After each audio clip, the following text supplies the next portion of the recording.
Fundur settur á Alþingi. Fjarvistarskrá liggur frammi á skrifstofu.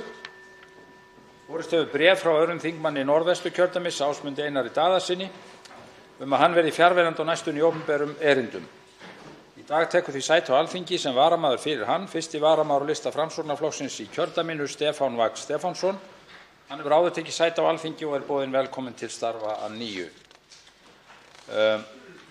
Forseti vill tilkynna að með bréfi dagsettu þann 8. nóvember 2019 hefur forseti óskað eftir því við fjárlaganefnd að hún fjalli skýrslu Ríkisendurskoðunar endurskoðun ríkisreiknings fyrir árið 2018. Útbýtt á fundinum þingskjali 453 fjárlög 2020, nefndarálit 4. minnihluta fjárlaganefndar, og þingskjali 454 fjárlög 2020, breytingatillaga 2. minnihluta fjárlaganefndar. Tekið fyrir fyrsta dagskrármáli störf þingsins. Til máls tekur hv. 13. þingmaður Suðvesturkjördæmis, Jón Steindór Valdimarsson.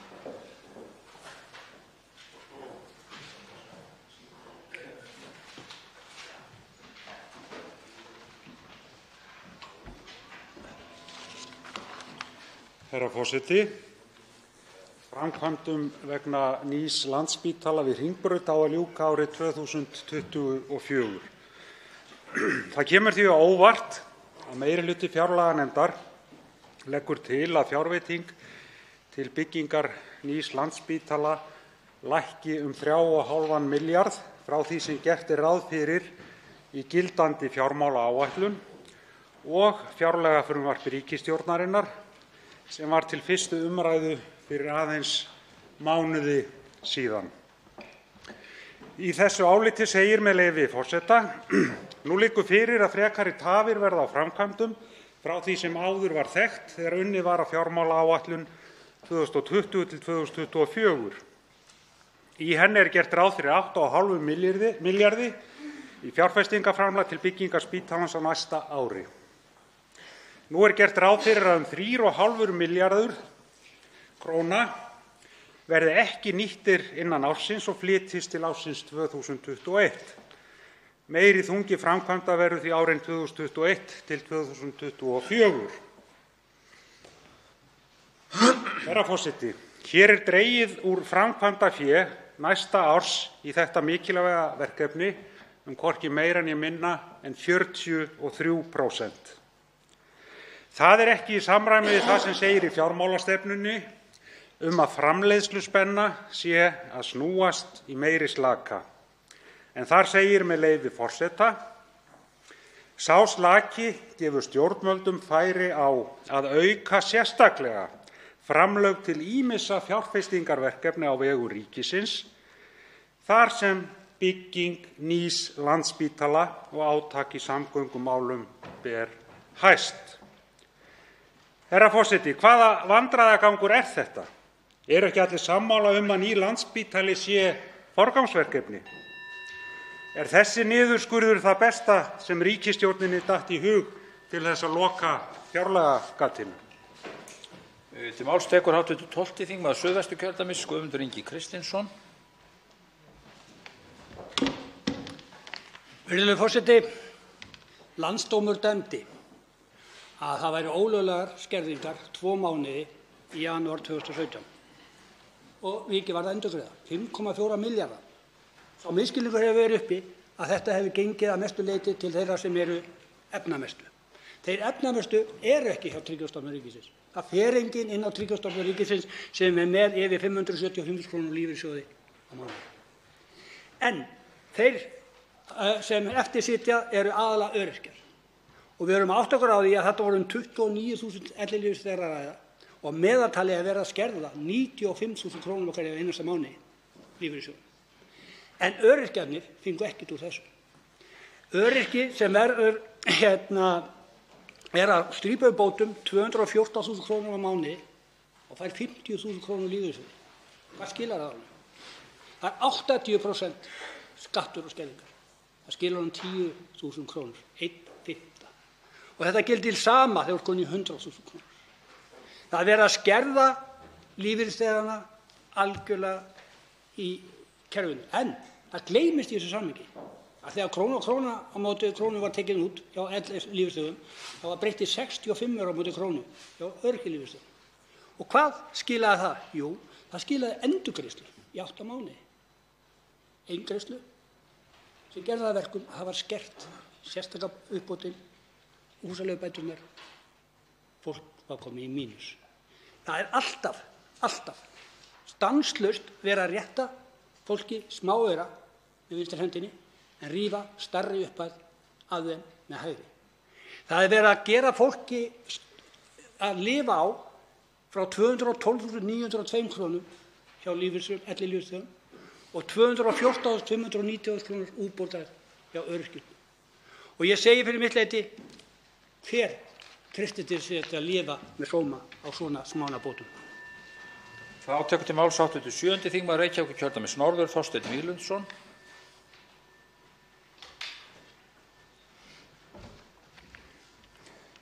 Herra forseti, fréttir berast nú af því að allt sé komið í hnút í viðræðum sjúkraþjálfara og sjúkratrygginga og bætist það þá í sarpinn því að út af standa enn ógerðir samningar við sérfræðilækna og hjúkrunarheimili varðandi daggjöld.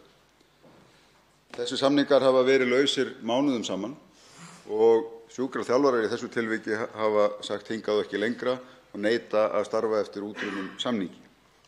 En þetta bætist við endurteknar ákúrur á starfsemi sjúkratrygginga, meðal annars í skýrslu Ríkisendurskoðunar á síðasta ári sem gerði alvarlegar athugasemdir við fagleg vinnubrögð sjúkratrygginga og dró í efa að þar væri unnið með hámarksskilvirkni og hagkvæmni heilbrigðiskerfisins að gera.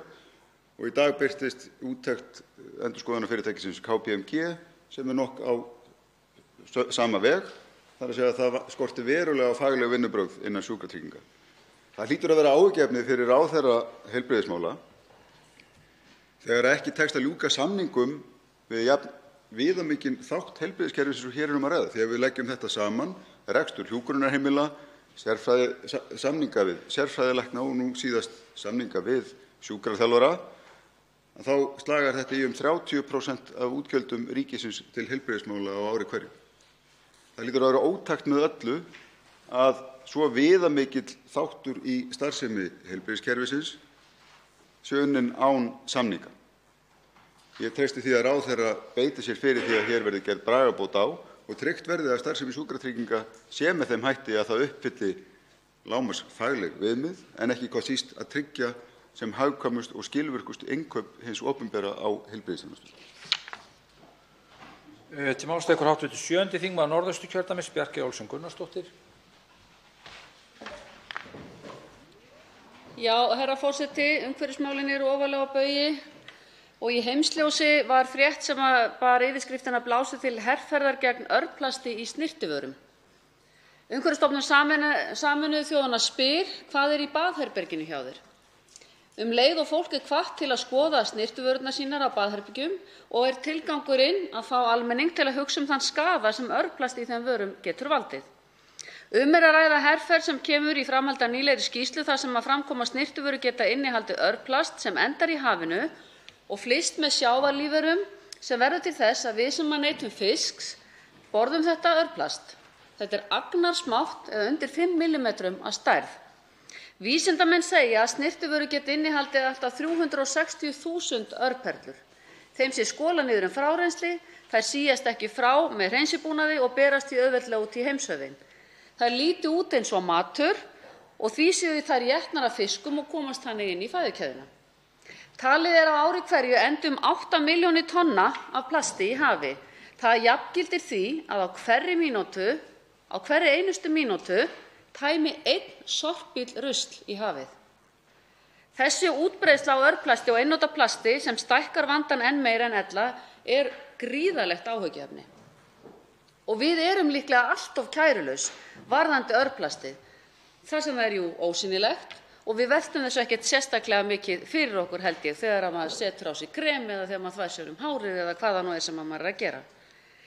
Milli 60 og 90% af því rusli sem safnast saman við strendur á yfirborði sjávar og á sjávarbotni plast og það talið að það skaði 800 sjávarlífverur og þar af 15 sem í útrýmingarhættu. En eins og ég sagði áðan þá ekki bara lífríki sjávar sem í hættu, heldur má gera ráð fyrir að heilsufarslegum afleiðingum örplasts á fólk þó að það sé nú ekki að fullu þekkt. Og ef að fólk vill fylgjast frekar með þessu þá býður Umhverfisstofnun Sameinuðu þjóðanna öllum að skoða vörur á baðherbergjum sínum og sækja það upplýsingar á Instagram-reikningi stofnunarinnar það hvernig megi taka þátt í átakinu og ég hvet fólk til þess að kíkja þar inn. Næst tekur til máls hv. 8. þingmaður Reykjavíkurkjördæmis suður, Inga Sæland. Já, virðulegi forseti, ég var á svipuðum slóðum og hv. þingmaður Þorsteinn Víglundsson. Ég heyrði líka þær alvarlegu fréttir sem eru núna að berast okkur hvað lýtur að sjúkraþjálfurum og samskiptum þeirra við Sjúkratryggingar Íslands, en ég ætla nú að tala tvennt. Fyrst að ég tek undir hvert orð sem hv. þingmaður Þorsteinn Víglundsson sagði hér á undan mér, nema ég ætla að bæta því við að það sorglega í stöðunni nákvæmlega það að nú þarf sjúklingur, einstaklingur sem að leita aðstoðar sjúkraþjálfara, hann þarf að borga bara reikninginn 100% á staðnum og fara sjálfur til Sjúkratryggingar Íslands til þess að fá endurgreitt.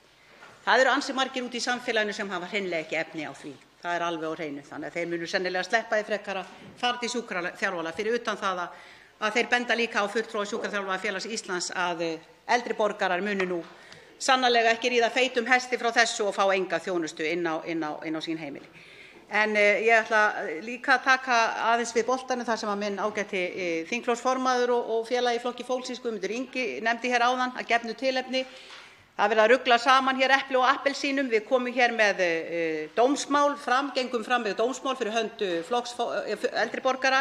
Flokkur fólksins, við unnum þetta dómsmál og ríkið þarf að greiða 5.400 milljónir þess vegna ólögmætra skerðinga.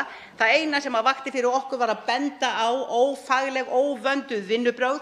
Þetta frumvarp gekk hér í 3 umræður í gegnum þingið og var látið í rauninni kyrrt liggja. Þetta var lögbrot og það skiptir engu máli hvort það er milljarðamæringur eða einhver sem hefur ekki nema 5.000 króna rétt út úr lífeyrissjóði.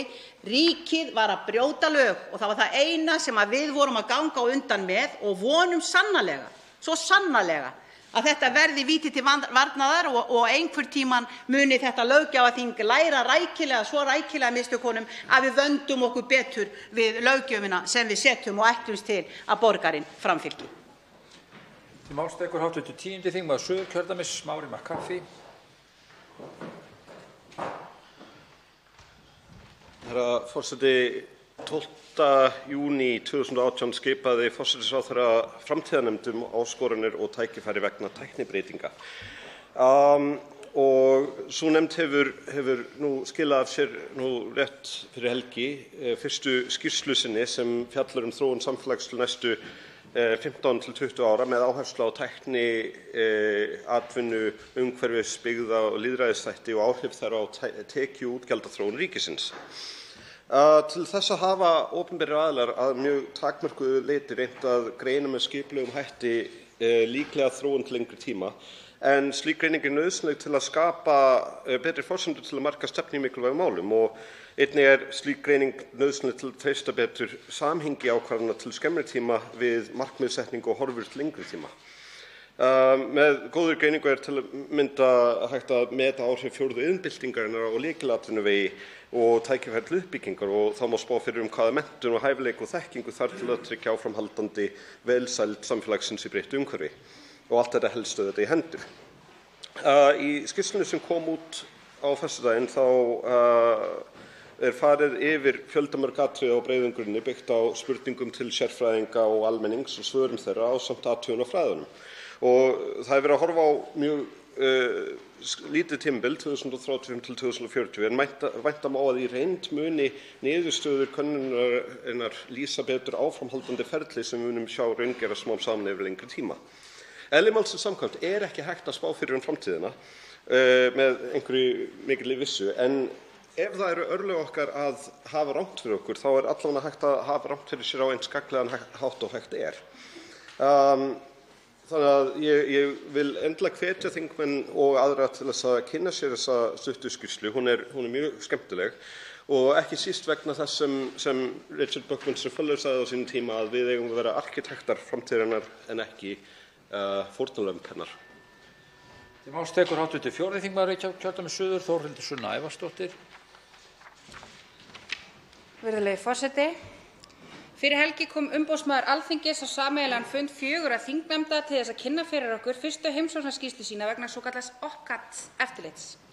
OPCAT-eftirlit byggist á valfrjálsri bókun við samning Sameinuðu þjóðanna gegn pyndingum og annarri grimmilegri, ómannlegri eða vanvirðandi meðferð eða refsingu og segir fyrir sjálfstæðan eftirlitsaðila í aðildarríkjum samningsins. Sá gerir úttekt á stöðum þar sem fólk svipt frelsi sínu til þess að sporna gegn hættu á pyndingum og annarri vanvirðandi meðferð eða refsingu. Fyrsta heimsókn umboðsmanns Alþingis í þessu eftirliti var á spítalann Klepp. En þar tók hann út réttargeðdeild, öryggisgeðdeild og sérstaka endurhæfingardeild. Skýrslan umfangsmikil og vel unnin en í henni má finna ábendingar ýmsa misbresti á lögum sem sú sem hér stendur hefur bent á í þessum ræðustól í nokkurn tíma.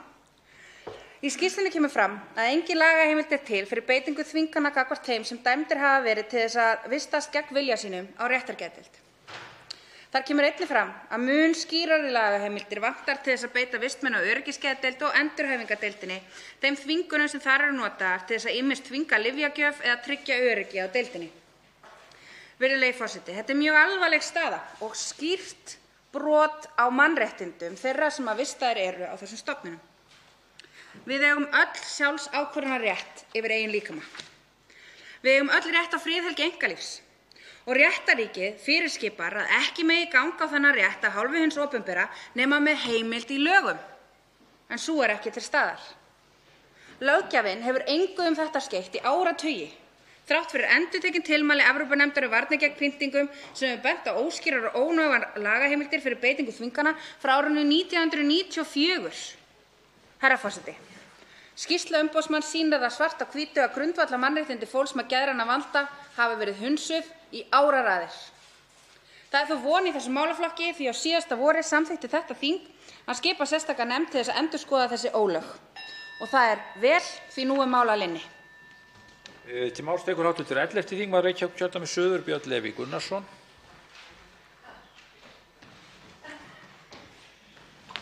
Virðulegi forseti, í reglum fundi fastanefnda kemur fram að minnihlutinn á að jafnaði að hafa eigi skemur en 2 daga til þess að skila nefndaráliti. Ég minnist á þetta því enn og aftur gerist þetta í afgreiðslu fjárlaga eða fjármálaáætlunar að fjárlaganefnd afgreiðir sitt nefndarálit, meirihlutaálit og svo einungis degi seinna hafin umræða. Það barst mér til eyrna að það hafi verið eitthvað samkomulag að þetta væri í lagi. Það hins vegar ekki satt. Ég mótmælti því alltaf og krafðist alltaf þess að fá þá 2 daga, að minnstakosti þessa 2 daga til þess að klára mitt nefndarálit.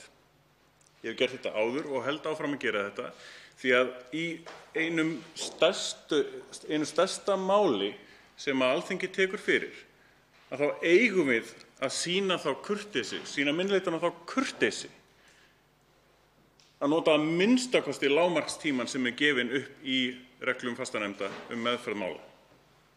Það sífellt verið að snuða minnihlutann sitt og sinn tíma til þess að yfirfara umsögn og nefndarálit meirihlutans. Og það sífellt verið að tróða málinu fyrr inn á fund þingsins en reglur segja til. Þannig að sá orðrómur sem mér barst að það hefði verið eitthvað samkomulag og þess vegna hefði þetta verið hann ekki réttur. Ég hvet forseta til þess að kanna hvaðan sá orðrómur kom. Þá tekur til máls hv. 4. þingmaður Suðurkjördæmis Ásmundur Friðriksson.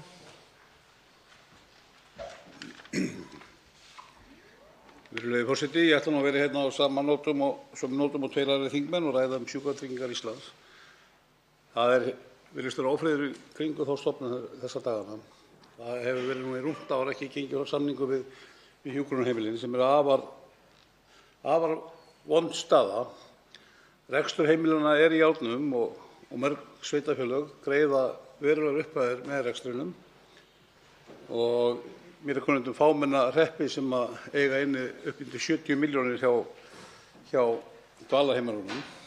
Þá hefur stofnunin ákveðið að taka út smæðarálagið sem hefur valdið mörgum minni heimilum miklum erfiðleikum í rekstrinum. Þetta það naumt að það getur verið bara skilur milli feigs og ófeigs í rekstrinum í því að smæðarálagið sé greitt eins og var. Og við höfum ekki fengið neina skýringu á því hvað varð í rauninni þá peninga sem að þá spöruðust ef hægt er að tala um það í þessu tilfelli. Ég tek líka undir það sem hér er komið fram að ég hef bara áhyggjur af því að það ekki kláraðir samninga við sjúkraþjálfara og sérfræðilækna og hjúkrunarheimili eins og ég er að segja. Það líka mjög leiðinlegt og bara auðvitað vont fyrir okkur að sjá það núna í blöðunum í morgun að Sjúkratryggingar Íslands hafi kært sjúkraþjálfara til Samkeppnisstofnunar. Og mér finnst auðvitað þegar mál eru komin á þennan stað að það sé einhvern veginn ekki bara sæmandi bara okkar verklagi að við séum komin þangað. Við höfum haft nógan tíma til þess að gera þessa samninga og ég hvet Sjúkratryggingar Íslands eindregið til þess að setjast nú við samningaborðið við samtök rekstur hjúkrunarheimila og sveitarfélögin og þessa sérfræðilækna og sjúkraþjálfarana og klára þessa samninga sem fyrst. Til máls tekur hv. 10. þingmaður Reykjavíkurkjördæmis suður, Þorsteinn Sæmundsson.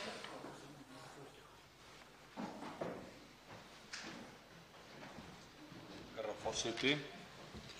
Langt árabil hefur vaxtaokur á Íslandi verið heimilum og fyrirtækjum fjötur fót, en það hefur orðið nokkur breyting á nú síðustu mánuðina.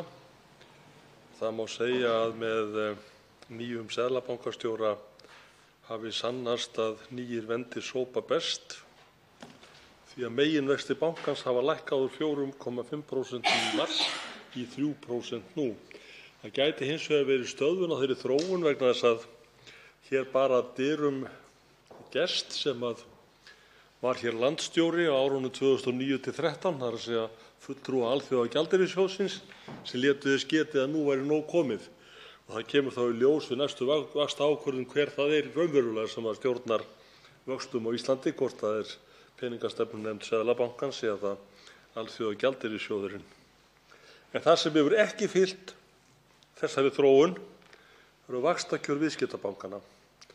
Þau hafa breyst sáralítið og það er út af fyrir sig merkilegt vegna eignarhaldsins á bönkunum. Maður hefði haldið það að þeir aðilar sem að sýsla með bankana, allavega 2 af 3, eru sömu aðilar og lofuðu aðilum vinnumarkaðarins að hér yrði gerð bragarbót á útlánavöxtum bankana. Þannig að það sem að Seðlabankinn hefur lagt til nú þegar hlýtur að vera brýning til viðskiptabankana það að girða sig í brók og aðlaga vaxtakjör að þessum seðlabankavöxtum. Og svo megum við ekki gleyma því að þrátt fyrir að stýrivextir séu lágir 3%, þá er ennþá hinum megin við núllið í nágrannalöndunum. Þannig að það er ennþá nokkur leið að fara áður en að við getum farið að hrósa Seðlabankanum í hástert fyrir stefnu hans. Til máls tekur hv. 7. þingmaður Norðvesturkjördæmis Halla Signý Kristjánsdóttir. Virðulegi forseti. Sjúkratryggingar Íslands hafa ákveðið að fela Ríkiskaupum að bjóða út sjúkraþjálfun á höfuðborgarsvæðinu og er það í samræmi við lög um opinber innkaup sem sett voru samkvæmt tilskipun Evrópuþings og ráðsins 2014. Þessi lög eru mikilvæg því hagkvæm innkaup er forsenda fyrir góðri nýtingu á almannafé. Félag sjúkraþjálfara hafa bent á marga agnúa á þessari aðferð. Það sem skiptir mestu máli er náttúrulega að fá góða niðurstöðu fyrir bæði þá sem þjónustuna þiggja og líka fyrir ríkið sem niðurgreiðir hana. En á þá heilbrigðis- og félagsþjónusta að falla undir opinber innkaup og lög um hana? Norðurlöndin hafa tekið upp lög, þessi sömu lög eða sömu tilskipun um opinber innkaup, en þau hafa sett sérstaka umgjörð heilbrigðis- og félagsþjónustu.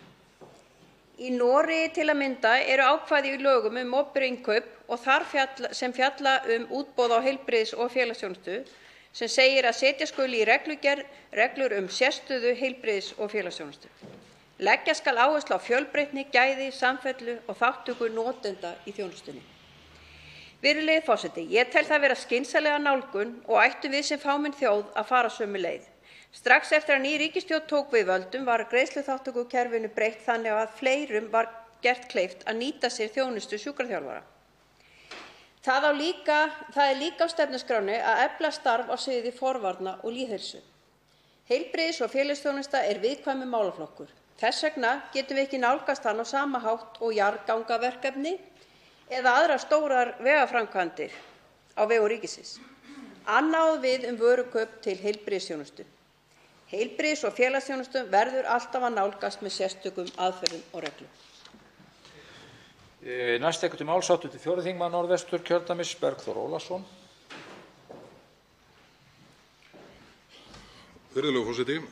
Mig langar að nýta þetta tækifæri til að vekja athygli á máli sem ég verð að viðurkenna hefur pirrað mig nokkuð síðan ég kom hér inn á Alþingi fyrir réttum 2 árum síðan. En það er þannig að í janúar 2012 þá bárust fréttir af því að risastórt grjót væri komið fyrir utan Alþingishúsið. Síðan bárust fréttir af því að þarna væri á ferðinni svokölluð Svarta keilan, minnisvarði borgaralega óhlýðni eftir listamanninn Santiago Sierra. Ég vona að ég fari rétt með nafn listamannsins. Þessi ágæti listamaður kallar sig andófslistamann og það er væntanlega ekki lögverndað starfsheiti. En það hefur verið þannig að öll skilaboð frá Alþingi alveg frá upphafi þessa gjörnings hafa verið þau að þetta ætti auðvitað ekki heima þarna. En Reykjavíkurborg auðvitað sent Alþingi og yfirstjórn þess hefðbundin skilaboð að hafa sig hæga. Mig langar hér að vísa í orð þáverandi 1. varaforseta Ragnheiðar Ríkharðsdóttur sem sagði í maí 2012: það er bara stílbrot að setja þetta niður á Austurvelli. Og það var einróma samþykkt í forsætisnefnd að þetta stingi í stúf við heildarmynd Austurvallar, með leyfi forseta, er haft eftir Ragnheiði Ríkharðsdóttur. Reykjavíkurborg tók sig til, flutti Svörtu keiluna nokkra metra og nú stendur hún fyrir framan skála Alþingis. Mig langar til að vísa því til forseta Alþingis og forsætisnefndar að hlutast til það að taka upp samtal við Reykjavíkurborg þar sem niðurstaðan af markmiði verði sú að grjóthnullungurinn, þessi svokallaða Svarta keila, verði flutt af Austurvelli. Þetta svokallaða listaverk á ekkert heima hérna og fyrir mig get ég sagt ég vil þetta burt og fyrsti tíminn er bestur hvað það varðar. Það væri við hæfi svona í aðdraganda jóla. Listasafn Reykjavíkur mat þetta verk á 25 milljónir fyrir nokkru síðan. Það væri til dæmis hægt að semja það við listamanni að selja það og veita ágóðanum til mæðrastyrksnefndar núna í aðdraganda jóla. Hann verður örugglega ekki á móti því. Hv. 9. þingmaður Suðurkjördæmis, Vilhjálmur Árnason, er næstur á mælendaskrá. Forseti ætlar ekki að tjá sig steinþennan að svo stöddu.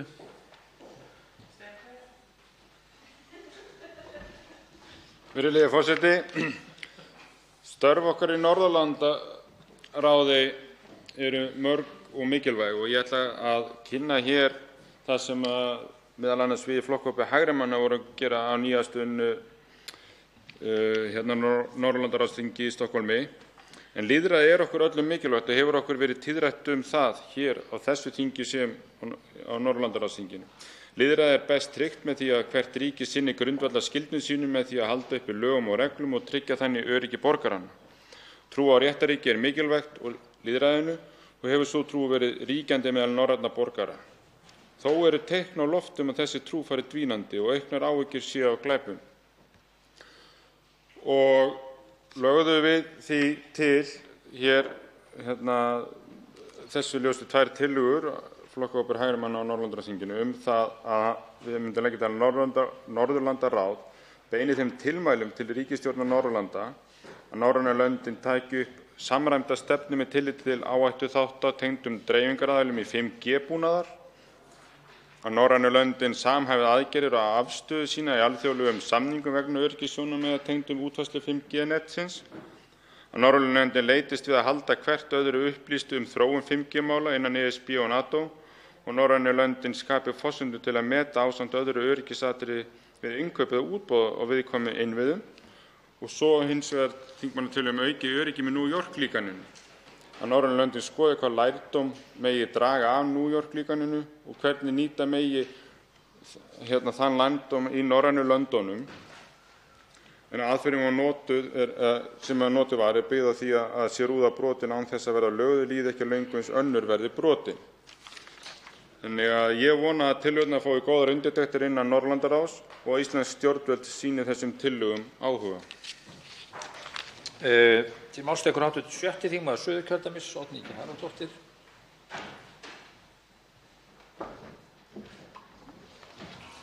Herra forseti, Greta Thunberg skaut föstum skotum á Norðurlöndin leið og hún afþakkaði umhverfisverðlaun Norðurlandaráðs á dögunum. Hún sagði að lítið lægi á bak við orðagjálfur Norðurlanda í umhverfismálum. Það skorti hins vegar ekkert á að Norðurlöndin gorti við því sem þau gera. Það skorti ekki falleg orð. En þetta er einmitt tilfinningin sem ég fæ þegar íslenskir ráðamenn tala aðgerðir sínar. Aldrei hefur nokkur ríkisstjórn lagt eins mikið til loftslagsmála, segja þau. Eins og það séu fréttir til að hrópa húrra fyrir. Það væru hins vegar fréttir ef ríkisstjórnin hefði ekki lagt meira en aðrar ríkisstjórnir til þessara mála. Og losun gróðurhúsalofttegunda hefur vaxið hér á landi en ekki minnkað eins og til stóð. Staðreyndirnar tala sínu máli og sýna að loftslagsmálin snúast ekki val á lífsstíl, heldur lífið sjálft. Allir verða að vera með og þess vegna þurfa stjórnvöld að vinna samhliða að mannréttindum og auknum jöfnuði. Fólk sem nær ekki endum saman mánaðamótin þolir ekki frekar álögur. Við stjórnmálamenn, við getum gert málamiðlanir okkar á milli, en við getum ekki gert málamunum við loftslagið eins og við vorum rækilega minnt á þingi Norðurlandaráðs. Hamfarahlýnun er staðreynd og veldur æ meiri skaða. Stjórnmálamenn verða að vera óhræddir við að leiða óumflýjanlegar samfélagsbreytingar. Almenningur er tilbúinn til þess að gera ýmislegt og leggja ýmislegt á sig fyrir komandi kynslóðir. Það hafa kannanir sýnt. En stjórnvöld þurfa að vísa veginn með raunhæfum aðgerðum þar sem almenningur hefur krefjandi, árangursríkt en viðráðanlegt hlutverk. Sama við fyrirtæki og stofnanir. Við stjórnmálamenn eigum að leggja áherslu á að byggja upp samkennd og sátt óumflýjanlegar breytingar og breytingar á neysluvenjum okkar. Og þá tekur að lokum til máls og ræðir störf þingsins hv. 2. þingmaður Suðvesturkjördæmis, Bryndís Haraldsdóttir. Virðulegur forseti, ég ætla að nota þetta tækifæri til að ræða mál sem ég hef svo sem rætt hér áður í ræðustól og það eru réttindi en ekki síst skyldur foreldra til að sinna börnum sínum eftir skilnað. Ég hygg að löggjafinn og þeir sem skipa hafa þennan sal hér á undan okkur hafi lagt sig alla fram við að sníða löggjöfina þannig úr garði að börn hafi réttindi til að vera hjá báðum foreldrum sínum og foreldrarnir eiga að geta sinnt börnum sínum þrátt fyrir að hafa skilið. En því miður er það þannig að tölvan hefur svolítið sagt nei þegar kemur að þessum efnum. Í ljósi þess að Þjóðskrá Íslands sem heldur utan hagi fólks hér á landi er enn með í gangi eldgamla aðferð sem nefnist fjölskyldunúmer og var í rauninni aldrei hugsuð til að sinna því hlutverki að miðla upplýsingur hver færi með forræði fyrir börnunum.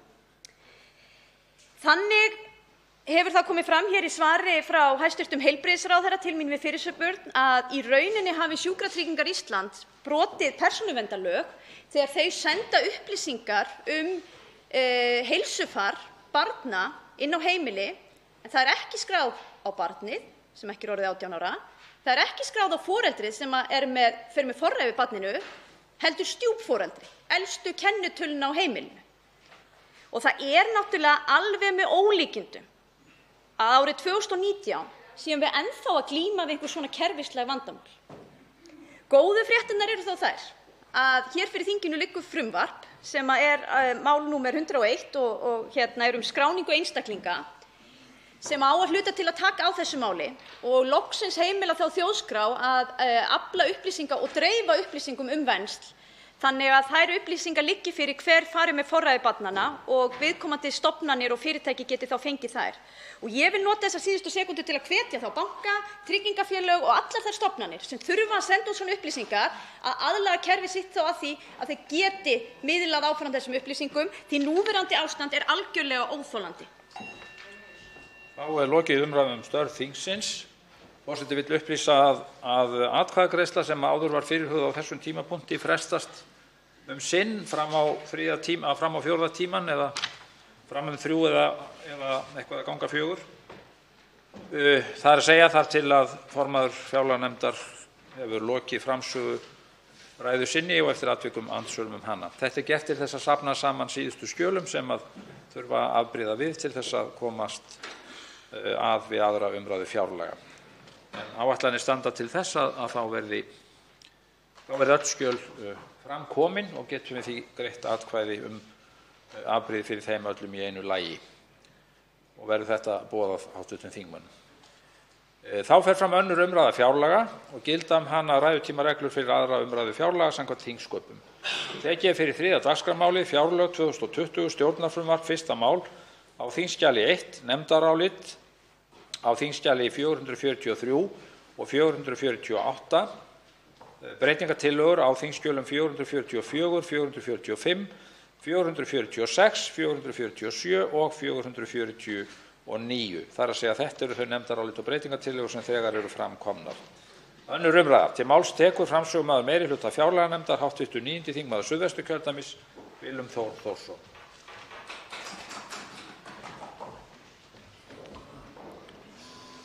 Hæstv. forseti, við erum hér að hefja aðra umræðu fjárlaga og ég mæli hér fyrir nefndaráliti meirihluta hv. fjárlaganefndar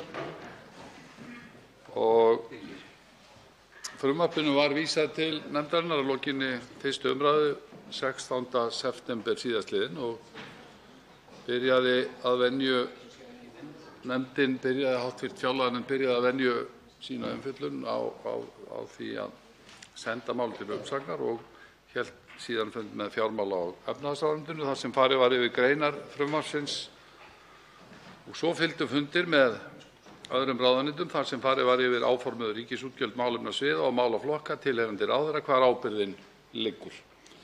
Þá tók við yfirferð umsagna og móttaka umsagnaraðila og voru fjölmargar umsagnir mjög gagnlegar að þessu sinni, vandaðar og ítarlegar og það samtal sem nefndin átti við umsagnaraðila er mikilvægur liður í þessu ferli öllu. En það er auðvitað mismunandi eftir eðli umsagna hvernig nálgunin er, allt frá efnahagsmyndinni og mismunandi sýn á áherslur, ekkert síður en umfjöllun tiltekin útgjöld og forgangsröðun útgjalda. Þeir aðilar sem koma á fund nefndarinnar eru taldir hér upp í nefndaráliti meirihluta. Forsendur frumvarpsins byggja á maíhagspá Hagstofunnar en frá 1. umræðu hefur komið fram ný hagspá og hún kom þann 1. nóvember síðastliðinn og fengum við í hv. fjárlaganefnd fulltrúa Hagstofunnar á fund nefndarinnar til þess að fara yfir helstu breytingar frá fyrri hagspá. Frá þeirri hagspá sem liggur til grundvallar frumvarpinu. Þennan hluta ferlisins vil ég segja, virðulegi forseti, að það er í mínum huga afar mikilvægt fyrir nefndina að fá vandaðar umsagnir og eiga þetta samtal við mismunandi aðila leið og við sjáum að frávik frá fjármálaáætlun í upphaflegu frumvarpi eru lítil enda beinlínis gert ráð fyrir því í lögunum að fjárlagafrumvarp hvíli á áætluninni sem unnin er að vori. Það er því smám saman að eftir því sem við höldum lengra með þetta ferli sem lögin mæla fyrir og áætlanir verða fastmótaðri að umfang fjárlaga og breytinga á milli umræðna verða umfangsminni. Helst viðbrögð við nauðsynlegum breytingum og hagspá. Þessi birtingarmynd er smám saman að teiknast upp með hverjum fjárlögum og eðlilegt að spyrja sig út í þessa vegferð og alla þá vinnu sem nefndin leggur á sig hvort hún sé þess virði og sé raunverulega að skila sér fyrir þá aðila sem við erum auðvitað sem að fjárlögin snúa að, sem auðvitað fólkið í landinu. Og ég vil segja já, hún okkur afar nauðsynleg og mikilvæg. Þrátt fyrir allt, þetta samhangandi stefnumótunarferli. Rökin sem fylgja umsögnum og samtali skila sér áfram, ef ekki í hreinum breytingartillögum, þá til þingsins og áfram til ráðherra og hefur áhrif á stefnumótandi ákvarðanir til framtíðar. Ég held hins vegar, virðulegi forseti, að við ættum öll að huga að því hvernig við getum gert þetta ferli skilvirkara fyrir þingið. Ég nefni hér aukið svigrúm til þess að taka annan hring með ráðuneytum eftir umsagnarferli lýkur. Nefndin reynir auðvitað að fylgja eftir samtali með því að kalla eftir frekari gögnum og upplýsingum í formi minnisblaða og slík vinna myndi jafnvel nýtast enn betur. Nefndin hefur í meira mæli nú kallað eftir viðbótargögnum og upplýsingum en oftast áður og hef ég það frá riturum nefndarinnar.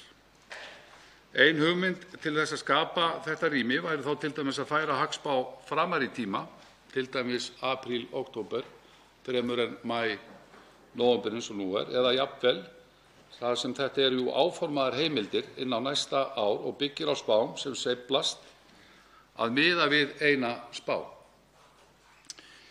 Ég velti þessu hér upp, virðulegi forseti, til umræðu.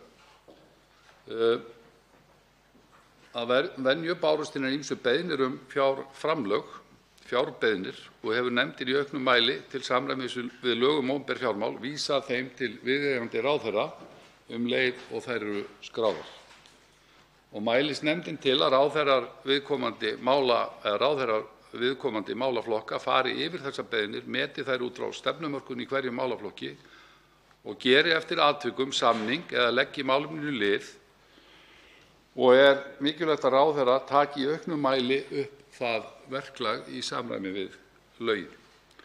Nokkur verkefni eru tilgreind í breytingartillögum sem meirihlutinn leggur til tímabundið framlag og ráðherrar ættu að taka inn í sína ramma með samningi eða þar sem að það viðbót við eða þarf að endurskoða fyrirliggjandi samninga. Eins og gert ráð fyrir í lögum opinber fjármál tölugrunnur fjármálaáætlunar sundurliðaður með nákvæmari hætti og málefnasvið brotin niður á ráðuneyti og málaflokka í frumvarpinu. Í kafla 5.3 í greinargerð frumvarpsins koma fram útgjaldabreytingar frá fjármálaáætlun. Eins og ég gat hér eru minni háttar frávik að ræða frá áætlun til fjárlagafrumvarps og má segja að þar raungerist sú fasta og langtímahugsun í ríkisfjármálum sem ætlað var með lögunum. Það vill brenna við, virðulegi forseti, við 2. umræðu fjárlaga og áherslan á breytingar eðli máls samkvæmt að meginmarkmið og áherslumál hæstv. Ríkisstjórnar sem birtast í frumvarpinu, ég ætla ekki að segja að þau gleymist, en það má halda þeim til haga fyrir samhengi hlutanna.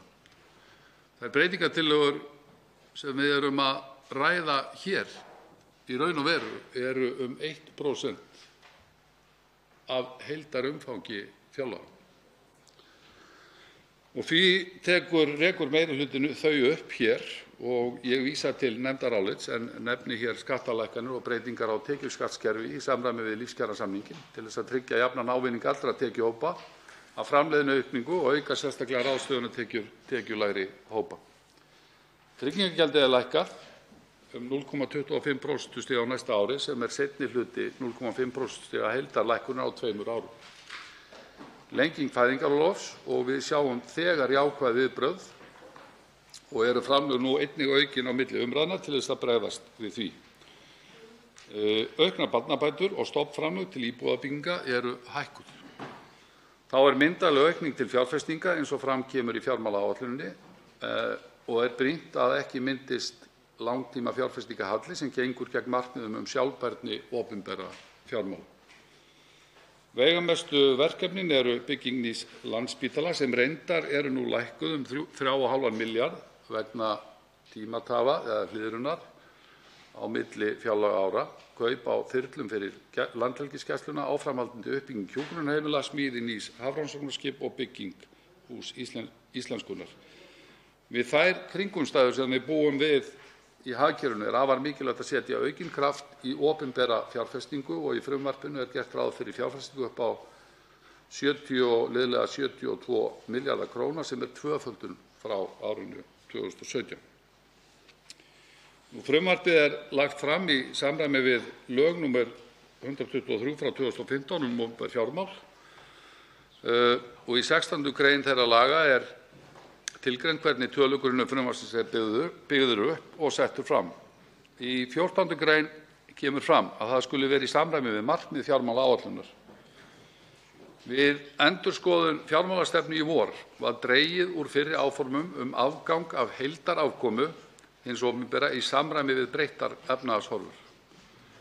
Meðal áhersluatriða var að stuðla að því að aðhaldsstig opinberra fjármála yki ekki á samdrátt eða hjöðnun hagvaxtar umfram þá aðlögun sem hagkerfið gengur í gegnum. Til þess að auka sveigjanleika var gert ráð fyrir sérstöku óvissusvigrúmi sem nemur 0,8% af vergri landsframleiðslu og sem nær til áranna 2019 til 2022. Það reyndist afar jákvætt skref, enda hefur nú komið í ljós að nauðsynlegt er að nýta það í ljósi nýrrar hagspár sem Hagstofan gaf út 1. nóvember síðastliðinn. Maður veltir því auðvitað fyrir sér hversu nákvæmlega við í raun tökum mið af spám milli afgreiðslu ríkisfjármálaáætlunar og fjárlaga og svo á milli umræðu eins og raun er. Lykilatriðið er auðvitað þetta að við höfum sniðið ríkisfjármálastefnuna þannig að sveigjanleikinn er í stefnunni. Og líkt og fjármálaráð hefur ítrekað kallað eftir í sínum umsögnum. Og við sjáum það að þess vegna halda áætlanir betur eins og við sjáum í mjög litlum frávikum frá fjármálaáætlun yfir í fjárlög eða fjárlagafrumvarp. Og afkomumarkmiðin eru þannig til þess fallin að fá sjálfvirka sveiflujöfnun fram í ríkisfjármálum, gjöldum og tekjum. Afkomumarkmiðin vinna þannig á móti sveiflunni, hjaðnandi hagvexti eins og kemur fram í spánni. Það er að segja frá fyrri spá 2,6% hagvöxt í 1,7% hagvöxt og leitar þannig jafnvægis. Þá hefur breytt verðbólguspá 2,6% frá 3,2% í forsendum frumvarpsins áhrif til endurmats tekna og gjalda. Meginmarkmið ríkisfjármála koma fram í ríkisfjármálaáætlun en í fjárlagafrumvarpi er fyrst og fremst verið að útfæra ramma áætlunarinnar til eins árs í senn. Þannig ýta afkomumarkmiðin með innbyggðu óvissusvigrúmi undir heildareftirspurnina og vinna þannig í átt að jafnvægi, auknum stöðugleika og eykur líkur á sjálfbærni opinberra fjármála verði viðhaldið til lengri tíma litið. Það er einnig athyglisvert og jafnframt mikilvægt að ríkisfjármálaáætlun og peningastefna vinna í takt. Og það er hægt að finna ummæli og skýrslur til staðfestingar á þessu, virðulegi forseti, og þess vegna telur meirihlutinn mikilvægt að draga þetta hér fram vegna þess að þetta hefur ekki verið raunin til margra ára og þau skilaboð að peningastefna og fjármálastefna vinni í átt að sömu markmiðum. Og ef við vísum í nóvemberhefti Peningamála Seðlabanka Íslands þá er þar að finna þjóðhagsspá sem er áþekk spá Hagstofunnar og meðal annars umfjöllun markmið fjárlagafrumvarps og aðgerðir í ríkisfjármálum og slíkt samspil þar á milli. Fram kemur að aðgerðir í ríkisfjármálum auka ráðstöfunartekjur heimila og örva eftirspurn með lækkun skatta og auknum tilfærslum sem nema samtals 90 milljörðum kr. á árunum 2020 til 2022 eða 2,7% af vergri landsframleiðslu. Þessi slaki á aðhaldsstigi í ríkisfjármálum mun auka ráðstöfunartekjur og almenn eftirspurn mun aukast. Seðlabankinn ætlar að þetta muni skila 0,5% framlagi til hagvaxtar og 2% í einkaneyslu á árunum 2020 til 2022. Seðlabankinn metur það svo að samkvæmt endurskoðuðum afkomutölum Hagstofunnar á síðasta ári hafi slaknað meira á aðhaldsstigi ríkisfjármála eins og það er mælt með hagsveifluleiðréttum frumjöfnuði ríkissjóðs meira en fyrra mat gaf til kynna. og til þess fallið að styðja betur við þjóðarbúskapinn á samdráttarskeiði. Á sama tíma eins og við þekkjum hafa meginvextir Seðlabankans lækkað töluvert undanfarna mánuði og eru nú 3% og hafa því lækkað 1,5% frá því í maímánuði og hafa ekki verið lægri frá árinu 1995. Að öllu þessu sögðu, virðulegi forseti, þá hafa nú breyttar forsendur hagvaxtar og verðlagsáhrif til endurmats tekna og gjalda, auk þess sem nýrri upplýsingar innheimtu skatta liggja fyrir og þróun útgjalda sem minnir okkur á að fjárlögin eru í raun þar til lögfest eða eins og í bókhaldi almennt, því lokað og gert upp lifandi plagg. Og við færum nær því sem gerist dag frá degi í raun og það má segja að við horfum til hér við uppfærslu og endurmat og þær breytingartillögur sem við erum að leggja til hér á tekju- og gjaldahlið. Áætluð heildaráhrif breytinga á frumjöfnuði eru 10.456.400.000. Frumtekjur lækka 9.673.000.000 og gjöldin aukast 783.400.000. Vaxtajöfnuðurinn batnar með lægri verðbólgu og lægri vöxtum þar sem gjöldin lækka meira en tekjurnar en heildaráhrifin eru 378.300.000. Í ríflega 1.000 milljarða umfangi fjárlaga er það 1%, virðulegi forseti. Og eins og ég sagði hér áðan, þá má setja þá spurningu fram hvað og hvort það segir okkur eitthvað og fróðlegt að skoða í samhengi tímans. Í öllu falli má setja fram þá tilgátu að þarna speglist sá agi og festa sem lagt var upp með verklagi og fjárlagaferli í ramma laga opinber fjármál.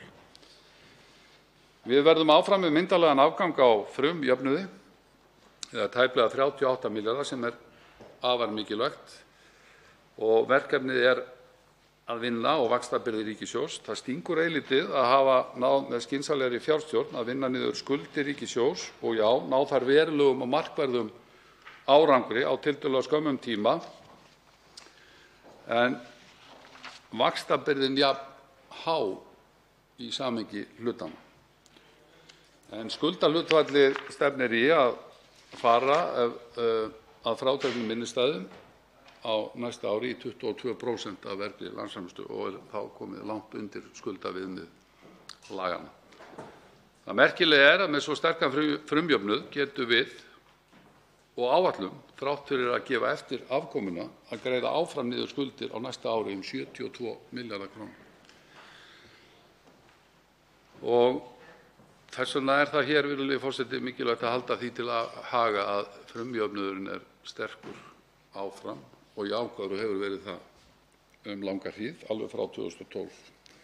Af áætlaðri tekjulækkun í minnkandi umsvifum vegur þyngst að skattar á tekjur og hagnað lækka 7,3 milljarða króna, mestu munar lækkun á tekjuskatti fyrirtækja vegna minni hagnaðar. Áætlað að skattar á vöru og þjónustu lækki samtals 5,1 milljarða króna. Þrátt fyrir það gert ráð fyrir að virðisaukaskattur skili 1,3 milljörðum króna, meira en áður var áætlað, meðal annars sökum þess að neysla Íslendinga erlendis dregst saman en neysla erlendra ferðamanna hérlendis dregst ekki saman. Og það merkilegt. Áætlun flestra annarra veltuskatta lækkar. Fallið frá áformum 2,5 milljarða króna skattlagningu á ferðaþjónustu, auk þess sem ekki gert ráð fyrir tekjum af urðunarskatti sinn á meðan unnið að útfærslu innheimtunnar. Áætluð innheimta af skattlagningu á bifreiðar hefur verið endurmetin og leiðir þar til 900 milljóna króna lækkunar. Launastofn næsta árs verður 2,5% lægri vegna minni atvinnu og lægra launastigs og því gert tillaga að tryggingagjöld lækki samtals 2,6 milljarða króna. Aðrar tekjur lækka 4 milljarða króna og vegur þar þyngst 2,1 milljarða króna lækkun veiðigjalda á grundvelli vísbendinga væntanlegan útreikning veiðigjalda á næsta fiskveiðiári. Álagning veiðigjalda miðast við rekstrarafkomu útgerðarfyrirtækja árið 2018 og þá var afkoman ekki góð í sögulegu samhengi. Hagnaður sá lægsti síðan árið 2010 og þá skýrist það að hluta til af því að auknar fjárfestingar í sjávarútvegi leiddu til hærri afskrifta árið 2018. Þess má geta að ef veiðigjaldakerfið hefði byggst á eldri lögum hefði heildarinnheimta gjaldsins ekki numið hærri fjárhæð en 2 milljörðum króna. Með gildandi lögum veiðigjöld nú áætlað innheimtan skili 5 milljörðum króna á næsta ári. Lægra vaxtastig leiðir til 900 millj. kr. lægri vaxtatekna auk þess sem hagnaður ÁTVR var ofmetinn 1 milljarð kr. í frumvarpinu.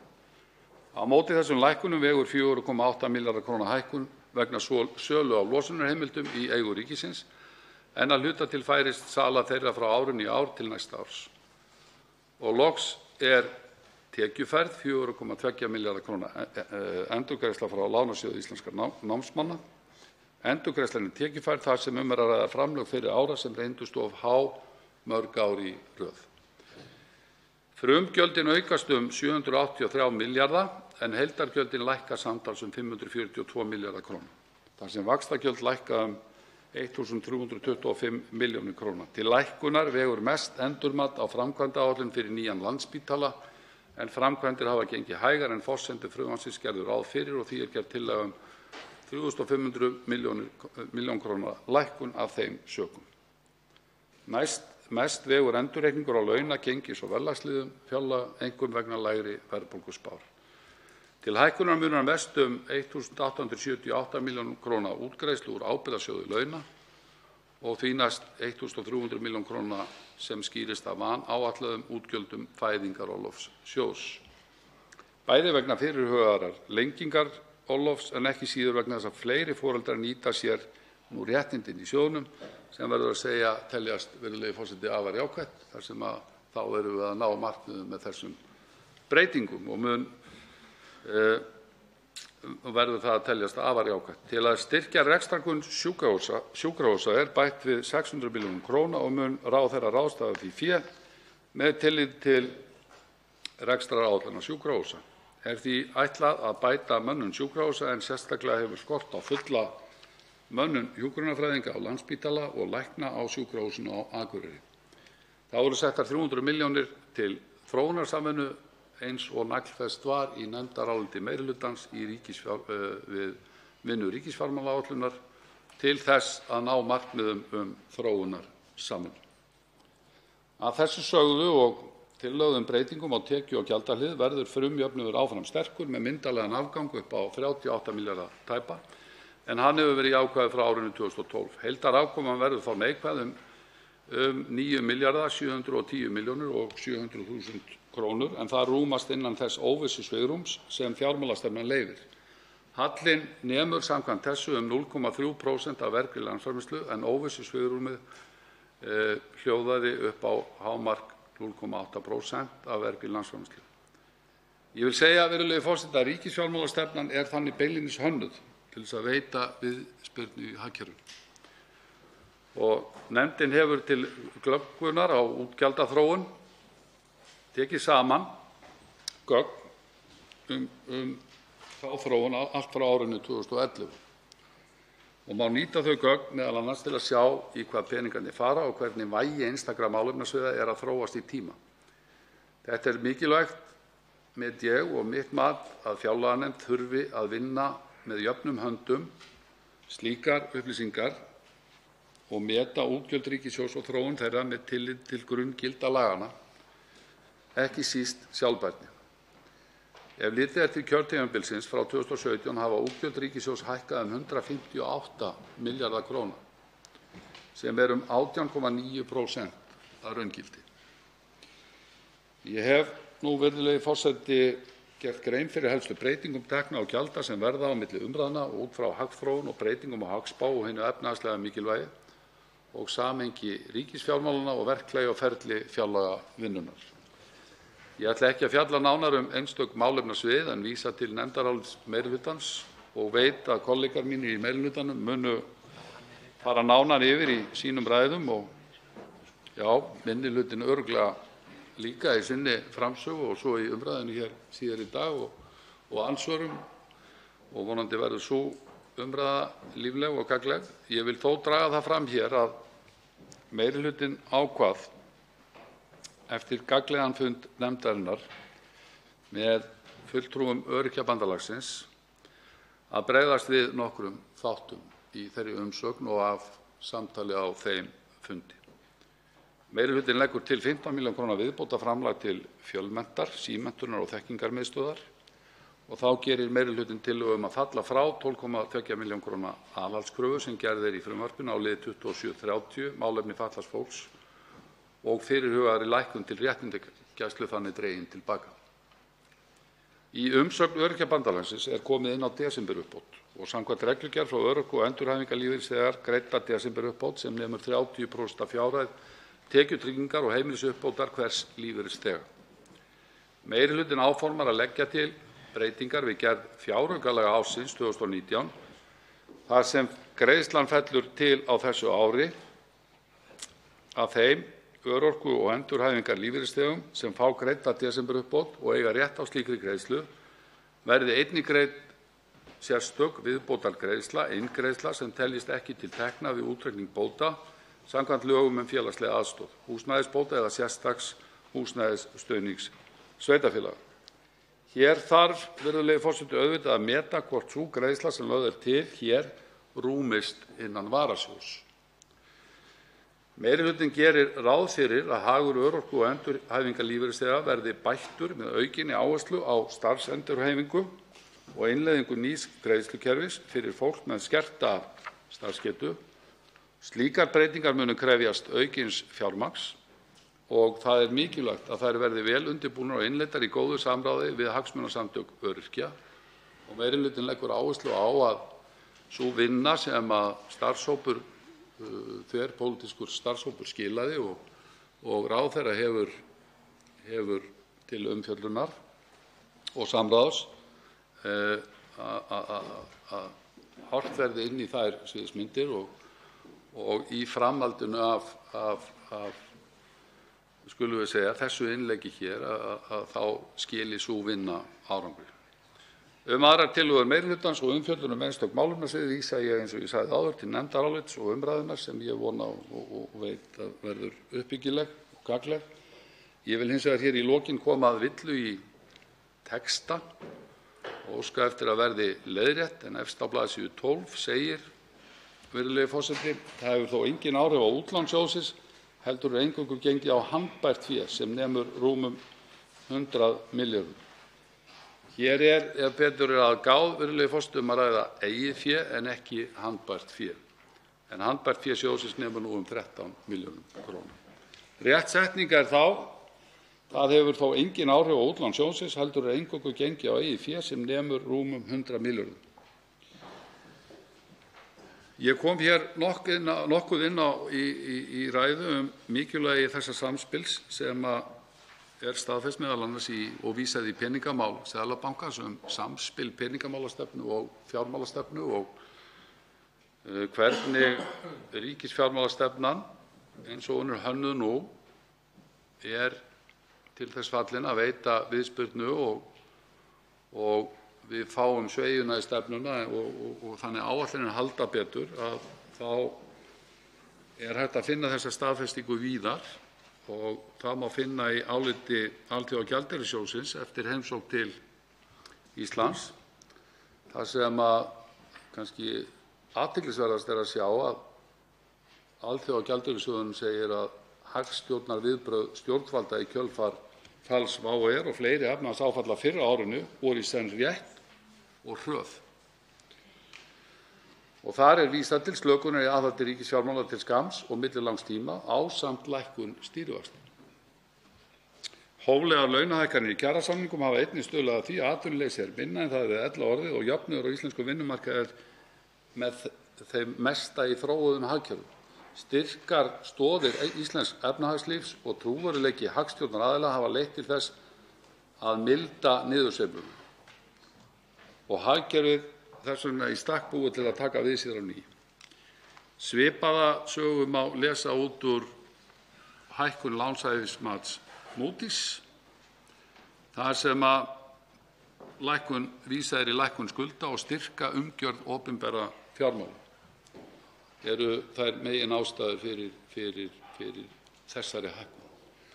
Þannig að þetta er svona hér til viðbótar, virðulegi forseti, og staðfestingar á því og er ánægjulegt að peningamálastefna og ríkisfjármálastefna vinna í takt. Ég vil hér að lokum þakka öllum þeim sem að skipa hv. fjárlaganefnd og öflugum riturum nefndarinnar fyrir góða vinnu við frumvarpið og að venju geri ég ráð fyrir að frumvarpið gangi til nefndarinnar fyrir 3. umræðu en meirihlutinn leggur til að frumvarpið verði samþykkt með þeim breytingum sem hér liggja fyrir og skýrðar hafa verið og jafnframt gerð tillaga á sérstökum þingskjölum. Og undir álitið rita eftirtaldir hv. þingmenn Willum Þór Þórsson, Haraldur Benediktsson, Njáll Trausti Friðbertsson, Páll Magnússon og Steinunn Þóra Árnadóttir.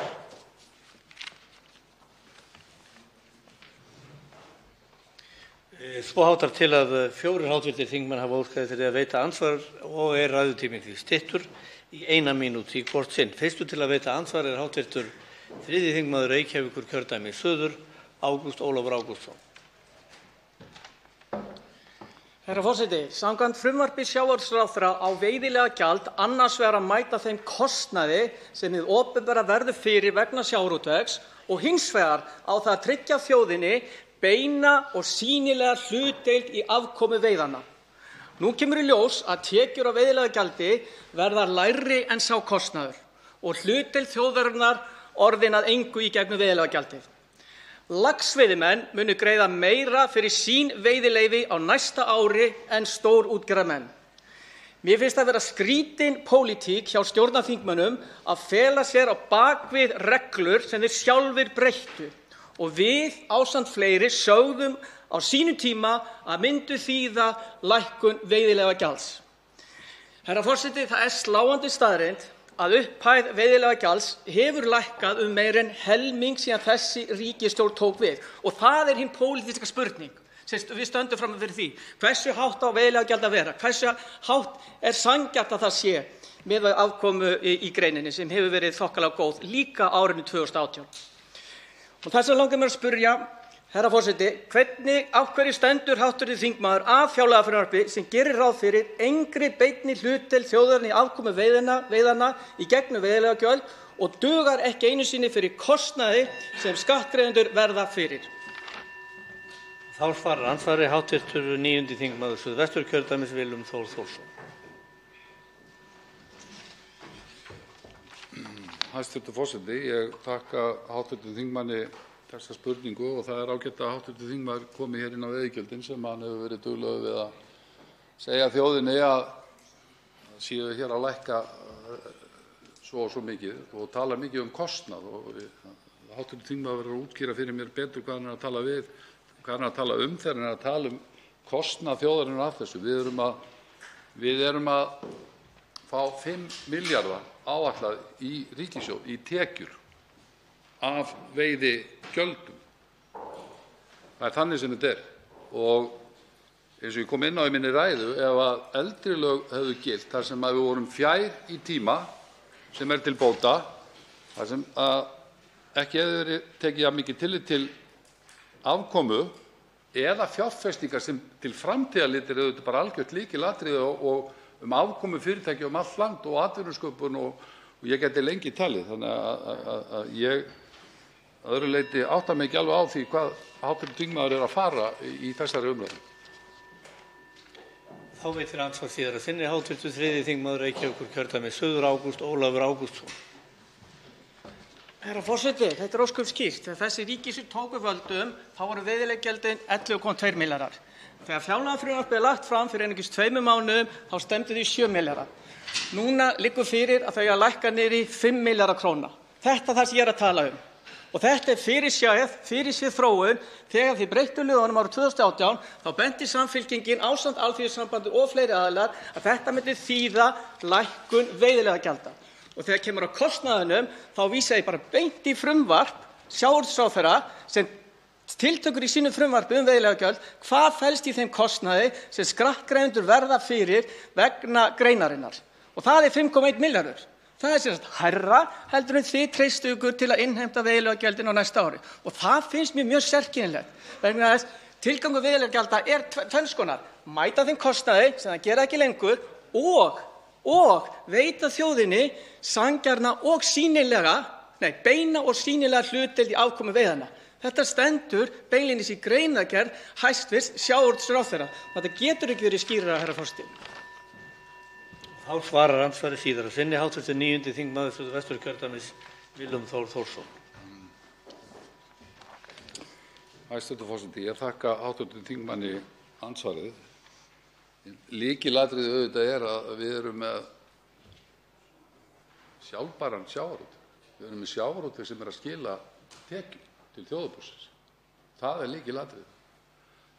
Þessi umræða, af því að hv. þingmaður vísar hér til að þegar í aðdraganda þess að við breytum hér lögunum, að þá hafi Samfylkingin bent á það að tekjur af þessu myndu lækka. Það þvert á móti að gerast og hér munar alveg bara 2 milljörðum. Það hefur verið 2 milljarðar, það munar 3 milljörðum. Í staðinn fyrir 5 þá eru 2 milljarðar í sambandi ef við höfum fylgt gömlu lögunum. Gamla kerfið óbreytt hefði skilað 2 milljörðum. Ný lög skila 5 milljörðum.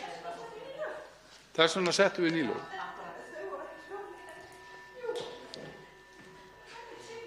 Þá veitir andsvar hv. 7. þingmaður Reykjavíkurkjördæmis norður, Þorsteinn Víglundsson.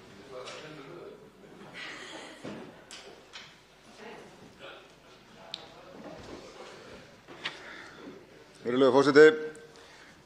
Hv. þingmaður og formaður fjárlaganefndar ræddi mikið þá miklu ábyrgð og festu sem væru í stjórn opinberra fjármála og ríkisfjármálanna, sér í lagi undir forystu þessarar ríkisstjórnar. Nú erum við tiltölulega nýkomin út úr umræðu hér í vor þar sem við þurftum að gefa ríkisstjórninni aukið svigrúm í afkomu vegna mikillar eyðslusemi og mikillar útgjaldaþenslu. Báknið hefur verið þanið með fordæmalausum hætti. Og síðasta ári afgreiddum við hér fjárlög sem áætluð voru með 28 milljarða afgangi, 1% af landsframleiðslu. Nú stefnir í að afkoma ríkisins verði að minnsta kosti í halla upp á 0,5% af landsframleiðslu þetta árið og ekki öll kurl komið til grafar þar ennþá. Enn erum við í mikilli óvissu þróun efnahagsmála en ríkisstjórnin ætlar sér að leggja hér fram fjárlög fyrir árið 2020 með halla upp á 0,3 til 0,4% af landsframleiðslu sem nýtir nær allt það svigrúm sem að ríkisfjármálin hafa samkvæmt fjármálastefnu ríkisstjórnarinnar. Treystir hv. formaður fjárlaganefndar því að engin slík óvissa sé í efnahagslífinu núna fram undan að það sé óhætt að tefla málum svo tæpt? Þá svarar andsvari hv. 9. þingmaður Suðvesturkjördæmis, Willum Þór Þórsson. Hæstv. forseti. Ég þakka hv. þingmanni andsvarið. Hv. þingmaður spyr það hvort að ég treysti því að þetta haldi allt saman og hvort að það sé ekki einhver óvissa. Það alltaf óvissa. Þess vegna mikilvægt að byggja upp stöðugleika þannig við getum mætt óvissu. Ég sagði það í minni ræðu að þessi ríkisfjármálastefna, og það var farsælt skref að byggja óvissusvigrúmið inn einmitt til þess að áætlanir héldu frekar. Þannig að sveigjan í stefnunni og þess vegna segi ég að þessi ríkisfjármálastefna hún beinlínis hönnuð til að mæta sveiflunni eins og hún Það þannig sem þetta virkar. Það það sem fjármálaráð hefur ítrekað bent okkur á. Og það sjáum við vera að virka núna. Og það ekki bara það að það staðfestist í þeim spám sem við erum að horfa á. Það enn spáð hagvexti á næsta ári, 1,7%. Þannig að þar vissulega erum við að milda áhrifin. Þetta staðfest í peningamálahefti Seðlabankans. Og ég fór hér yfir fleiri aðila sem hafa staðfest það. Þá veitir andsvar síðar að sinni hv. 7. þingmaður Reykjavíkurkjördæmis norður, Þorsteinn Víglundsson. Það einmitt kjarni máls, herra forseti, að óvissu ekkert aflétt fyrr en að árið lokað. Árinu lokað, sem sagt árinu 2020. Eftir rúmt ár munum við sjá hvernig útkoman verður af þeim fjárlögum sem við erum að ræða hér. Og þegar ríkisstjórnin fyrirfram búin að eyða öllu óvissusvigrúminu, þá hún væntanlega að gera það í trausti þess að það sé enga óvissu að finna í þjóðhagsspá næsta árs. Að það þurfi engri óvissu að mæta á næsta ári og þá bendi ég bara aftur á. Við erum hér í gær að ræða fjáraukalög sem að sýndu 1,5% frávik í afkomu hins opinbera á milli ára. af þeirri óvissu sem einmitt fylgdi efnahagsástandinu frá því við kláruðum fjárlög í fyrra þar til við erum að byrja að ræða hér fjáraukalög fyrir árið 2019. Og ég spyr þá, hvað ætlar þessi ríkisstjórn að gera að ári liðnu ef að óvissa reynist svipuð áfram eins og verið hefur, því að enn ekki öll kurl komið til grafar það hversu djúp þessi niðursveifla verður. Og þá svarar andsvari síðar að sinni hv. 9. þingmaður Suðvesturkjördæmis Willum Þór Þórsson. Hæstv. forseti, ég þakka hv. þingmanni andsvarið. Ég og hv. þingmaður alveg saman um það verður alltaf óvissa til staðar í hagkerfinu. Hagkerfið bara mannlífið, það bara lifandi. Og vissulega, og ég fór inn á það í minni ræðu, við erum að byggja á áætlun.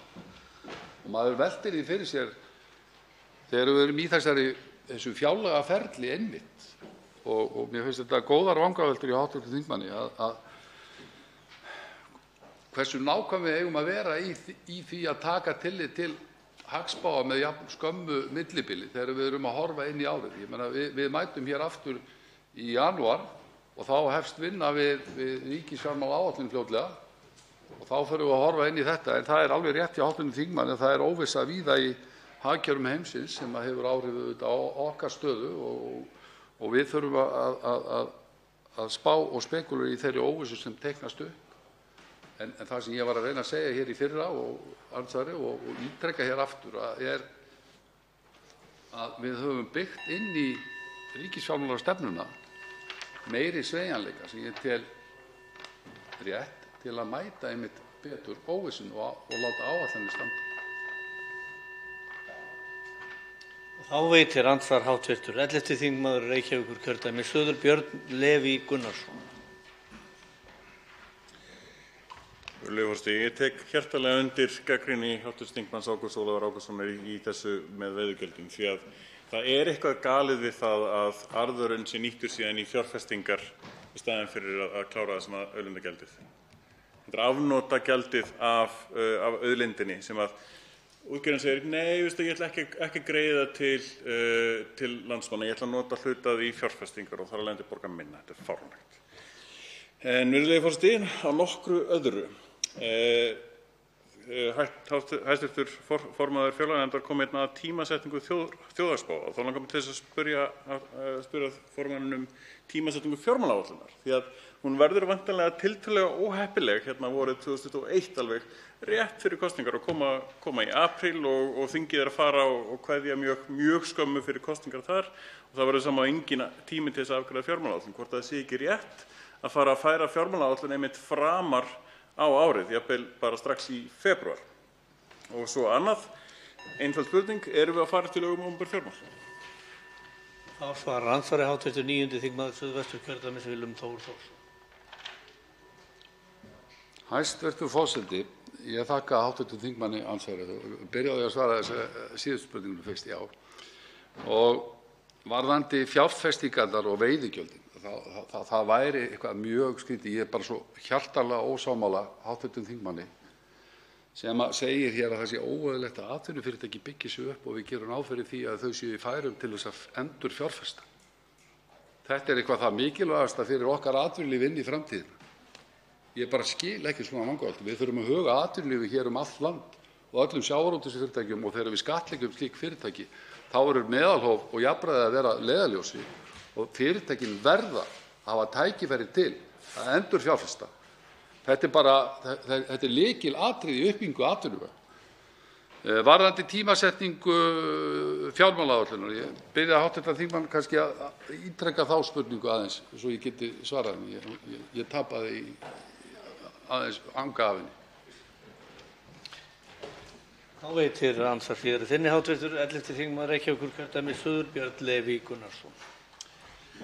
Til þess að þingið hafi nægan tíma til að fara yfir fjármálaáætlun að vori væri ekki eðlilegt að hún kæmi fram leið og þing hefst þegar á vorþingi í staðinn fyrir undir lok vorþings ef að það á að vera kjarninn í fjárlagavinnu þingsins og vinnast í fjármálaáætlun. Ef að það á að vera gagnsæi og þessi viðspyrna að áætlanir eiga að halda betur og þar fram undir götunum eins og hæstv. formaður sagði, þá spyr ég hvaða áætlanir sem við samþykkjum á lokametrum vorþings. sem eru gríðarlega ógagnsæjar. Sem sagt, væri ekki eðlilegt að fjármálaáætlun kæmi fram fyrr á vorin. Það er mjög undarlegt að við erum með ákveðið afnotagjald fyrir auðlindir hérna. En af afnotagjaldinu dregst kostnaður. Ég væri alveg til í að borga skatt eftir kostnað heimilisins. Það væri fínt. En einhverra hluta vegna þá fá fyrirtæki alltaf að draga frá allan kostnað frá réttmætu afnotagjaldi af auðlindum landsins. Og þá svarar andsvari síðar þinni hv. 9. þingmaður Suðvesturkjördæmis Willum Þór Þórsson. Já, hæstv. forseti, varðandi tímasetningu og þakka hv. þingmanni góðar spurningar. Varðandi tímasetningu fjármálaáætlunar, það væri æskilegt að við værum fyrir tíma að vinna fjármálaáætlun. Þá þurfum við einhvern veginn að finna út úr því hvernig er hægt að vinna þetta út í stofnanir og ég held að það sé hægt að færa þetta nær í tíma. Ég held að myndi muna bara nánast hverja viku. Þó við næðum þessu bara 1 mánuð, þá myndi það skipta máli. Þannig ég tek bara undir með hv. þingmanni þar. En ég væri svo mikið til í þessa umræðu fjárfestingar og mikilvægi fjárfestingar. Þetta er auðvitað bara algjört lífsspursmál, hvort sem við ræðum heimili eða fyrirtæki. Og með fjárfestingum þá erum við bara að búa í haginn til framtíðar fyrir þjóð og fyrir alla sem koma að fyrirtækinu, starfsfólk og alla. Þá veitir andsvar hv. 3. þingmaður Suðvesturkjördæmis Birgir Þórarinsson. Suðurkjördæmi er það, Birgir Þórarinsson. Herra forseti, ég þakka hv. þingmanni Willum Þór Þórssyni og formanni fjárlaganefndar fyrir ágæta framsögu. Ég vil koma hér aðeins inn á málefni Landspítalans við hv. þingmann. Landspítalinn er okkar mikilvægasta og stærsta heilbrigðisstofnun landsins. Það hafa skapast miklar umræður fjárhagsvanda spítalans undanfarið og sá vandi er margþættur. Yfirstjórn spítalans hefur kynnt fjárlaganefnd aðhaldsaðgerðir vegna halla á rekstri og ein af þeim aðgerðum er að falla frá sérstökum kjörum fyrir hjúkrunarfræðinga vegna langvarandi mönnunarvanda á spítalanum.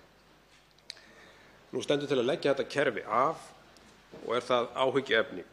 Það mun þýða að yfirvinna mun aukast og verður það mjög fljótt að stórum tölum.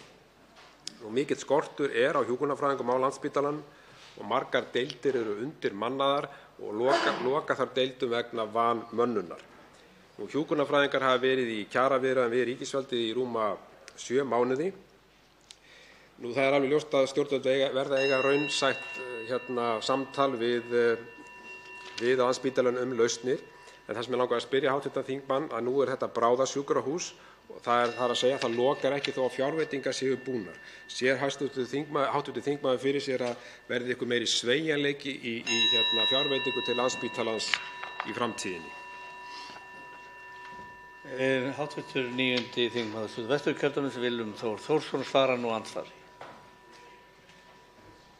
Já, hæstv. forseti, ég þakka hv. þingmanni fyrir þessa spurningu og tek undir með hv. þingmanni. Við erum að horfa á mjög stóra og mikilvæga stofnun sem sinnir þessu hlutverki hér í okkar heilbrigðiskerfi og vegur þungt í okkar ríkisfjármálum og heilbrigðiskerfið allt. Heilbrigðis- og velferðarmál eru farin að sífellt taka til sín aukið vægi.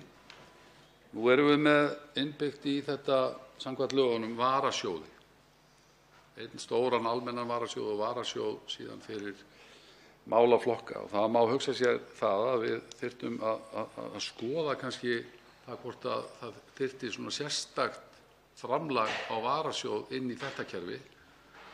Ég hygg að hv. þingmaður er með slíkar vangaveltur. En það vissulega í jafn umfangsmiklum rekstri getur verið óþægilegt af því við sjáum ekki endilega fyrir þyngdina eða þyngdina fyrir árið, hvað verður mikið að gera eða hvað mörg tilfelli komu upp. að það þurfi meiri sveigju í slíkan rekstur og að stjórna svo umfangsmiklum rekstri. Þá veitir andsvar síðara þinni hv. 3. þingmaður Suðurkjördæmis, Birgir Þórarinsson. Herra forseti, ég þakka hv. þingmanni ágætt svar og ég tek undir með honum að það þarf að fara í kjölinn á þessu máli og skoða möguleika þess að verði meiri sveigjanleiki í fjárveitingu til Landspítalans, hugsanlega í gegnum varasjóð, það er ágætis hugmynd. En ég vil koma hér aðeins í síðara andsvari inn á sölu losunarheimilda sem eru á koltvísýringi. Gert er ráð fyrir um 4,8 milljörðum vegna sölu á losunarheimildum.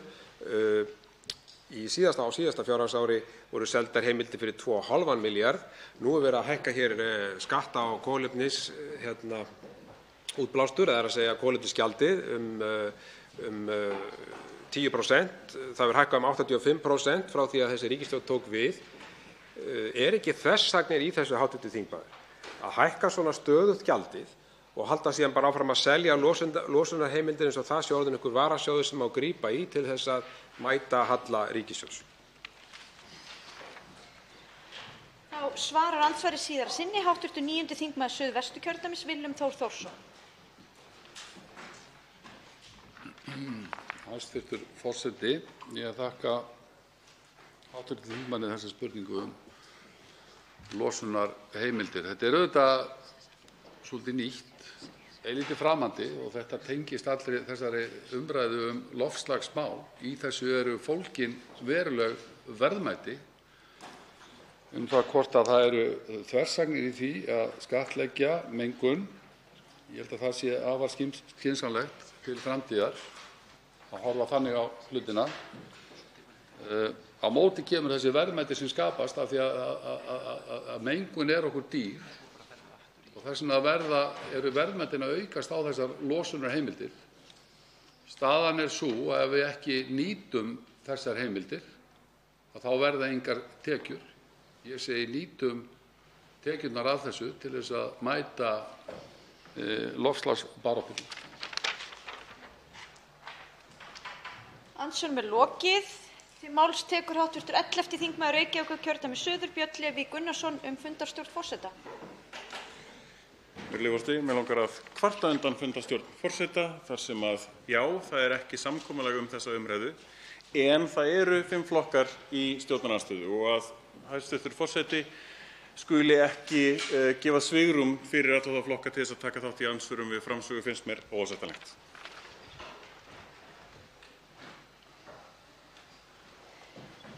Til máls tekur hv. 12. þingmaður Suðvesturkjördæmis, Guðmundur Ingi Kristinsson, fundarstjórn forseta. Virðulegur forseti,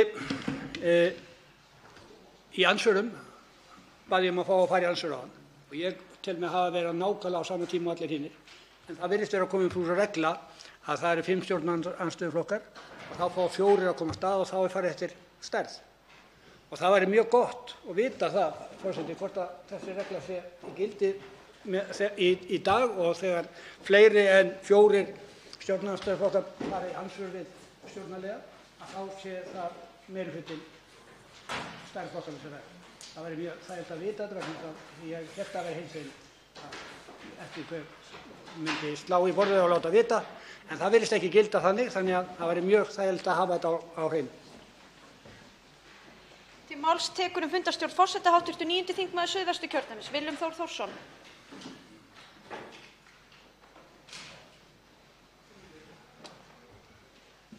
Já, hæstv. forseti, þar sem ég veit að hæstv. forseti er ákveðinn vandi á höndum í þessu að þá vil ég nú bara segja það að ég er auðvitað búinn að koma í andsvör í umræðunni við þá sem eftir sátu hér við þessa framsögu og koma þá í andsvör við þá þingmenn þegar þeir taka sína framsögu í minnihluta og svo get ég auðvitað bara komið aftur í ræðu og þá geta hinir komið og tekið andsvör. Þannig að við getum örugglega leyst úr þessu, hæstv. forseti. Forseti þakka fyrir þau liðlegheit. Forseti veit ekki betur en hér sé bara horft til þess hver slær í borðið fyrst eða hverju forseti tekur eftir í hverju tilfelli. En sá forseti sem hér stendur var reyndar ekki á vaktinni akkúrat þá. en ekki hefur samist neitt sérstaka umræðu í tengslum við þessa umræðu sem fram fer hér, þannig að þá gilda bara hin hefðbundnu fundarsköp. Útbýtt á fundinum þingskjali 452, fjárlög 2020, nefndarálit 3. minnihluta fjárlaganefndar, þingskjali 455, fjárlög 2020, breytingartillaga 2. minnihluta fjárlaganefndar, þingskjali 456, fjárlög 2020, breytingartillaga 3. minnihluta fjárlaganefndar og þingskjali 457, fjárlög 2020, breytingartillaga 4. minnihluta fjárlaganefndar.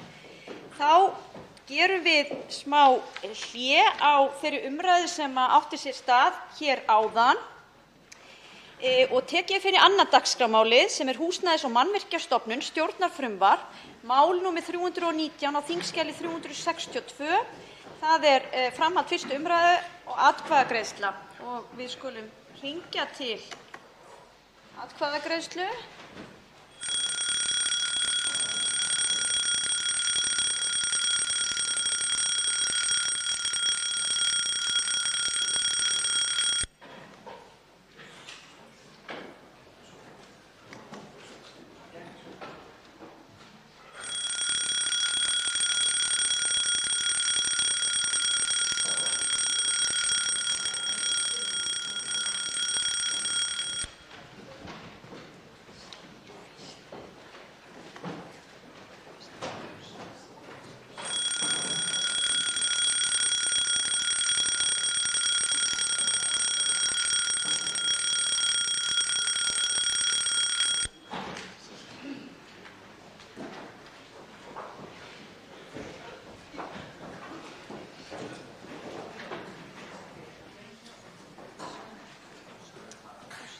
Að þá sé bekkurinn þétt skipaður og þá höldum við áfram með atkvæðagreiðslu og þetta atkvæðagreiðslu nefnd mál nr. 319, Húsnæðis- og mannvirkjastofnun, stjórnarfrumvarp á þingskjali 362.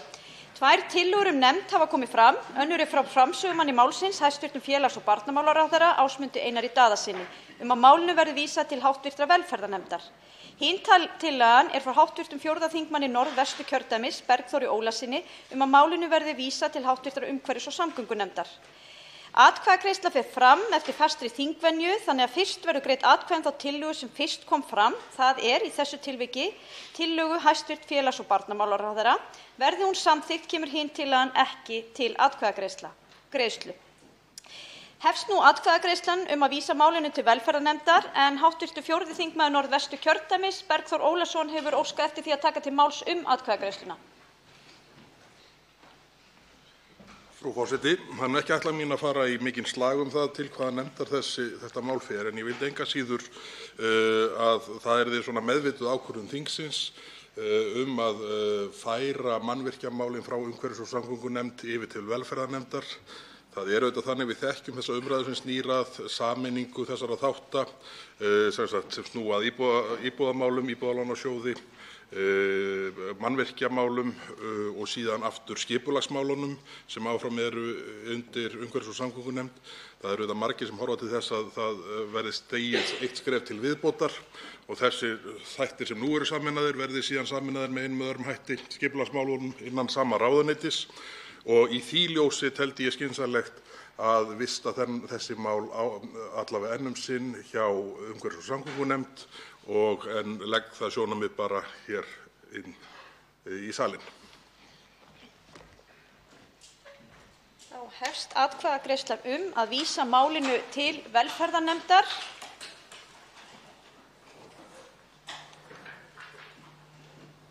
Hafa allir hv. þingmenn greitt atkvæði? Þá atkvæðagreiðslu lokið. Það samþykkt með 37 atkvæðum gegn 9 að málið verði vísað til velferðarnefndar.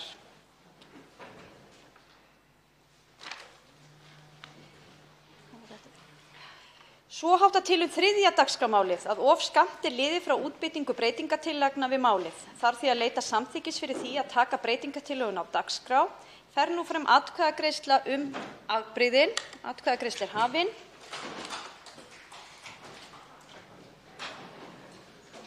Allir hv. þingmenn greitt atkvæði. Atkvæðagreiðslu lokið. Það er samþykkt með 46 samhljóða atkvæðum.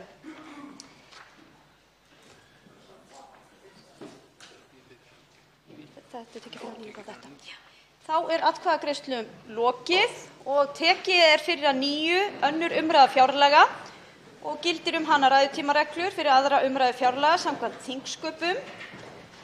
Og þá er komið að til máls tekur framsögumaður 1. minnihluta fjárlaganefndar, hv. 3. þingmaður Reykjavíkurkjördæmis suður, Ágúst Ólafur Ágústsson.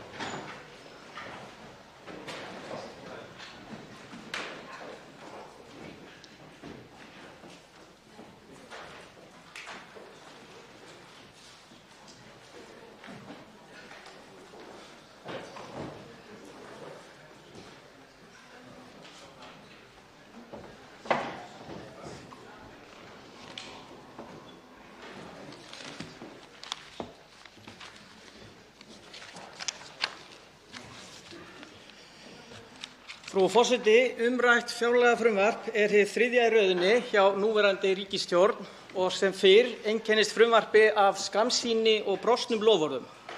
Og sem fyrr eru flestir umsagnaraðilar mjög gagnrýnir á frumvarpið og þá ekki síst við þá aðila sem starfa í velferðar-, verkalýðs- og skólamálum.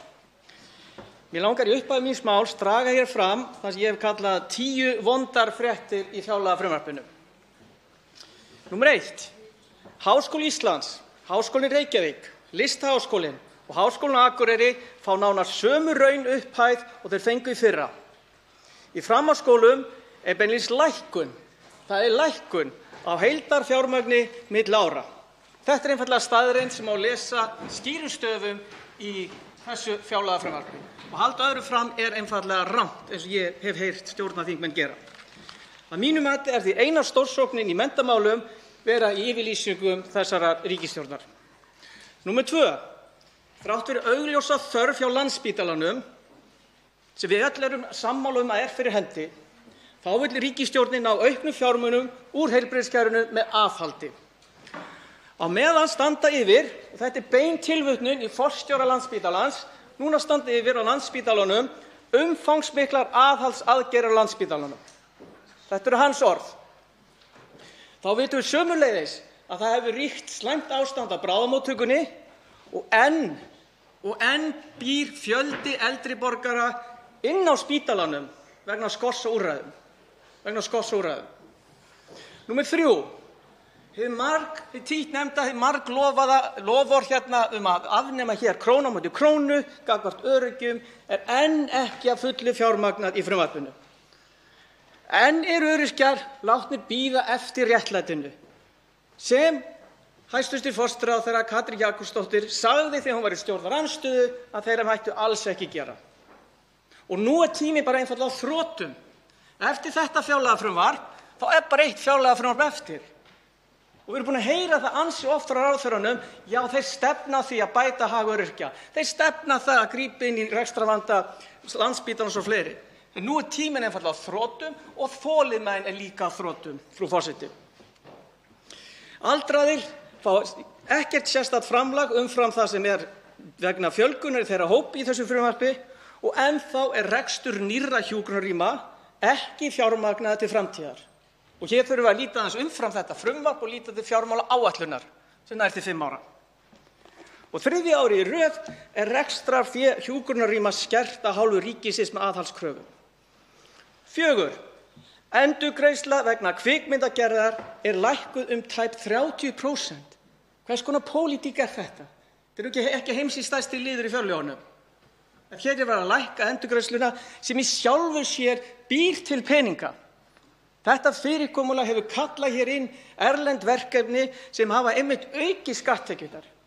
Þess vegna skil ég ekki á hverju ríkisstjórn Vinstri grænna, Framsóknar og Sjálfstæðisflokksins sé að klípa þarna og ekki lítið, 30%.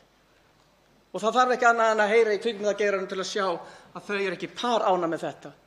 Þannig að þingmenn í þessu sal þurfa svo sem ekkert að taka mín orð trúanlega en hlusti að minnsta kosti á hagsmunaaðilana. Þetta er gerð í algjöru ósætti við kvikmyndagerðarfólk og sjónvarpsgerðarfólk á Íslandi. Við sjáum að framlög til Tækniþróunarsjóðs lækka Þau lækka til innviðasjóðs, lækka til lýðheilsusjóðs, lækka til sprotasjóðs, lækka til rannsóknarsjóðs, lækka til markáætlunar á sviði vísinda og tækni og þau lækka meirasta til jafnréttissjóðs. Þetta er pólitíkin sem sést svo skýrum stöfum í fylgiriti þessara ríkisstjórnar í þessu fjárlagafrumvarpi. Og það er ekki bara að þetta sé nóg. Því í 5. lagi þá sjá að ríkisstjórnin er að leggja til lækkun til hjálpartækja, lækkun til endurhæfingarþjónustu og lækkun til verndaðra vinnustaða og lækkun til vinnusamninga öryrkja. Þetta finnst mér líka sérkennilegt. Af hverju er ekki hægt að hlífa þessum aðilum frá aðhaldskröfunni og niðurskurðinum milli ára? Af hverju getum við ekki tryggt hér tekjur með þeim hætti að við þurfum ekki að grípa til svona niðurskurðar? Þetta er gagnrýnisvert, frú forseti. 6. lagi, framlög til persónuverndar, skattrannsóknarstjóra, ríkisendurskoðunar og almenna löggæslu lækka. Og þetta er sérstaklega áhugavert því nú eru færri lögreglumenn í landinu en voru fyrir 10 árum. Þrátt fyrir að ferðamenn hefur fjölgað, þeir hafa fimmfaldast á þessu 10 árum og Íslendingum hefur fjölgað nokkra 10.000. Af hverju er verið að klípa hér af almennu löggæslu 400 milljónir? En það er gert, frú forseti.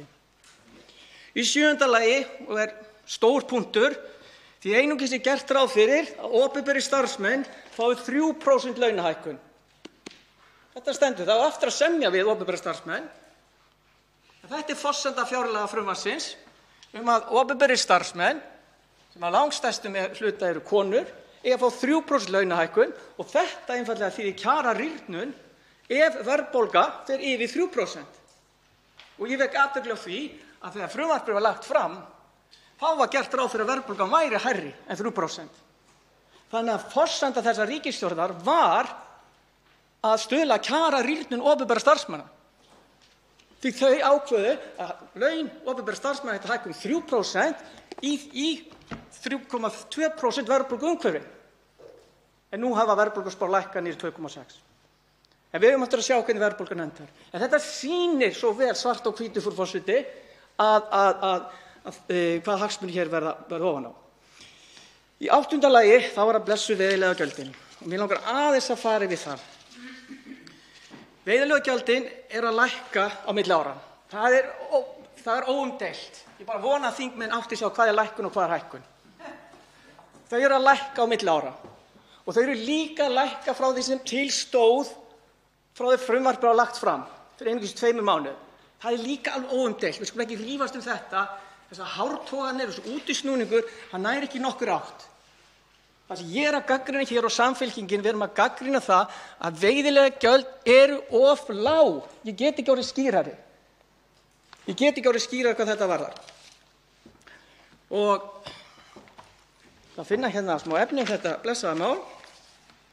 Eins og ég gat hérna í andsvari mínu við formann fjárlaganefndar, það samkvæmt lögum veiðileyfagjaldið á annars vegar að mæta þeim kostnaði sem hið opinbera verður vegna sjávarútvegsins. Þetta erum við öll sammála en til viðbótar á veiðileyfagjaldi líka að tryggja beina og sýnilega hlutdeild í afkomu veiðanna.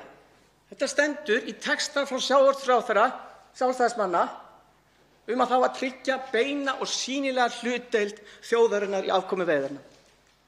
Og nú kemur ljós að tekjur á veiðileyfagjaldinu verða á næsta ári lægri en sá kostnaður sem ráðherra sjálfur metur að skattgreiðendur verða fyrir vegna þjónustu hins opinbera gagnvart útgerðinni.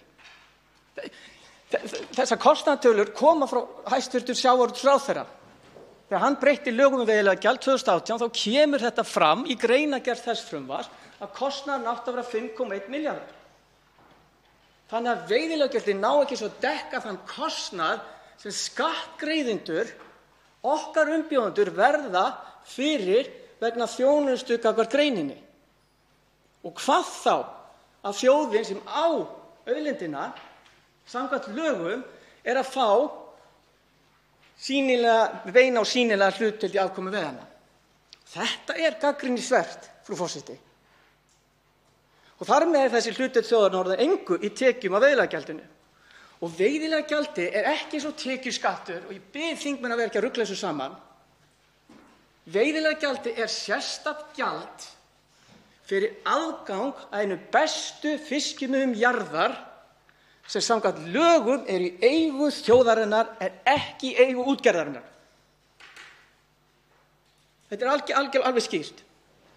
Og til að draga fram fáránleikann í þessu, og ég gerði það hér áðan, þá sjá það nú allir hversu fáránlegt það er að laxveiðimenn munu greiða meira fyrir sín veiðileyfagjöld, laxveiðimenn munu greiða meira fyrir sín veiðileyfi á næsta ári heldur en útgerðin. Og nú er veiðileyfagjaldið stefnir það að verði lægra heldur en tóbaksgjaldið til að sýna fáránleikann í þessu fyrirkomulagi. Það þarf að breyta reglunum, ég átta mig alveg á því og við skulum bara gera það. Við skulum tryggja hér að þjóðin fái sanngjarna hlutdeild í nýtingu á þeirri auðlind sem hér er nýtt. Og ég veit mætavel að sjávarútvegurinn greiðir ýmsa skatta. Ég vil að sjávarútvegurinn vegni vel og það er mikilvægt að sjávarútvegurinn hafi góða afkomu. Fyrr má nú vera, ég átta mig alveg á því. Og ég veit að sjávarútvegurinn greiðir tekjuskatt, launaskatt, tryggingagjöld og svo framvegis. Ég átta mig alveg á því. En það gerir hver einasta sjoppa líka og efnalög í þessu landi. Sjávarútvegurinn er í sérstakri stöðu því hann er að nýta sér auðlind sem hann á ekki.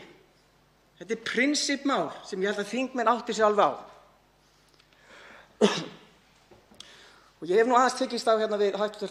Formann fjárlaganefndar, lækkun og mér finnst þetta svo mikill útúrsnúningur, en ég skal samt reyna að vera skýr. Þegar þessi ríkisstjórn tók við völdum var veiðileyfagjald 11,2 milljarðar. Það var lagt fram fjárlagafrumvarp fyrir 2 mánuðum, gert ráð fyrir 7 milljörðum. Núna, samkvæmt skjali frá hv. þingmanni, formanni nefndarinnar, kemur nýtt skjal, nefndarálit, sem segir, tillögurnar eru hérna, tillögur til breytinga á tekjuhlið fjárlaga. Tillögur til breytinga á tekjuhlið fjárlaga, veiðileyfagjald lækkað um 2 milljarða. Og mér finnst algjör hártogun að fara að tala hér er þetta breyting, er þetta endurmat? Sko, kjarni málsins er að hér eru bara veiðileyfagjald að lækka frá því til stóð og lækka á milli ára. Þannig að við skulum kannski ekki hengja okkur í einhvern orðhengishátt hvað þetta var. Að minnsta okkur vil ég reyna að forðast það ef hægt er. Og sömuleiðis get ég vitnað hér í bréf fjármálaráðherra sem var lagt fyrir hönd ríkisstjórnarinnar þar sem hann fer fram á þessa breytingu. Þetta eru áætlaðar tekjur. Áætlaðar tekjur, allt í lagi. Mér er alveg sama hvað ég kalli þetta, tekjurnar lækka. Það er það sem ég er að draga fram. Það er það sem ég er að draga fram. Þið megið kalla þetta hvað sem er, en tölurnar eru þannig, og hér er líka bent á það, ef þið hefðu nú ekki breytt lögunum, þá hefðu veiðileyfagjaldið verið enn lægri. En ég vil nú svara því að það eru frekar fátækleg rök að veiðileyfagjaldið hefði verið enn lægra ef breytingar hefðu ekki verið gerðar. Að lagfæra gallakerfi með öðrum galla er ekki sérstaklega skynsamlegt. Og síðan er líka sagt, ég skal svara því, það er sagt að veiðileyfagjald sé lægra nú vegna þess að lög kveða á það. Gott og vel. Hverjir breyttu lögunum? Til að útgerðarmenn myndu greiða lægra veiðileyfagjald? Já, það var núverandi ríkisstjórn undir forystu Katrínar Jakobsdóttur. Þetta var þetta fyrsta sem ríkisstjórnin gerði. Munið, við tókumst á þetta hérna 2018. Við rifumst þetta að við í Samfylkingunni og fleiri flokkar og aðrir umsagnaraðilar, Alþýðusamband Íslands benti á með því að breyta lögunum eins og þessi ríkisstjórn var að gera og þið sem sitið hér, þá væru veiðileyfagjöldin að lækka. Þannig þið get ekki, frú forseti, hrósa okkur sérstaklega, já, ef þið hefðum ekki breytt þá hefði veiðileyfagjaldið verið enn lægra. Mér finnst þau rök ekki ná í gegn. Það var sérstaklega bent á það að veiðileyfagjöldin yrðu lægri með ykkar ákvörðun. Og nú hafa þeir sjaldan verið eins lág eftir að við byrjum að taka þau upp.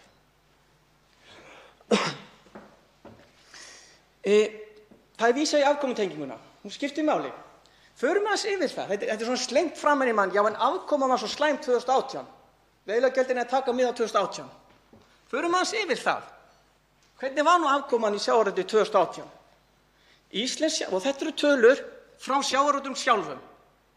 Þetta er það sem Deloitte tók saman fyrir sjávarútvegi á sjávarútvegsdeginum daginn. Íslensk sjávarútvegsfyrirtæki högnuðust tæpa 30 milljarða árið 2018, á þessu ári sem að ræða. Arðgreiðslur sem fara í prívatvasa útgerðarmanna voru yfir 12 milljarðar. Yfir 12 milljarðar þetta árið. Og ef við aðeins lítum hvernig sjávarútvegurinn hefur þróast undanfarin ár, þá hafa arðgreiðslur frá 2010, arðgreiðslurnar sem fer bara prívatvasa eiganda fyrirtækjanna, það hafi verið 100 milljarðar. 100 milljarðar. Og LÍÚ, hvað heitir SFS núna, hefur kallað þessi ár gullaldarár. Gullaldarár. Ekki mín orð, þeir eigin orð. Þessi ár hafa verið íslenskur sjávarútvegur mjög gjöful, en mér finnst að íslenskur almenningur hafi verið hlunnfarinn því það hann sem á þessa auðlind. Og aftur undirstrikar það, ég vil að sjávarútvegur egni vel, en hann aflögufærari heldur en hv. þingmenn stjórnarflokkanna halda hann sé. Lítum að eina tölu í viðbót. Hagur sjávarútvegsins, það aukið eigið fé og arðgreiðslurnar, hefur batnað 450 milljarða á einum áratug. Og veiðileyfagjaldið sem við erum að rífast hér þetta gjald sem gjald fyrir að veiða sameiginlegu auðlind sem bjó til þennan hagnað, undirstaða þess hagnaðar auðvitað, orðað þannig, einhvers lítill hluti þessara hagnaðar.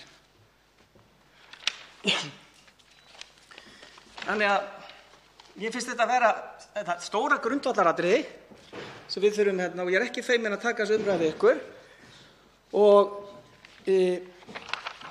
finnst þetta mikilvægt og það bara mjög opinberandi að sjá muninn á þeir stjórnmálaflokkur sem tala hér með þeim hætti sem ég geri og þið sem tali með öðrum hætti. Og það allt í lagi.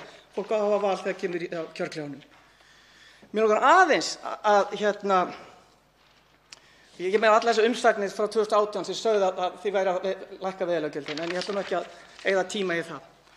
En mér langar að benda hins vegar á, og hér tilvitnun, frú forseti, ónefndur stjórnmálamaður segir fyrir kosningar. Tilvitnun hefst. Ég tel bara að þessi gjöld hafi verið lækkuð og allt of skart og ég held að þau geti skilað sér betur án þess að ógni hagsmunum útgerðar í landinu.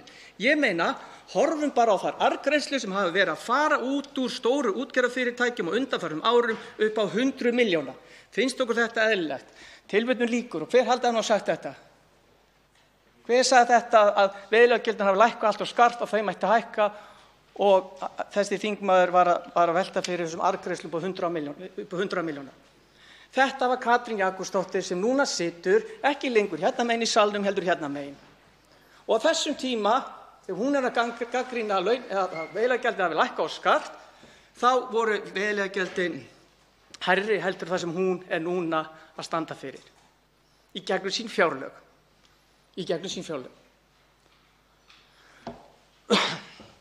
Þannig að mér finnst þetta sérkennileg sinnaskipti, ef við skulum bara orða það pent. Og annað til að sýna hvað þessi hagsmuni, þetta snýst svo mikið hagsmuna, mér fannst það mjög áberandi, eða upplýsandi, að sjá þegar hæstv. Fjármálaráðherra kemur í þennan sal, var það þessari viku eða síðustu viku, með eitt af forgangsmálum ríkisstjórnarinnar að þá lá afskaplega mikið á að afnema stimpilgjöld af kaupum á stórum skipum. Allt í einu var það orðið forgangsmál. Og það mjög athyglisvert. Á meðan almenningur látinn greiða sín stimpilgjöld, til dæmis á húsnæði, þar á meðal fyrstu kaupendur líka. En með afnámi stimpilgjalds á stórum skipum á enn og aftur að lækka gjöld á útgerðarmönnum. Og ég svolítið hissa á vinum mínum í Vinstri grænum að láta bjóðast við þetta aftur og aftur. Fólk sér alveg að hagsmunagæslan fyrir stórútgerðina verður ekki augljósari. Og nú stefnir í að við erum að ganga í halla. Nú stefnir líka í því að það kreppir að ýmsum hlutum velferðarþjónustunnar. Þannig að það sé ekki þörf fyrir frekari tekjur hjá ríkinu. En samt verða þessir hagsmunir ofan á, herra forseti. Þannig ég ætla nú kannski að láta staðan numið varðandi veiðileyfagjöldin. En þetta er áhugavert þessar staðreyndir. Ég var ennþá þessi 10 vondu fréttum í fjárlagafrumvarpinu, ég var komin í 8 og nú með 9 þá er ég að varpa fram að við þurfum að eyða miklu meiri í umhverfismálin sem er mál málanna. Einungis 2% af fjárlögunum fara í umhverfismál og meira þess að skógræktin fær lækkun á milli ára og þetta er kannski sérkennilegt, kannski þvert á það sem við heyrum alltaf ráðherrana að segja. Ég er svolítið þreyttur á þessu bólgnum yfirlýsingum ráðherrana sem eiga kannski sér lítil stoð í fjárlagafrumvarpinu þegar á reynir. En auðvitað veit ég það er ýmislegt í þessu frumvarpi, þetta eru 1000 milljarðar og það er ýmislegt jákvætt í frumvarpinu, en ég er að draga fram það neikvæða, það er mitt hlutverk, ég í stjórnarandstöðu er að draga fram hvað betur mætti fara. Síðan er það ykkar hlutverk að draga fram þess að þið eru stolt af. En það er margt í þessu frumvarpi sem ég held að við hefðum getað verið sammála um að lagfæra. Það er margt í þessu frumvarpi sem þarf ekki að lenda í einhverjum skotgröfum stjórnmálaflokkanna. En við sem erum minnihluta erum sjaldan hleypt að þeirri umræðu. Og í 10. lagi þá er þessi sérstaka aðhaldskrafa ennþá í fjárlögunum á sjúkrahús, öldrunarstofnanir og skóla. Frú forseti, nú þegar samdráttur er hafinn í hagkerfinu, samdráttur sem við tölum um að myndi gerast árinu fyrir 1 ári síðan, en þið hlustuðu ekki á það, þá er enn brýnna en áður að það sé gætt að þessum innviðum samfélagsins og gætt að jöfnuði. Jöfnuður er ekki bara skynsamur og réttlátur, hann er líka góð hagfræði. Hann er líka góð efnahagspólitík. Jöfn samfélög eru rík samfélög og ójöfnuður á Íslandi er vandamál og hér lít ég fyrst og fremst á eignaójöfnuðinn. Ég veit að tekjujöfnuður á Íslandi er talsverður í alþjóðlegum samanburði en það er eignaójöfnuðurinn sem ég hef miklar áhyggjur af. Ég mun koma aðeins að honum hérna áðan. Frú forseti, það skiptir að sjálfsögðu máli, miklu máli að stjórn á ríkisfjármálum sé ábyrg á sama tíma og þörf fyrir opinbera fjárfestingu er uppfyllt. En það sem ég hef verið að benda hér á að þetta fjárlagafrumvarp felur ekki í sér þessa framtíðarsýn sem Íslendingar hafa verið að kalla eftir. Og í því ljósi þá hefur Samfylkingin lagt fram breytingartillögu við frumvarpið upp á 20 milljarða króna. Við leggjum til breytingar til að gera fjárlögin framsæknari. Tillögurnar snúa annars vegar að því að sækja fram á sviði menntunar, nýsköpunar og loftslagsmálum og hins vegar snúa þær að verja velferð almennings, barnafjölskyldur, heilbrigðisþjónustu og þá sem standa höllum fæti. Við erum búin að tvískipta þessu breytingartillögum, aðrar sem lúta að framtíðinni, það eru 10 milljarðar. Við leggjum til að það verði setti 4 milljarðar í aðgerðir gegn loftslagsbreytingum. Við leggjum til að háskólarnir, Háskóli Íslands, Listaháskólinn, Háskóli Reykjavík, Bifröst, Háskóli Akureyri og aðrir háskólar fái 2 milljarða. Við leggjum til að framhaldsskólinn fái 1 milljarð. Munið þeir eru að fá lækkun milli ára, litla lækkun, ég átta mig á því, en þeir eru ekki að fá aukningu. Framhaldsskólar eru ekki að fá aukningu, þrátt fyrir að styttingarpeningar áttu að haldast. Ég veit að þið getið reiknað ykkur upp í hækkun með að reikna per haus. Ég veit alveg hvað ég er að tala um, en munið þegar við styttum framhaldsskólana, þá var þetta styttingarpeningar þess að haldast og ofanálag er búið að boða hér stórsókn í framhaldsskólana. Hún er ekki sjáanleg. Hér er tillaga að setja aukna fjármuni í tækniþróunarsjóð og rannsóknarsjóð og innviðasjóð. Við viljum bakka með þessu vondu áform ríkisstjórnarinnar um að skera niður endurgreiðslu vegna kvikmyndagerðar. Við erum hér með tillögu um að það verði ekki gert og við viljum setja 300 milljónir þar til viðbótar. Við viljum sömuleiðis auka endurgreiðslu rannsóknar og þróunarkostnaðar fyrirtækja. Svo er tillaga hér almenningssamgöngur. Tillögurnar sem lúta að velferðarmálunum, fyrsta lagi er það tillaga aukning í barnabætur og lengingu fæðingarorlofs. Við viljum setja fjármuni í Landspítalann og sjúkrahús á Akureyri.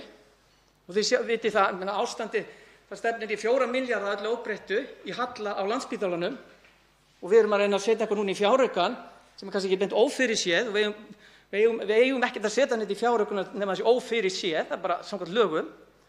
Við viljum setja aukna fjármuni í heilbrigðisstofnanir á landsbyggðinni, hjúkrunarheimilin til aldraða og öryrkja og löggæslan. Við viljum setja 400 milljónir þangað sem er sama upphæð og fyrirhugað niðurskurður til almenna löggæslu. Og að lokum viljum við setja 200 milljónir til SÁÁ. Það fer nú ekki á hausinn með að bæta aðeins í SÁÁ. Og SÁÁ er núna kljást við lengstu biðlista í sögu samtakanna. Getum við ekki verið sammála þetta? Þetta er skiptimynt. Þetta er svo lítið fyrir þennan sal að við hljótum að geta verið sammála þetta. Á 10 daga fresti deyr Íslendingur vegna ofneyslu lyfja. Á 10 daga fresti deyr annar Íslendingur vegna sjálfsvígs. Það eru margar vísbendingar að okkur líður hálf illa í þessu samfélagi. Við erum með heimsmet í nýtingu á neyslu á þunglyndis og kvíðastillandi lyfjum. Það eru mörg hundruð sjálfsskaðar hjá ungum kynslóðinni og við þurfum, og þetta er ekki flokkspólitískt mál, alls ekki. Hér getur bara verið einfaldlega sammála og verið öll stór að mæta þeim vanda sem fíknisjúkdómar eru að valda í þessu samfélagi. Og þessi hógværa tillaga til SÁÁ hlýtur að vera eitthvað sem þið getið samþykkt. Ég man, eftir að hafa starfað í þessu sal núna í 3 ár með þessu fólki, þá hafið þið fellt hverja einustu tillögu sem við höfum lagt. Og ég vona að það verði nú ekki tilfellið. Að við getum nú aðeins íhugað eitthvað af þessum breytingartillögum, ekki endilega Samfylkingarinnar, aðrir flokkar eru með góðar tillögur líka. Hversu flókið er það nú fyrir stjórnina að samþykkja tillögur sem því hjarttakar eru sammála og hafi talað fyrir og muni tala fyrir eftir 18 mánuði þegar þið farið í kosningabaráttu.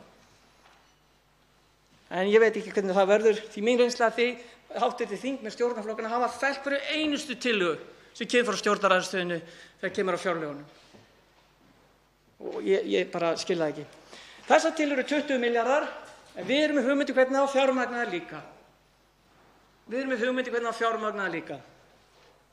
Ég kem að því aðeins síðar. Ég geti svo sem aðeins bara nefnt það hér, fyrst ég er að tala þetta. Auðvitað að veiðilega gjöldin.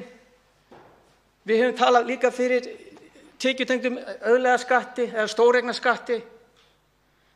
Við höfum talað fyrir hækkun kolefnisskatts, hætt skattaeftirlit, afnám samningu skattþrepa og svo framvegis og hækkun fjármagnstekjuskatts. Já, þetta eru skattahækkanir, ég er alveg ófeiminn að tala það, en þetta eru breiðu bök sem hafa efni á því að leggja aðeins meira mörkum.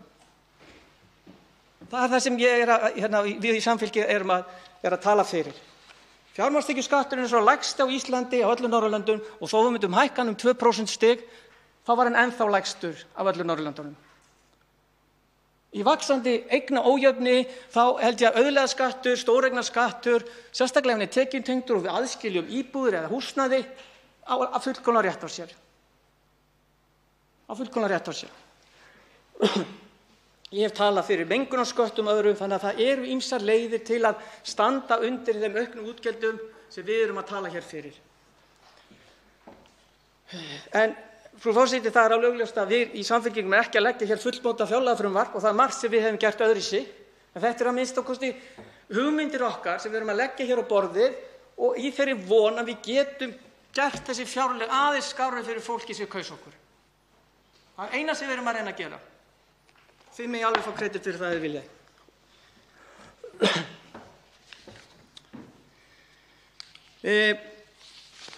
Frú forseti, held aðeins áfram, þá hef ég eins og í fyrra og í hittiðfyrra talsverðar áhyggjur af forsendum fjárlagafrumvarpsins sem í litlu samræmi við raunveruleikann. Og við sjáum það, við erum vön að tala um þetta í fjárlaganefndinni, en það er gert ráð fyrir óbreyttu gengi krónunnar, það er gert ráð fyrir að hagvöxtur taki tiltölulega hratt við sér á næsta ári, það er gert ráð fyrir svipuðu atvinnuleysi, óbreyttu olíuverði, og það er gert ráð fyrir tiltölulega lágri verðbólgu. Þetta er allt forsendur sem ég tel vera allt of óraunsæjar. Og þetta sögðum við líka í fyrra og það kom á daginn. Auðvitað vona ég að þessi niðursveifla verði lítil og kreppan verði stutt. En við þurfum að vera raunsæ í okkar fjárlagagerð og í okkar mati á framtíðinni. Og sem fyrr er þetta bleiki fíllinn í stofunni, eða hvað við köllum það, er þetta króna. Því króna sveiflast, hún sveiflast eins og korktappi í ólgusjó, og við sjáum það almennt séð þegar gengi fellur, þá yfirleitt orsakar það aukna verðbólgu. En nú er það samband aðeins bara að veikjast, það er mjög áhugavert. Því sjálfu sér þegar krónan fellur 10%, þá hækkar verð um 10% á öllum innfluttu vörum, svona í Excel-skjalinu, sko, en það hefur ekki gerst í þeim mæli sem módelin alltaf gerður ráð fyrir, og það er bara mjög áhugavert. En við framleiðum ekki allt hér á Íslandi, eðli málsins samkvæmt, og innfluttar vörur eru þriðjungur af heildarútgjöldunum okkar og þar af 3/4 hluti frá Evrópu. Þannig að sveiflan í krónunni hefur svo mikil áhrif, bein áhrif á verðlag, verðbólgu, vexti, hagvöxt, einkaneyslu, skatttekjur. Og þessi króna er eins og hún er svo mikil orsakavaldur í þessu sveiflukennda umhverfi sem við lifum í. Ég hef talsverðar áhyggjur af þessu aukna atvinnuleysi sem ég veit að allir í þessu sal hafa. Það er ömurlegt að hafa atvinnuleysi í okkar samfélagi og það eru tæplega 7.000 manns atvinnulaus. Þetta er eitthvað sem við þurfum líka að bara snúa bökum saman hvernig við tæklum því og reyna að koma í veg fyrir langtíma atvinnuleysi. Og ég man þegar síðasta vinstri stjórn var hér, það voru margs konar aðgerðir í að vinna gegn atvinnuleysi og koma í veg fyrir langtíma atvinnuleysi. Skólarnir voru opnaðir, það voru alls konar námskeið og það voru alls konar aðgerðir til að bregðast við auknu atvinnuleysi og ég held að við ættum að brýni ráðherrana hvað sem þeir eru til góðra verka hvað það varðar. Aðeins varðandi eignaójöfnuðinn. Sumir hafa engar áhyggjur af honum, ég hef áhyggjur af honum. Ég hef áhyggjur af honum og hann er vondur fyrir samfélagið. Þessi vaxandi eignaójöfnuður er vandamál. Þetta er ekki bara einhver hefðbundinn vinstri maður að finnst óþægilegt eitthvað fólk sé ríkt. Þetta snýst ekkert um það. Þetta snýst á hvaða vegferð þetta samfélag er og hvort við séum með kerfi sem sérstaklega hyglar þeir sem eiga mest og mikið. Þetta er lítið samfélag sem við búum í. Og mikill eignaójöfnuður er vondur fyrir okkar litla samfélag. Þetta verða allir jafnir, ég áttum alveg á því. En þegar eignaójöfnuður, þegar við komum með fjölskyldur og einstaklingar sem eiga milljarða, eða tugmilljarða, er ekki ástæða til hans að staldra við og velta fyrir sig. Þetta er umræða sem hver einasta vestræn þjóð og í rauninni flestar þjóðir í heimi er að ræða. Það er eignaójöfnuður. Það er framlag til skattkerfisins. Hverjir greiða skattana og hverjir ekki. Hverjir leggja meira mörkum, aðrir ekki. Það er sláandi á Íslandi að Ísland er langneðst allra Norðurlandana á lista Oxfam þegar kemur að aðgerðum gegn ójöfnuði. Það er sláandi að 1% landsmanna á meiri hreinar eignir, það er eigið fé, 1% á meiri hreinar eignir en 80%. Og 5% landsmanna eiga 41% allra hreinna eigna. Og hver er þróunin? Þróunin er frá 2010, þá hefur eigið fé ríkasta 0,1%, bara ríkustu fjölskyldur í landinu, aukistu tæpa 100 milljarða, eða 68%. Og aftur ég kannski er að missa ykkur í öllum þessum tölum, en alls þérna er ríkast 1%, 35% öllu fjármagnstekjunum. Og ef við stækkum hans hópinn til bara 5% ríkustu, þá tóku þeir rúman helming allra fjármagnstekna. Einn talið viðbót, nú er ég kannski alveg búin að missa ykkur, en 43% af nýjum auð frá árinu 2010 hefur endað hjá ríkustu 10% landsmanna.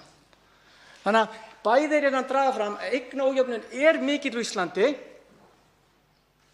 hann er mikill á Norðurlöndunum, það kannski kemur fólki óvart. Og þegar Norðurlöndin hafa stært sig að vera jafnaðarsamfélög, tekjujöfnuður er talsverður á Norðurlöndunum, eignaójöfnuður er mikill. Eignaójöfnuður er mikill. Hann er til þess meiri í Svíþjóð heldur en Íslandi. Bara sem til samanburðar og bara fróðlegt. En þessi auður, hann er líka svolítið vanmetinn hjá henni ríku. Af hverju? Það er vegna þess, þetta er samkvæmt skattframtölum. Það er vegna þess henni ríku, þeir eiga helst hlutabréf og þau eru ekki skráð á markaðsvirði, þau eru skráð á nafnvirði. Og allir sem fylgjast með hlutabréfamarkaði vita að það getur í himinn og haf á milli nafnvirðis hlutabréfa og markaðsvirðis. Og svo kannski höfum við ekki fulla yfirsýn yfir hvar allur auður hinna ríku er, eins og dæmin sanna. Þannig að þetta er áhyggjuefni, það er þessi eignaójöfnuður sem hér við þurfum að huga. Aðeins varðandi opinbera starfsmenn. Ég held að við eigum að tala eins oftar um gildi opinbera þjónustu hér á landi og hvað skiptir máli að hafa hér öfluga opinbera starfsmenn, kennara, sjúkraþjálfara, sjúkraliða, hjúkrunarfræðinga, læknar, löggur.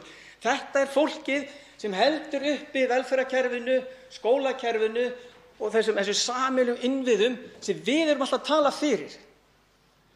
Við megum ekki láta þessa hópa sitja eftir.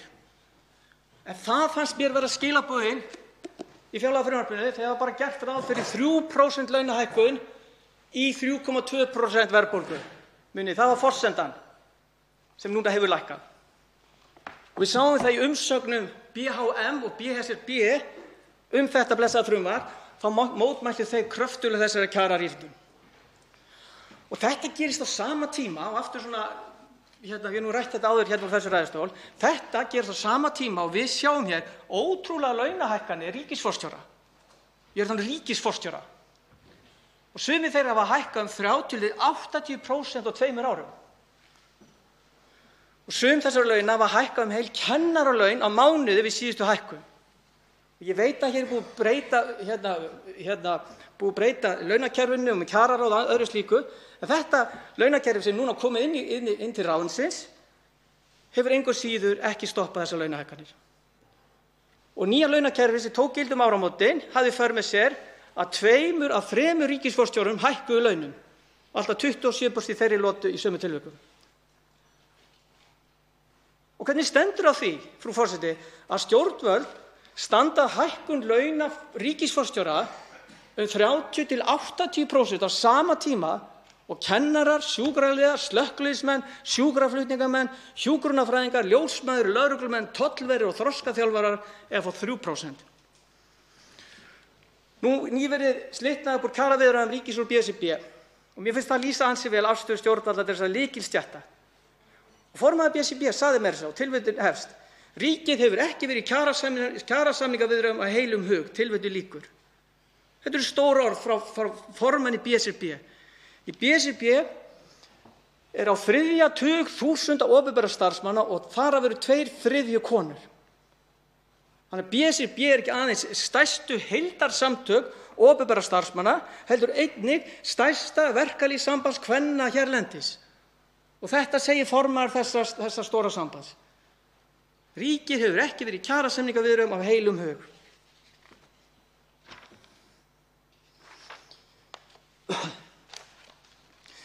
Varðandi öryrkjana, þá ætla ég að deila með ykkur einni tilvitnun.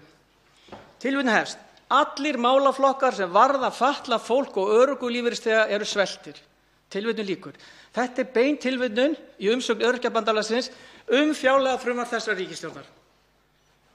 Aftur ítreka, hv. þingmenn stjórnarflokka þurfa ekkert að taka mark á mér, stjórnarandstöðuþingmanni í Samfylkingunni, takið á mark á Öryrkjabandalaginu. Hlustið á hvað ASÍ er að segja, eða BSRB eða BHM. Þetta eru líka ykkar skjólstæðingar, þetta eru líka ykkar kjósendur. Og öryrkjar eru hópur sem hefur allt og lengi verið vanræktur á Íslandi. Þetta eru yfir 20.000 manns. Þetta er sá hópur öryrkjar, er sá hópur sem við ákveðum launin hjá. Og nú stefnir í að mati Öryrkjabandalagsins að það muni muna 90.000 krónum á bótum þeirra, örorkulífeyri, ef miðað við lágmarkslaun. Þetta er meira en 1 milljón á ári. Hvaða sanngirni er það? Það er enginn sem velur það að vera öryrki. 70% öryrkjar undir 300.000 kalli. Það er enginn sem velur að vera öryrki, fólk þarf að lifa á þessum örorkulífeyri sem við ákveðum hér. Getum við ekki að minnsta okkur haft hann jafnháan lágmarkslaunum? En það stefnir í 90.000 króna mun á ári, á mánuði. Og við getum gert betur fyrir þennan flokk fólks, þennan hóp fólks, sem við tölum svo iðulega hér. Ég hef bent hér á tekjuleiðir. Ég veit að það þarf að fjármagna þetta. Þess vegna er ég að æpa með hásan hérna varðandi veiðileyfagjöldin og fjármagnstekjuskattinn og auðlegðarskattinn og kolefnisgjaldið, því ég vil fá tekjur þaðan til að mæta kjarabótum hjá þessum hópi. Peningarnir eru til. Peningarnir vaxa ekki á trjánum, þeir verða til hjá fólkinu og fyrirtækjum í landinu. Við þurfum að hafa kjark í því að sækja peningana með sanngjörnum hætti. Ég er ekki að tala fyrir því að auka álögur hér á millistéttarfólk og venjulegt fólk sem býr í einu dýrasta landi í Evrópu.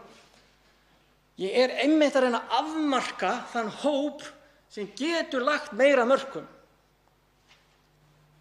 Ég er ekki að tala fyrir alhliða skattahækkun, bara alls ekki. Bara alls ekki. Og það kannski þarf ekkert svo mikið til. Við sjáum, þessi 20 milljarðar sem Samfylkingar leggjast til, við erum með 1000 milljarða, en 20 milljarðar myndu ganga ansi langt að bæta úr og myndi ekki vera neinum að falli.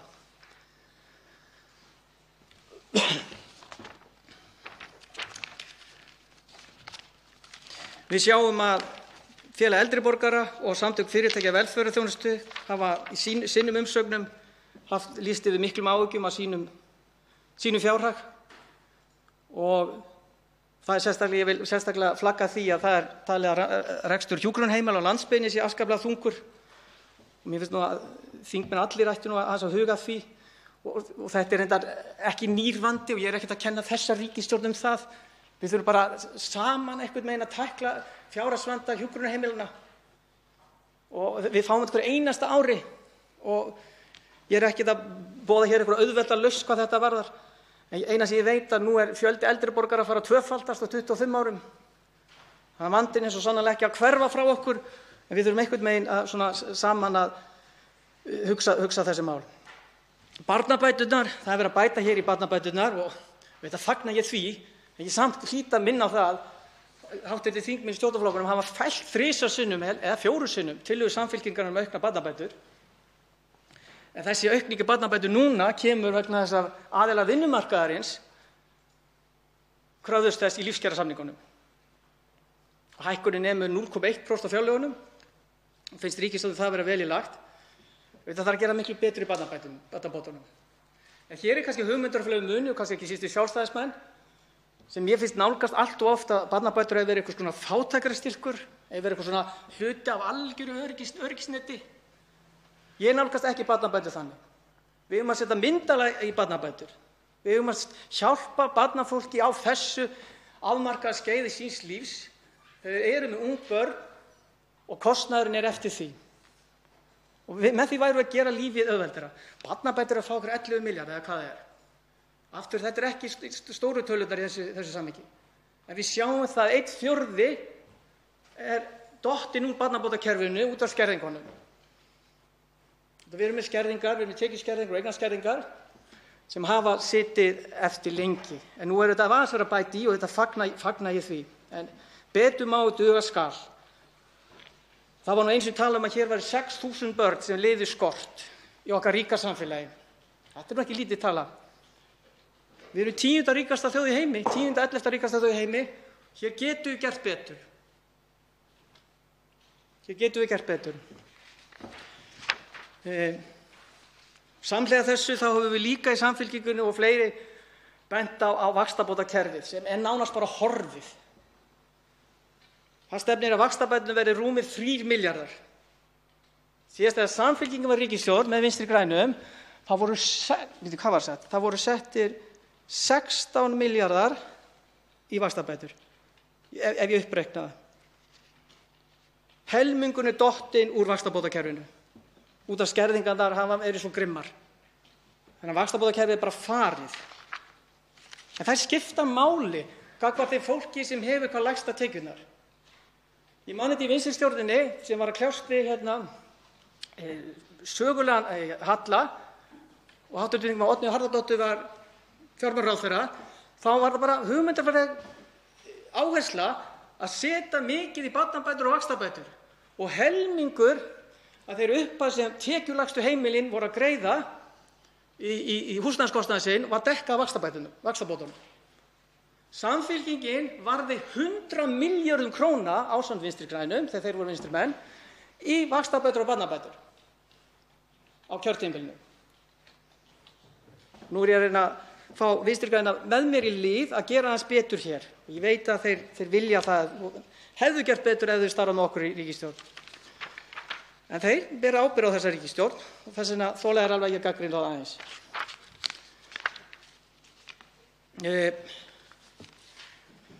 Fæðingarorlofi, hér er líka verið að bæta 1 mánuði þar, en það er annað sem ég vil kannski aðeins vekja athygli á, það er þessi fæðingarstyrkur. Ég veit að það hefði fækkað umsóknum í hann, en hann er alveg skammarlega lágur. Ég man ekki, hann er 75.000 kall eða svoleiðis. Þetta eru fólk sem, konur fyrst og fremst sem eru utan, konur og kallar sem eru fyrir utan vinnumarkaðinn eða í námi. Aðeins skólamálin.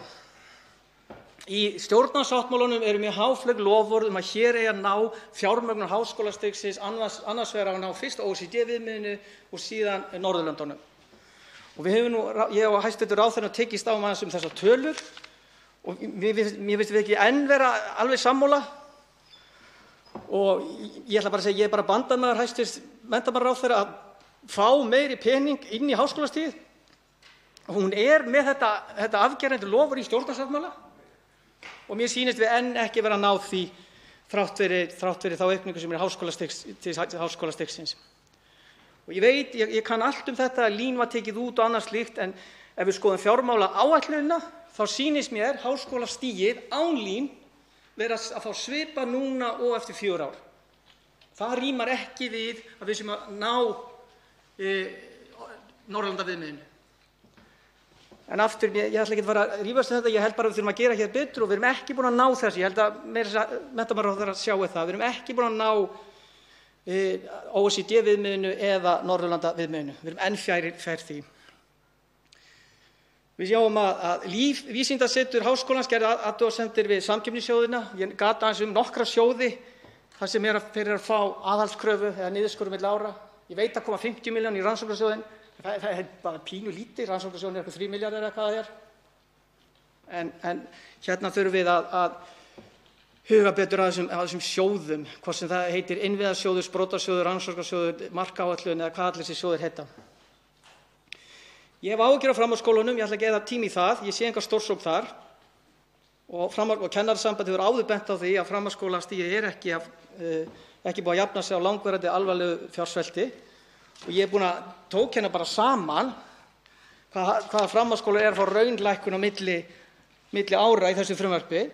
En þeir framhaldsskólar sem ég sá sem eru að fá minna á næsta ári heldur en núna eru Menntaskólinn í Reykjavík, Fjölbrautaskólinn í Breiðholti, Menntaskólinn á Akureyri, Menntaskólinn í Kópavogi, Menntaskólinn á Egilsstöðum, Menntaskólinn á Laugarvatni, Flensborgarskólinn, Fjölbraut á Suðurlandi, Verkmenntaskólinn á Austurlandi, Verkmenntaskólinn á Akureyri, Framhaldsskólinn í Austur-Skaftafellssýslu og Framhaldsskólinn í Mosfellsbæ.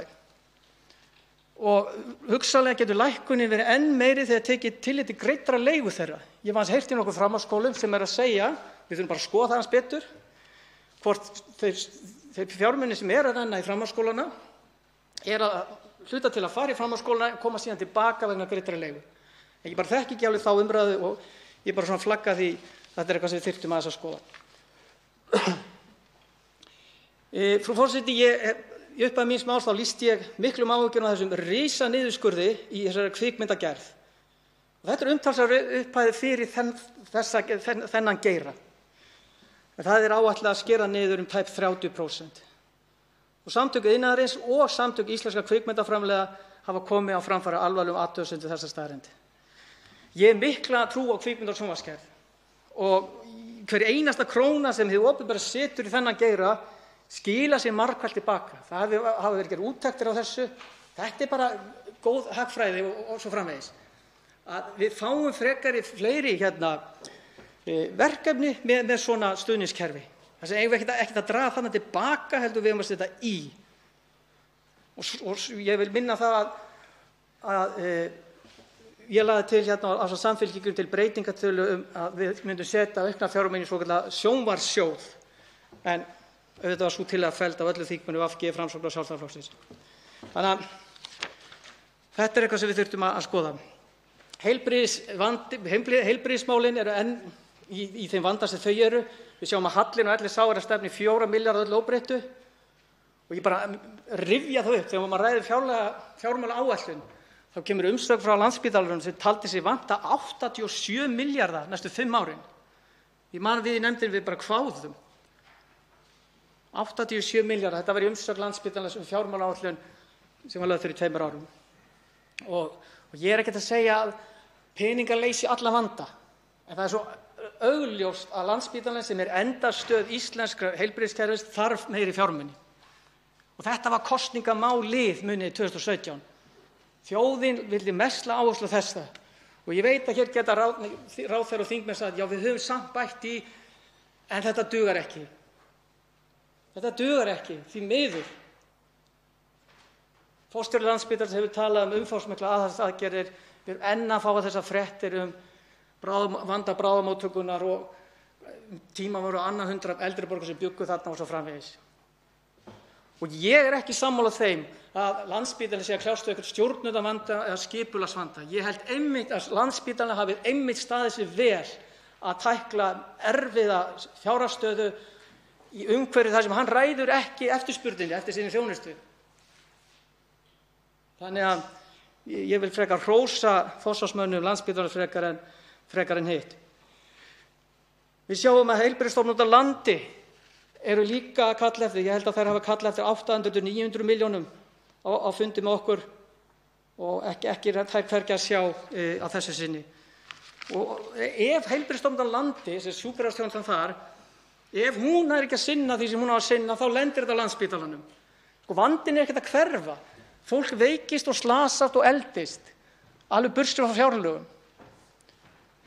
Þannig að við þurfum að, ég veit að kannski verða aldrei nægir peningar í heilbrigðismálin.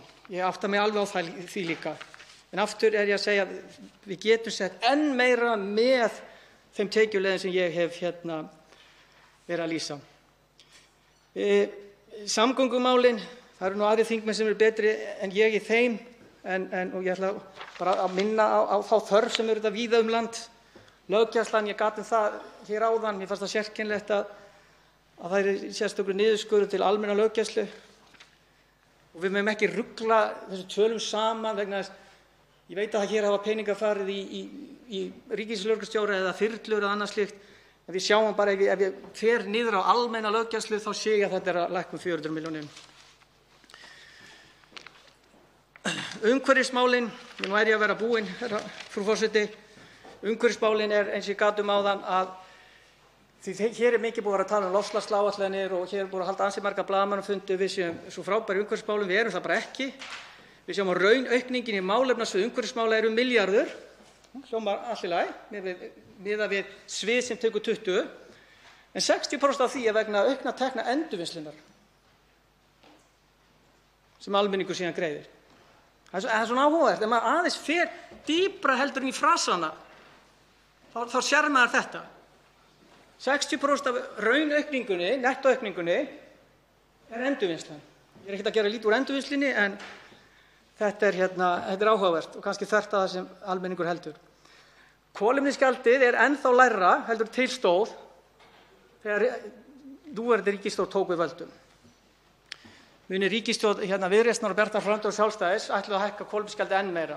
Og sérkennilegt að ríkisstjórn sem er leidd af Vinstri grænum hafi ekki treystið til að minnstakosti hækka kolefnisgjaldið í það sem Viðreisn og Bjart framtíð vildu. Ég vil sérstaklega huga því að minna á það að við þurfum að gæta þessu lykil eftirlitsstofnunum í landinu. Eftirliti er engin baggi á atvinnulífinu, ég nálgast ekki þannig. Öflugar eftirlitsstofnanir geta aukið skilvirkni í samfélaginu. Samkeppniseftirliti skiptir máli til að tryggja samkeppni. Samkeppniseftirlit er ekki eins og mér finnst oft heyra, kannski úr þessu sal eða jafnvel fyrir utan hans, að samkeppniseftirliti sé eitthvað íþykjandi bákn. Bara alls ekki. Samkeppniseftirliti stuðlar að aukinni samkeppni sem eykur hagkvæmni, skilvirkni og hag neytenda. Við búum í litlu hagkerfi þar sem fákeppnismarkaðir eru á þessu lykilmörkuðum og þess vegna skiptir samkeppniseftirlitið miklu máli. Og ég vona að þessar hugmyndir frumvarp að þrengja því ná ekki fram að ganga. En svo erum við með aðrar mikilvægar eftirlitsstofnanir, við erum með skattrannsóknarstjóra, Fiskistofu, Umhverfisstofnun og Skipulagsstofnun og svo framvegis. Við þurfum bara að tryggja að þær fái nauðsynlegt fjármagn til að sinna sínu starfi með sóma en líka til að geta sinnt starfi sínu hratt. Það er það sem atvinnulífið hefur verið að kvarta. eftir. Þannig að það ætti að vera hagur ekki síst lítilla fyrirtækja og meðalstóra að hafa eftirlitsstofnanir sem vinna hratt og vel. Engin geimvísindi að mínu mati. Framlög til þróunarsamvinnu, það átti að skera þau niður 300 milljónir en meirihluti nefndarinnar ákveður að bakka með það og það fagnaðarefni. Þannig að það er auðvitað ýmislegt jákvætt sem nefndin að sjálfsögðu gerir. En eins og það er kannski þeirra hlutverk að draga það fram en það skiptir máli og við þurfum að setja meira í þróunarsamvinnu. Aftur, ég minni að við erum 10. ríkasta þjóð í heimi og ég minni líka á það, Ísland þáði þróunaraðstoð fram til 1976. Það er ekki svo langt síðan við vorum þeirri stöðu að þurfa að þiggja þróunaraðstoð. Ég held að það sé hollt fyrir okkur að muna það. Og ég minni líka á það þegar hér var hrun fyrir 10 árum. Þá þáðum við þróunaraðstoð, eða hvað við skildum kalla það, við þurftum að þiggja alþjóðlega aðstoð frá Alþjóðagjaldeyrissjóðnum ásamt öðrum þjóðum þegar við vorum í miklu vanda. En núna getum við rétt úr kútnum og lagt meira mörkum. Það getur enginn slegið slöku hér. Við erum eitt mannkyn hér og það er ekki langt síðan við þurftum að þessari aðstoð að halda hvað þetta varðar. Aðeins varðandi tekjuhliðin, ég er svo sem búinn að ræða aðeins það og ætla ekki að endurtaka mína punkta varðandi veiðileyfagjaldið. Aðeins fjármagnstekjuskattinn, við sjáum að hann hefur verið að skila minna í ríkiskassann en gert hefur ráð fyrir. Ég veit þetta er sveiflukjarn skattstofn, fer eftir efnahagslífinu þetta, en til að sýna hvað fjármagnstekjuskatturinn á vel við, svo vel við þá sem hafa hæsta tekjurnar, þá minni ég það að einungis 2% fjölskyldna greiddu fjármagnstekjuskatt vegna söluhagnaðar á hlutabréfum. Minni að langstærsti hlutinn greiðir ekki fjármagnstekjuskatt út af frítekjumarkinu. Út af það var sett frítekjumark. Fólk getur haft fjármagnstekjur án þess að greiða fjármagnstekjuskatt. Þetta gerir skatturinn upp. Frítekjumark er ekki sérstaklega gamalt en það var einmitt vinstri stjórn sem setti það inn. Þannig að með því að tala hækkun fjármagnstekjuskatts þá mun það bara ná til hennar ríku. Út af við höfum frítekjumark og við getum jafnvel hækkað það ef menn hafa áhyggjur af því. Bankaskatturinn, það virðist vera sérkennileg forgangsröðun að fara að lækka hann 8 milljarða. Ég veit vel þetta er skrítinn skattur, hann er að skattleggja skuldir og annað slíkt og hann mun einhvern tímann renna sitt skeið, en aftur þá bara ég velti fyrir mér, er þetta rétti tími til að lækka bankaskattinn? Á meðan hér er verið að þrengja að ýmsum lykilatriðum í velferðarkerfinu og skólamálunum, þá get ég hugsað ýmislegt sem við getum í þessu sal notað þessa 8 milljarða í eitthvað annað. Á þessum tímapunkti að minnsta kosti.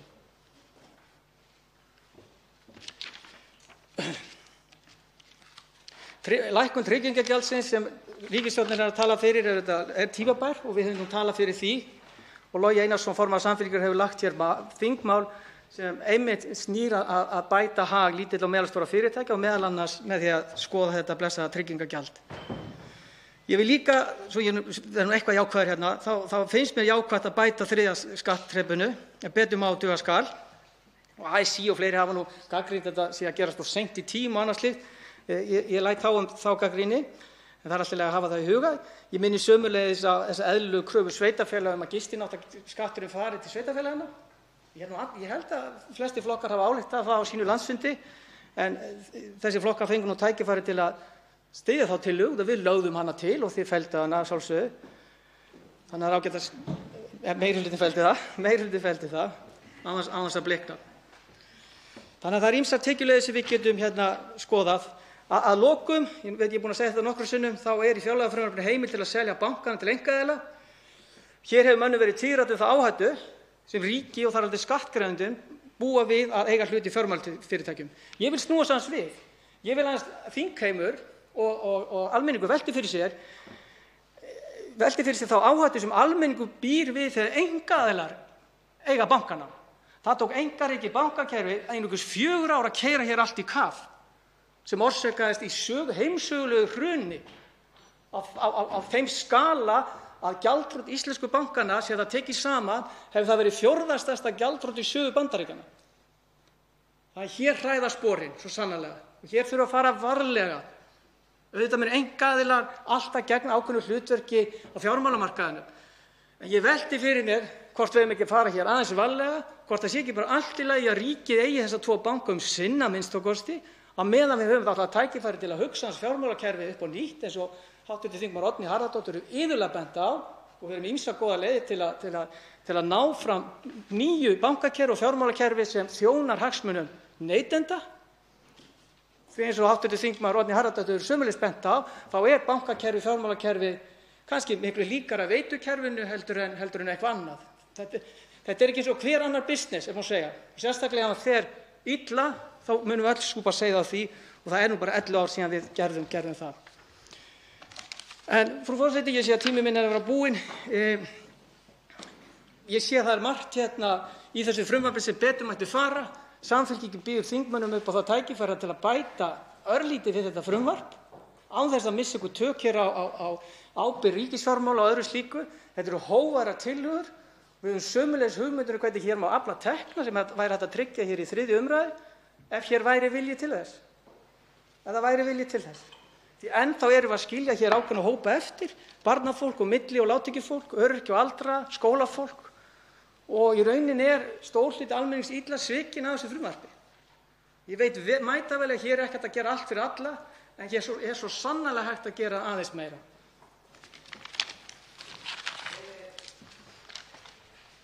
Forseti benda hv. þingmanni á að hann er ekki frú, ekki ennþá. Svo háttu til að 4 hv. þingmenn hafa óskað til að veita andsvar og er því ræðutími styttur í 1 mínútu. Fyrstur til að veita andsvar er hv. 1. þingmaður Norðvesturkjördæmis, Haraldur Benediktsson.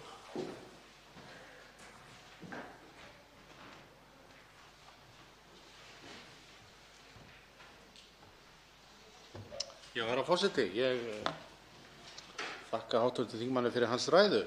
Það er náttúrulega þannig að í grundvallaratriðum er ég ósammála hans sjónarmiðum, en sumt af því sem hann nefnir hérna skal ég alveg taka undir og nefni þar fyrst það stóra verkefni okkar sem hann kom ágætlega inn á sín ræðu, sem eru málefni og fjárhagur hjúkrunarheimila og rétt eins og hann tíundaði þá er það ekkert nýr vandi og við þurfum einhverjum hætti að bregðast við. Það sem að við þótti aftur á móti áhugavert þegar ég hlustaði á ræðu hv. þingmanns, hvað hann fjallaði ekki um.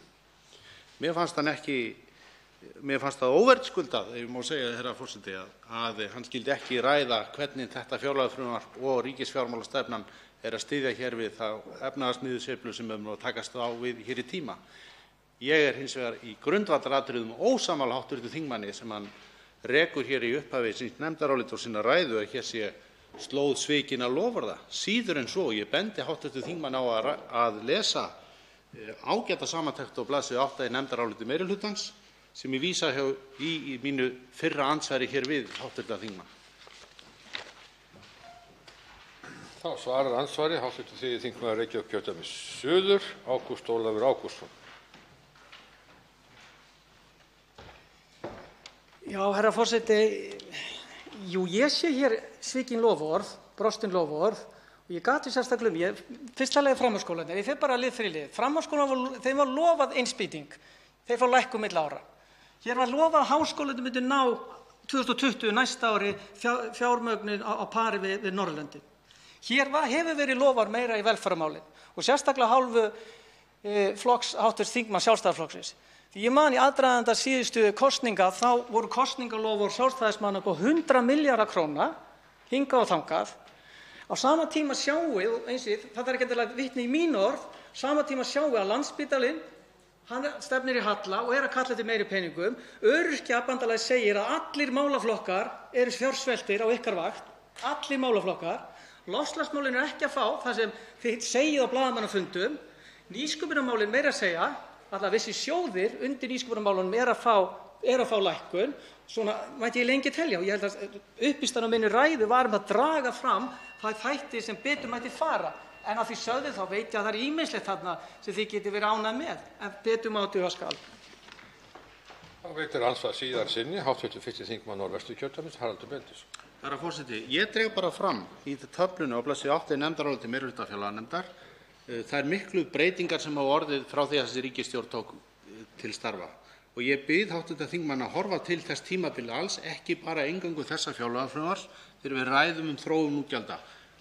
Hann mætti miklu frekar gagnrýna okkur fyrir það að þau séu jafnvel of mikil. Þar eru raunhækkanir til margra málaflokka sem þar eru rakin og ég ætla ekki að þylja það sérstaklega upp fyrir hv. þingmann. Hann nefnir sérstaklega málefni örorku og málefni fatlaðs fólks en þar til dæmis 14 milljarða aukning á þessu tímabili. Við erum hér að staðfesta skattalækkanir í þessu fjárlagafrumvarpi sem koma sér vel fyrir tekjulága. Þingmaðurinn minntist ekki á það en ég langar að spyrja hv. þingmann út í hans nefndarálit þar sem hann núna að draga í land frá fyrri ræðum í öðrum fjárlagafrumvörpum og fjármálaáætlun þar sem hann talar skatt á ferðaþjónustu. Hann heldur sig samt ennþá við það að eiga að leggja gjöld á ferðaþjónustu. Þá vil ég spyrja hv. þingmann hvaða gjöld eru það og hve há? Þá svarar síðari sinni andsvari hv. 3. þingmaður Reykjavíkurkjördæmis suður, Ágúst Ólafur Ágústsson. Herra forseti, það var eitt loforð sem ég glemdi áðan en það er þetta afnám krónu móti krónu. Og bara svo það ég haldi það er ekki verið að uppfylla það að þið eru ekki að afnema það þrátt fyrir ítrekuð loforð hvað það varðar. Varðandi tekjur erlendum ferðamönnum. Ég veit alveg að ferðaþjónustan er að kljást við vanda núna og kannski þetta alls ekki rétti tími til að auka skattheimtu á þá þjónustu.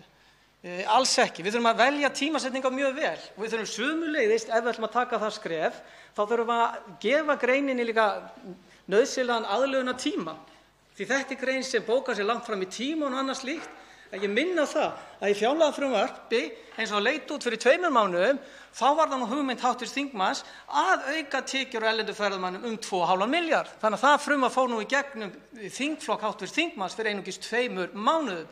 Ég veit að sú tillaga er núna dregin til baka og ég átta mig alveg á því en ég held til lengri tíma litið þá þurfum við að finna skynsamlega og réttláta leið til að auka hér tekjur af erlendum ferðamönnum. Við erum orðin ferðamanna þjóð, við lifum á ferðaþjónustunni og við sjáum að samkvæmt þessu frumvarpi ykkar koma fram ýmsar hugmyndir að hér sé hugsanlega tímabært að auka þessar tekjur með einum eða öðrum hætti. Þá veitir andsvar hv. 9. þingmaður Suðvesturkjördæmis Willum Þór Þórsson.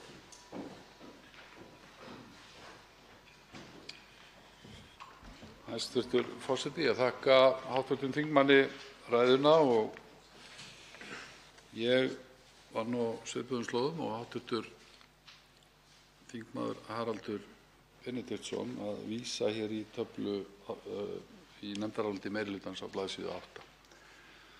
Því ég á 1 mínútu kemst ekki yfir alla þá liði sem að hv. þingmaður fór yfir í sinni ræðu. Ég get auðvitað tekið undir margt og það væri hægt að ræða ýmislegt hér en í þessari töflu kemur fram að það raungildisaukning á alla þá liði sem að hv.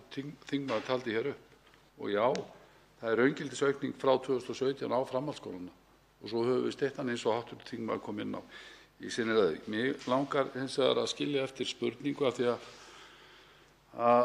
hv. þingmaður kom hér inn á þætti sem snúa að hagstjórn og ég kom inn á í minni ræðu álit Alþjóðagjaldeyrissjóðsins, peningamálahefti Seðlabanka Íslands þar sem að hagstjórninni hrósað og þætti ríkisfjármála. Ég vil fá álit hv. þingmanns á því. Þá svarar andsvari hv. 3. þingmaður Reykjavíkurkjördæmis suður, Ágúst Ólafur Ágústsson. Herra forseti, lítum á hagstjórnina. Hvað vorum við að ræða í gær? Við vorum að ræða fjáraukalög sem gerðu ráð fyrir að fjárlögum 2019 þá var gert ráð fyrir að afgangur á ríkissjóði upp á 30 milljarða. Upp á 30 milljarða, það var ykkar plan, 30 milljarðar plús 2019. Sveiflan núna er niður í 15 milljarða í mínus. Sveiflan tæpir 44 milljarðar. Ég veit ekki hversu góð hagstjórn það er að standa svona að áætlanagerð. Ég veit að margt er fyrir utan ykkar stjórnunar. Við sjáum að lóðunan brast, við sjáum að hér er Brexit í gangi og svo framvegis, en hagstjórn er ekki eitthvað sem ég myndi hrósa ykkur fyrir. Mér finnst hagstjórnin vera slæg, mér finnst hún byggja á veikum grunni, forsendum sem þið byggið á standast iðulega ekki og tölurnar, hvort sem það í fjáraukalögum eða fjárlögum, virðast ekki vera í samræmi við skynsamlega og raunsæja áætlanagerð. Þá veitir andsvar síðari sinni hv. 9. þingmaður Suðvesturkjördæmis Willum Þór Þórsson. Hæstv. forseti, þá hefur hv. þingmaður, ég þakka hv. þingmanni svarið, sagt að hann er ekki sammála hér áliti Alþjóðagjaldeyrissjóðsins sem segir að hagstjórnarviðbrögð stjórnvalda voru í senn rétt og hröð. Moody's hækkar hér lánshæfismat Íslands og segir hér að aukinn viðnámsþróttur efnahagslífs sem eykur þol hagkerfisins gagnvart áföllum og segir að bætt umgjörð ríkisfjármála sé styrkur hagkerfisins í dag og rétt viðbrögð á þessum sviðum og hækkar lánshæfismatið. Hvað veldur því? Og sama segir Seðlabankinn í peningamálum. Hvað veldur því að hv. þingmaður getur ekki verið sammála þessu? Hvað er það? Það svarar andsvari síðar í sinni hv. 3. þingmaður Reykjavíkurkjördæmis suður, Ágúst Ólafur Ágústsson. Herra forseti, mér finnst hagstjórnin vera ábótavant þegar forsendur hennar standast ekki ár til árs. Mér finnst hagstjórnin vera ábótavant þegar hér er viljandi verið að skilja ákveðna hópa fólks eftir. Mér finnst hagstjórnin ábótavant þegar hér er beinlínis gert ráð fyrir að hér verði kjararýrnun á opinberum vinnumarkaði. Mér finnst þetta vera hluti af hagstjórninni. Það getur vel verið, eins og ég gat sérstaklega, ég er ekki að draga fram hér sé allt kolómögulegt, að sjálfsögðu ekki. Og auðvitað er kannski eitthvað til í þessari gagnrýni sem Alþjóðagjaldeyrissjóðurinn og aðrir aðilar hafa sett fram. Gott og vel, en það er ýmislegt sem betur mætti fara. Mér finnst hagstjórnin ekki sérstaklega góð þegar gengi krónunnar lækkar 30%, 10% á milli ára. Eða þegar atvinnuleysi er að rísa með þeim hætti sem það er að gera. Og auðvitað veit ég að margt er alls ekki á ykkar ábyrgð eins og fall WOW og annað slíkt, en hagstjórn eins og ég sagði áðan, er ekki eitthvað sem þið ætti að stæra ykkur sérstaklega af, þó að margt sem þið getið bent sem er jákvætt að sjálfsögðu, en það eru ýmislegt sem hv. þingmaður getur verið sammála að betur má fara í hagstjórninni og þá í víðu skilningi þess orðs. Og veitir andsvar hv. 6. þingmaður Reykjavíkurkjördæmis norður, Steinunn Þóra Árnadóttir. Herra forseti, eftir tæplega klukkutíma ræðu þarf maður að sigta úr þegar maður fær mínútu til andsvars.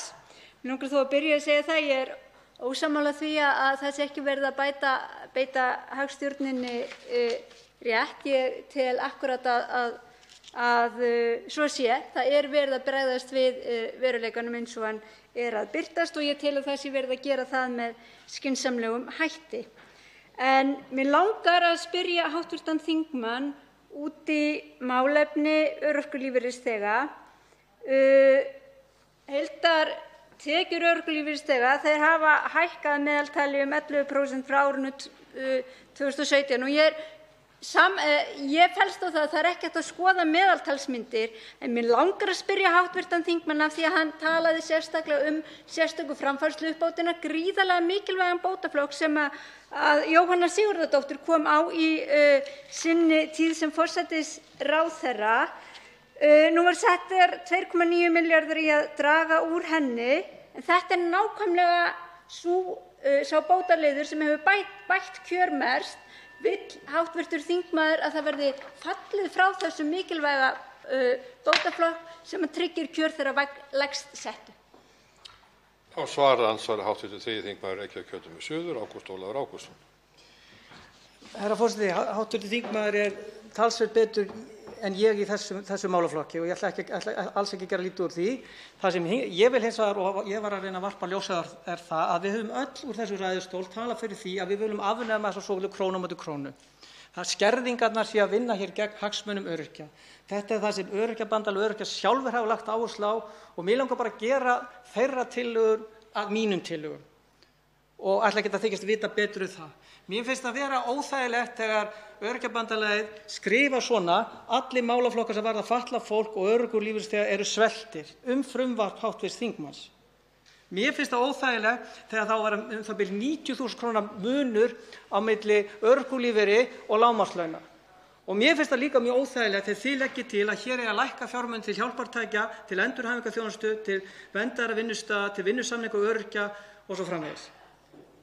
Þannig að ég ætla ekki að þykjast vita meira en hv. þingmaður einstaka bótaflokka. Ég vil bara hlusta á Öryrkjabandalagið og þau eru alls ekki sátt við þetta frumvarp og það veit hv. þingmaður. Þá veitir andsvar síðari sinni hv. 6. þingmaður Reykjavíkurkjördæmis norður, Steinunn Þóra Árnadóttir. Herra forseti, ég var á ráðstefnu nú í morgun sem Tryggingastofnun hélt og þar fór Sigríður Lillý Baldursdóttir ágætlega yfir þær breytingar sem hafa orðið á örorkulífeyriskerfinu undanfarin 20 ár og þar sést alveg að sumir hópar eru miklu nær lágmarkslaununum í krónutölum yfir 300.000. En það er hins vegar alveg staðreynd að það er hlutur örorkulífeyrisþega sem hefur setið eftir og það er nákvæmlega sá hópur sem sérstaka framfærsluuppbótin hefur skipt mestu máli fyrir og það er þess vegna sem ég er að hugsa það þegar við forgangsröðum peningum inn í þennan málaflokk. Nú er búið að draga úr þessu vægi og ég vil bara halda því til haga að ég hef aldrei talað það að það eigi að fara með skerðingarhlutfall af þeim bótaflokk niður í 0. Og ég tel að þannig eigi það bara alls ekki að vera í kerfinu, heldur þurfum við að ná einhverju eðlilegu samhengi. Þannig aftur vil ég spyrja hv.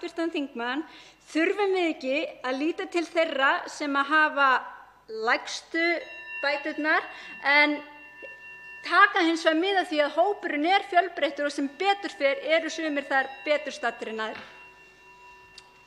Þá svarar andsvari síðari sinni hv. 3. þingmaður Reykjavíkurkjördæmis suður, Ágúst Ólafur Ágústsson. Herra forseti, jú, ég tek undir það. Við þurfum að reyna að einblína þann hóp sem er komið lægsta tekjurnar. En ég minni á það að 70% öryrkja eru með tekjur undir 300.000 kr. fyrir skatt. Þannig að þetta er lungan af hópnum, er þarna í gólfinu. 70% með minni 300.000 og helmingur öryrkja með tekjur undir 270.000 kr. fyrir skatt. Þessar tölur hafa kannski aðeins hækkað, þetta er frá því fyrra. Höfum bara þann fyrirvara á. Þannig að það hafa svo margir öryrkjar það virkilega lélegt þegar litið til kjaranna. Og við sjáum líka að í frumvarpinu er einungis gert ráð fyrir 3,5% hækkun á grunnframfærslu öryrkja sem er lægri en hækkun launavísitölu. Og við höfum líka bent á það af hverju er hv. þingmaður og flokkurinn hennar að skilja eftir öryrkjana og aldraða þegar kemur að þeirri viðbót sem var sett í lífskjarasamningana. Af hverju fá öryrkjar og eldri borgarar ekki þá hækkun eins og aðrir hópar fengu 1. apríl? Af hverju verður að skilja þessa hópa af öllum eftir?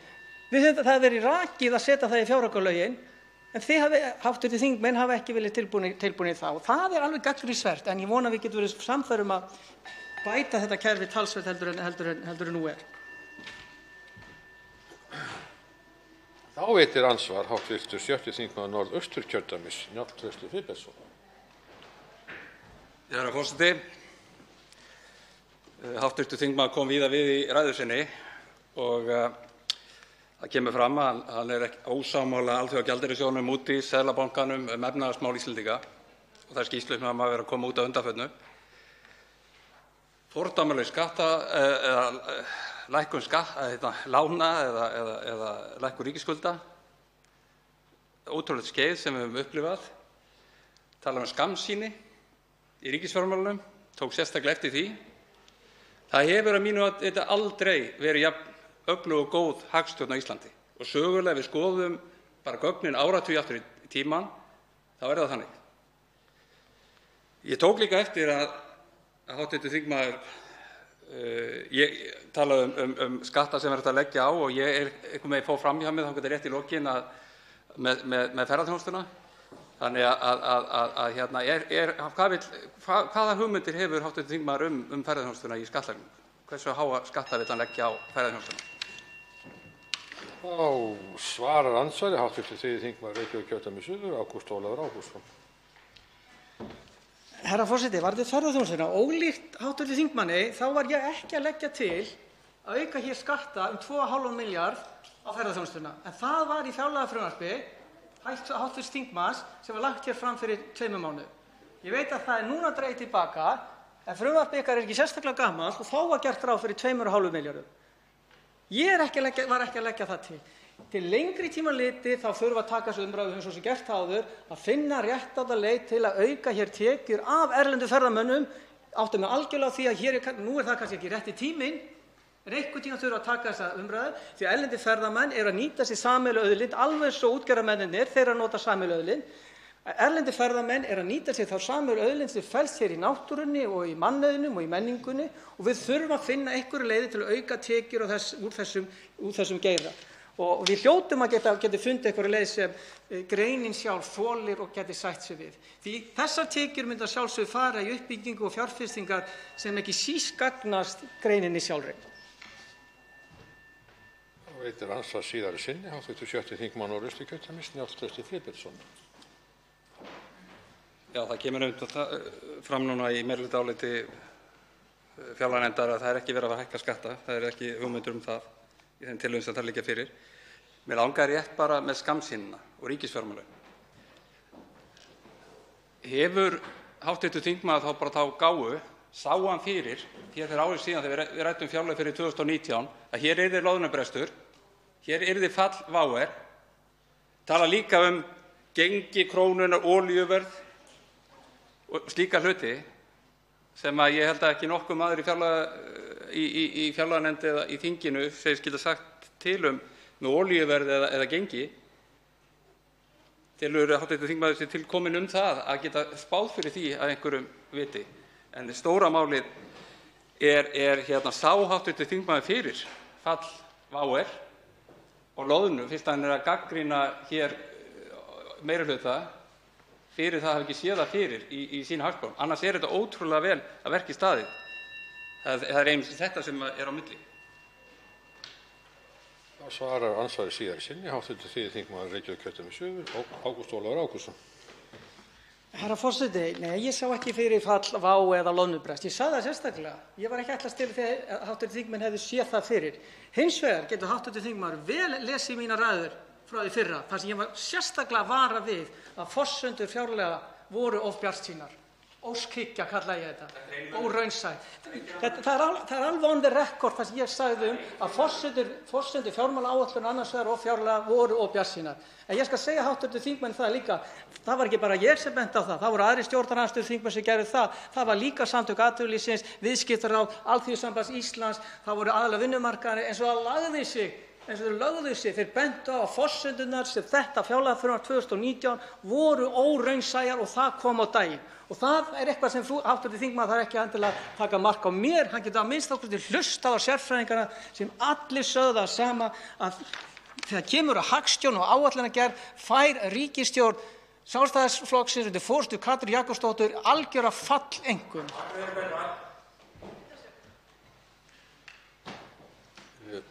Þá tökum við máls fundarstjórn forseta, hv. 2. þingmaður Suðvesturkjördæmis, Bryndís Haraldsdóttir. Já, virðulegur forseti, ég kem hérna upp því að mér langar að benda hv. þingheimi á það að þetta er uppskrift af tveimur alveg hrikalega leiðinlegum dögum framundan. Það að við skulum hafa það þannig í þingskólum okkar að það sé tvöfaldur ræðutími þegar við ræðum fjárlögin og hér geti flutningsmenn nefndarálita haldið klukkutíma ræður, held ég að sé eitthvað sem að enginn hér inni í þessum sal hefur áhuga á. Hvað þá þarna úti? Með fullri virðingu fyrir ykkur hv. þingmenn sem sitja í fjárlaganefnd og ég veit að þið hafi lagt mikla vinnu í þessi ágætu nefndarálit, en þau liggja hérna fyrir í prenti og ég verð að segja mér finnst miður að það hafi ekki náðst samkomulag það, virðulegur forseti, að hafa þessa umræðu hérna svona aðeins skarpari og skemmtilegri. Og ég efast ekki það að það væri bara fleiri sem sætu hérna í salnum, það væri jafnvel fleiri sem tæki þátt í umræðunni. Nú held ég að séu 16 manns á mælendaskrá og það er óvíst hvenær einhverjir komast að sem ætla að skrá sig fyrir utan það. Þannig að mig langar nú að beina því til hv. þingmanna að við höldum kannski örlítið styttri ræður og komum frekar fleiri upp og förum í andsvör og höfum þetta svolítið svona knappara og skemmtilegra form. Þá tekur til máls fundarstjórn forseta. Hv. 6. þingmaður Suðurkjördæmis, Oddný G. Harðardóttir. Lafmóð.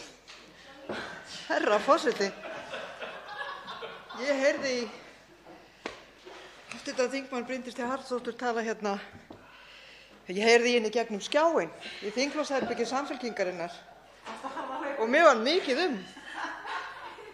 Getur verið að ég hafi heyrt rétt? Er hv. þingmaður að kveinka sér hér undan lýðræðislegri umræðu fjárlög, helsta stefnuplagg ríkisstjórnarinnar? Þetta eru sannarlega tíðindi, herra forseti. Ég bara hvet alla þingmenn, hvort sem þeir eru í stjórn eða stjórnarandstöðu, að nýta sér plássið sem þau hafa til að ræða fjárlög ríkisstjórnarinnar, helsta stefnuplaggið. Og já, ég veit það ekki. Ekki þykir mér sú umræða leiðinleg. Tekur til máls öðru sinni fundur forseta, hv. 2. þingmaður Suðvesturkjördæmis, Bryndís Haraldsdóttir. Já, virðulegur forseti, sá þingmaður sem hér kveinkaði sér ekki undan því að ræða eitt frábært plagg og fjárlög næsta árs eru. Kveinkaði sér heldur ekki undan því að ræða fjármálastefnu eða fjármálaáætlun ríkisstjórnarinnar. Það sem hv. þingmaður var fyrst og fremst að benda á er að það væri hægt að hafa þessa umræðu öllu skemmtilegri og líflegri, því klukkutímaræður eru bara ansi langt að hlusta á, jafnvel þó að vinnan á bak við það og allt sem fram kemur í nefndarálitinu kunni að vera allt saman af góðum hug og svona, að ef við hefðum hér styttri ræðutíma, því að flestir ættu að geta komið sínu á framfæri á 20 mínútum, eins og ég held að viðgangist í öllum þjóðþingum hérna í kringum okkur, þá eru ræðurnar öllu styttri og fólk tekur þá frekar þátt í því og fer í andsvör og við eigum hérna einhverjar málefnalegar og skemmtilegar umræður um þetta. En þetta er í mínum huga uppskrift af frekar leiðilegum þingdögum, virðulegur forseti. Forseta finnst bara mjög gaman hérna. Þá tekur til máls fundarstjórn forseta, hv. 11. þingmaður Suðvesturkjördæmis, Ólafur Þór Gunnarsson.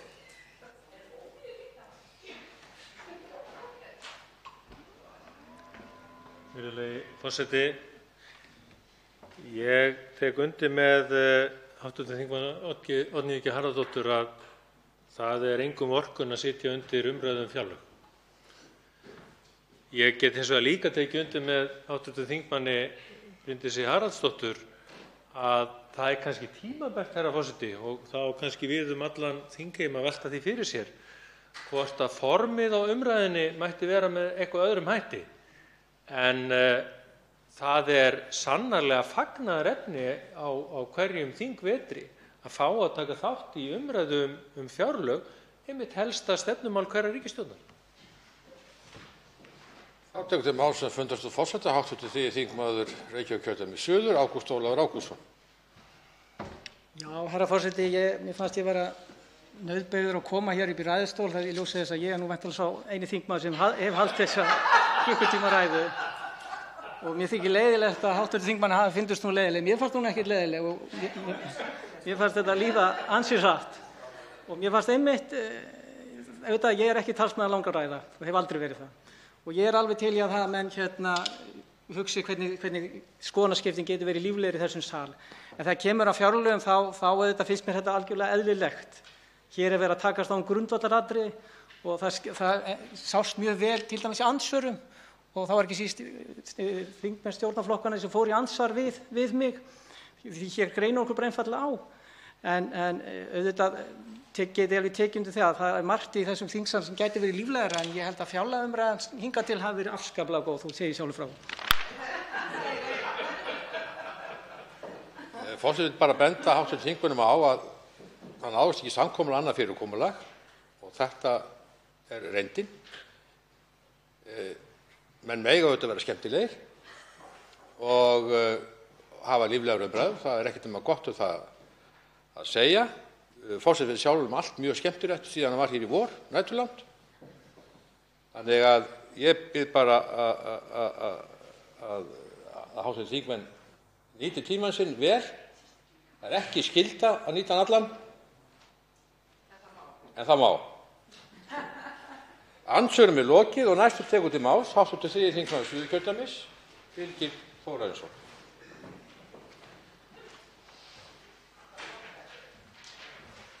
Herra forseti, ég vil nú byrja á því að þakka fyrir þann ræðutíma sem ég hef hér, eina klukkustund, og reyna að nýta hann vel.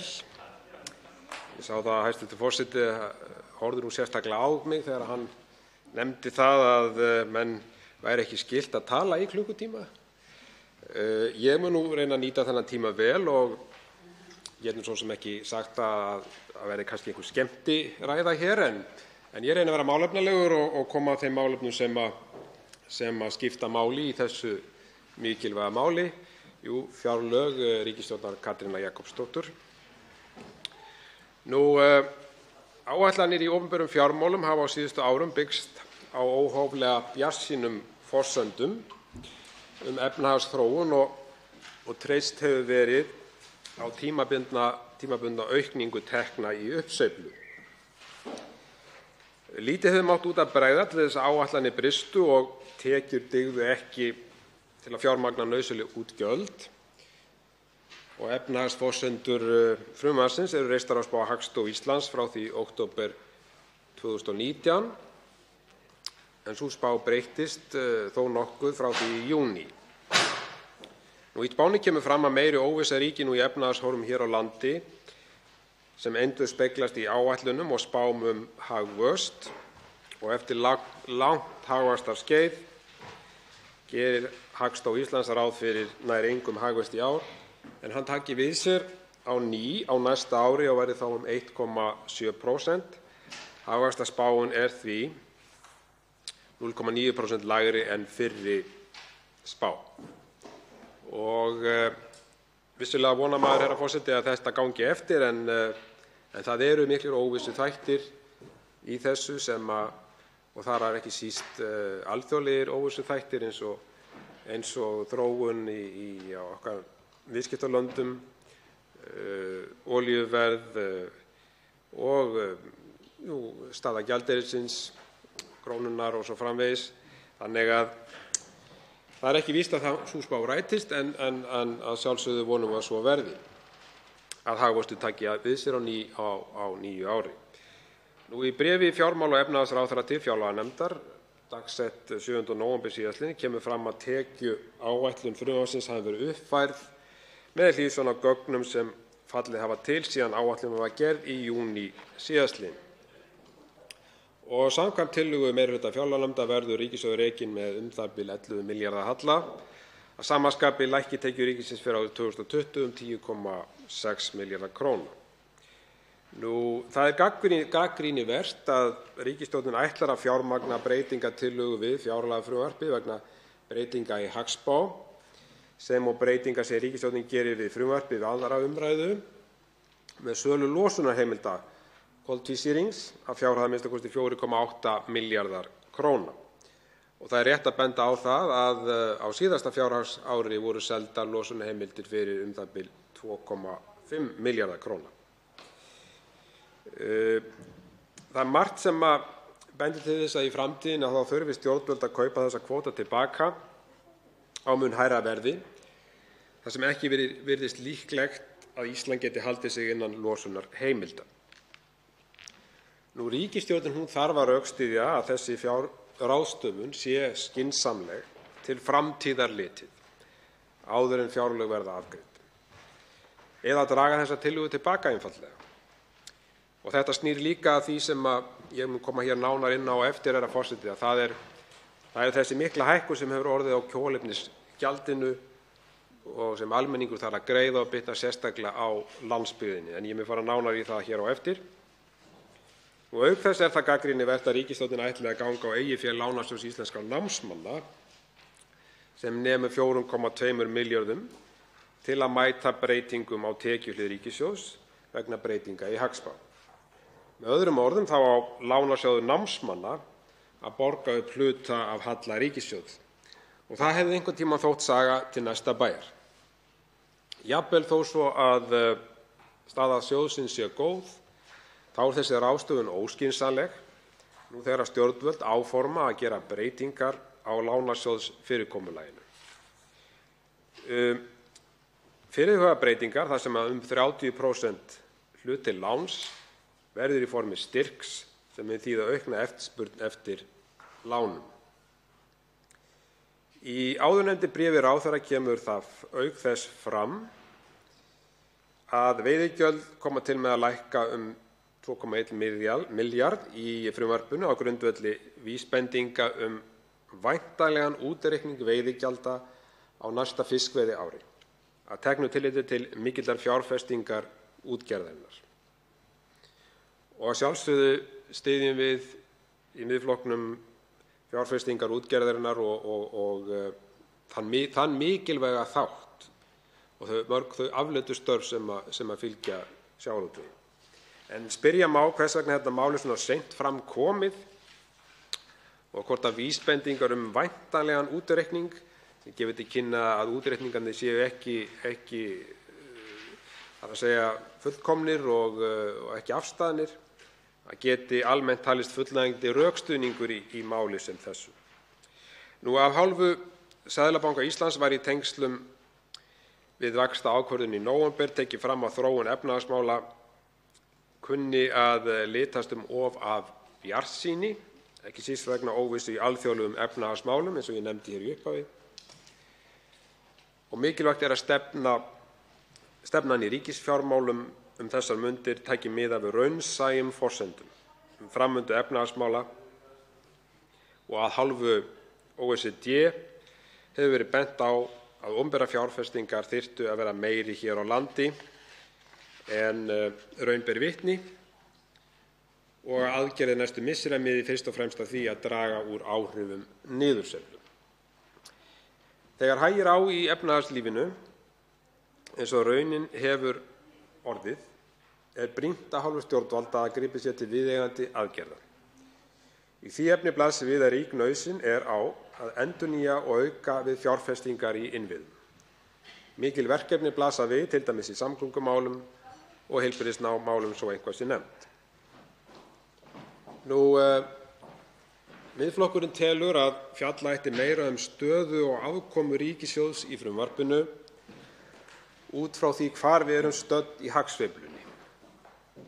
Og auk þess mætti fjalla nánar framlag slakans í ríkisfjármálum til landsframleiðslu á næsta ári. Hvert verður framlag til dæmis skattalækkana og fjárfestinga þegar kemur að landsframleiðslunni. Þegar litið er yfir fjárlagafrumvarpið sést að ekki er gert ráð fyrir neinum afgangi á árinu 2020.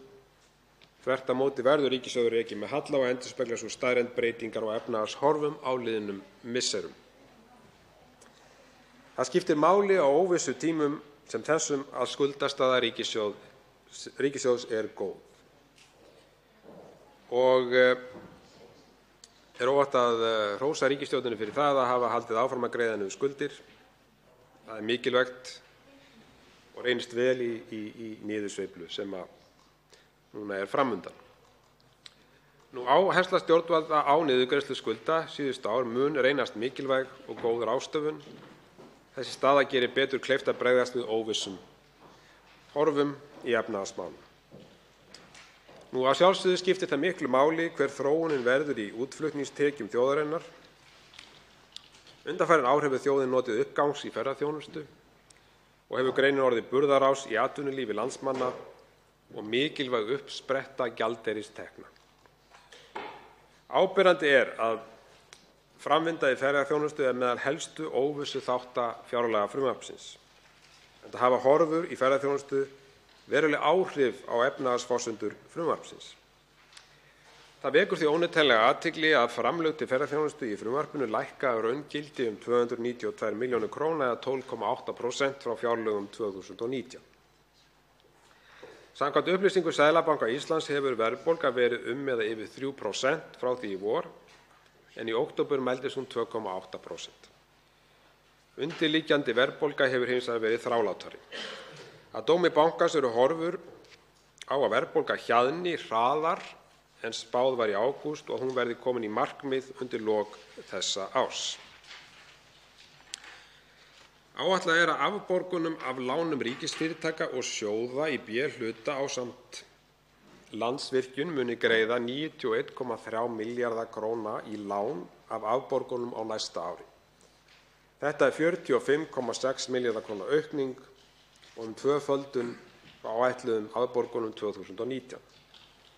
Sem fyrr er stærsta beina skuldbindingi ríkissjóðs ófjármagnaðar lífeyrisskuldbindingar vegna B-deildar Lífeyrissjóðs starfsmanna ríkisins eða LSR. B-deild LSR og Lífeyrissjóður hjúkrunarfræðinga tryggja sjóðfélögum réttindi sem eru verðmætari en iðgjald það sem sjóðsfélagar og vinnuveitendur greiða inn í sjóðina á hverjum tíma. Mismunurinn á áunnum réttindum og eignum B-deildar LSR er tryggður með bankaábyrgð ríkissjóðs og hjá LSR með bankaábyrgð ríkissjóðs og annarra launagreiðenda. Bankaábyrgðaraðilar munu þurfa að leggja þessum sjóðum til fjármagn á næstu áratugum eftir því sem lög lífeyrissjóðanna kveða á og til að tryggja að sjóðirnir geti staðið undir greiðslu lífeyris. Mikilvægt að grannt sé fylgst með þessu þannig að sýnt sé að framlög í sjóðinn dugi til að halda jafnvægi. Miðflokkurinn leggur áherslu á að stjórnvöld beiti sér fyrir því að skapa forsendur fyrir öflugu atvinnulífi, hagsæld og almenni velmegun. Skattastefna ríkisstjórnarinnar á að fela í sig hvata til að fjölga starfsfólki og bæta kjör þess, skapa skilyrði fyrir nýsköpun og endurnýjun á tækjum og búnaði og fjárfestingum í atvinnulífinu. Í þessu sambandi leggur Miðflokkurinn þunga áherslu á að einfalda stjórnkerfið og létta bákninu af atvinnufyrirtækjum og heimilum landsmanna. Gera verður kröfur eðlilega skilvirkni og hagræðingu í allri starfsemi hins opinbera. Í nefndarálitinu á blaðsíðu 3 að finna yfirlit yfir breytingartillögur Miðflokksins við frumvarpið. Tillögurnar eru fullfjármagnaðar og koma ekki til með að auka halla ríkissjóðs. Ég kem nánar inn á þessar tillögur hér á eftir. Ég ætla að víkja hér næst að kafla í nefndarálitinu sem ber yfirskriftina Hagræðing í ríkisrekstri engin, bætt í ríkisbáknið og regluverk. Herra forseti, ráðdeild og skilvirkni á ávallt að ríkja við meðferð almannafjár. Fjárlagafrumvarpið ber þess merki að það ekki ofarlega á verkefnalista ríkisstjórnarinnar að vinda ofan af ríkisbákninu. Og þar fer fremstur í flokki Sjálfstæðisflokkurinn sem reglulega hefur hrópað hátt fyrir kosningar báknið burt. Þegar flokkurinn kemst síðan til valda heldur báknið áfram að vaxa. Við þurfum að taka rækilega til í ríkisfjármálunum og minnka ríkisbáknið. Þetta sagði hæstv. Fjármálaráðherra árið 2010 með leyfi forseta. Og nú leggur sami ráðherra fram fjárlagafrumvarp þar sem enn bætt í ríkisbáknið. Ríkisbáknið hefur þanist út í tíð þessarar ríkisstjórnar og engar tilraunir hafa verið gerðar til að draga úr ríkisumsvifum. Það þvert á það sem Sjálfstæðisflokkurinn hefur boðað fyrir hverjar kosningar. Hækkun á fjárveitingum til forsætisráðuneytisins frá 2018 nemur 876 milljónum króna. Hækkun til stjórnsýslu umhverfismála frá 2018 nemur 1.218 milljónum króna, sem hækkun upp á 35%. Hækkun milli 2019 og 2020 572 milljónir króna, svo dæmi séu tekin. Ljóst að ráðuneytin í umboði ríkisstjórnar hafa vanrækt það hlutverk sitt að meta áhrif frumvarpa á reglubyrði atvinnulífsins. Mjög takmörkuð vinna hefur farið fram við það að skoða gildandi löggjöf og hvernig megi einfalda hana, létta reglubyrðina og draga úr samkeppnishömlum. Hér brýnt málefni að ræða. Mikið af regluverki kemur frá Evrópusambandinu í gegnum EES-samninginn. Greinilegt að við samningu frumvarpa til að innleiða EES-reglur nýta ráðuneytin iðulega ekki það svigrúm sem Ísland hefur til að létta reglubyrðina, heldur bæta þvert á móti við sér íslenskum íþyngjandi reglum. Rannsóknir hafa sýnt að þetta hefur verið gert í þriðjungi tilvika þegar ný EES-löggjöf var innleidd. Félag atvinnurekenda hefur bent á fjölmörg dæmi þess efnis. Það á að vera á stefnuskrá hverrar ríkisstjórnar að einfalda regluverk. Ár eftir ár vex umgjörð stjórnkerfisins á Íslandi og kostnaðurinn sem því fylgir. Sá kostnaður greiddur af skattgreiðendum og brýnt því að draga úr íþyngjandi regluverki og minnka báknið. Ekki hefur verið mikil hagræðingarkrafa innan Stjórnarráðsins á síðustu árum. Það orðið löngu tímabært að ráðast í uppstokkun á opinbera kerfinu og draga úr umsvifum hins opinbera. Það auk þess óskynsamlegt að bæta enn í ríkisbáknið þar sem erfitt og sársaukafullt getur verið að vinda ofan af útgjaldaaukningu ef tekjuforsendur ríkisins breytast. Það þarf því að forgangsraða betur í ríkisfjármálum. Sameining Fjármálaeftirlitsins og Seðlabanka Íslands, svo dæmi sé tekið, á að fela í sér hagræðingu. Athygli vakti þegar að sameiningaráformin voru kynnt að þess var sérstaklega getið að ekki stæði til að fækka starfsmönnum. Þetta er röng nálgun, herra forseti. Sameining á að fela í sér sparnað fyrir skattgreiðendur.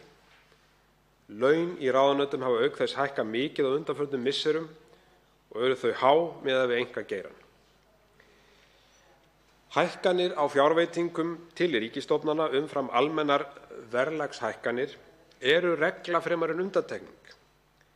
Ríkisreksturinn verður því stöðugt dýrari skattgreiðendum.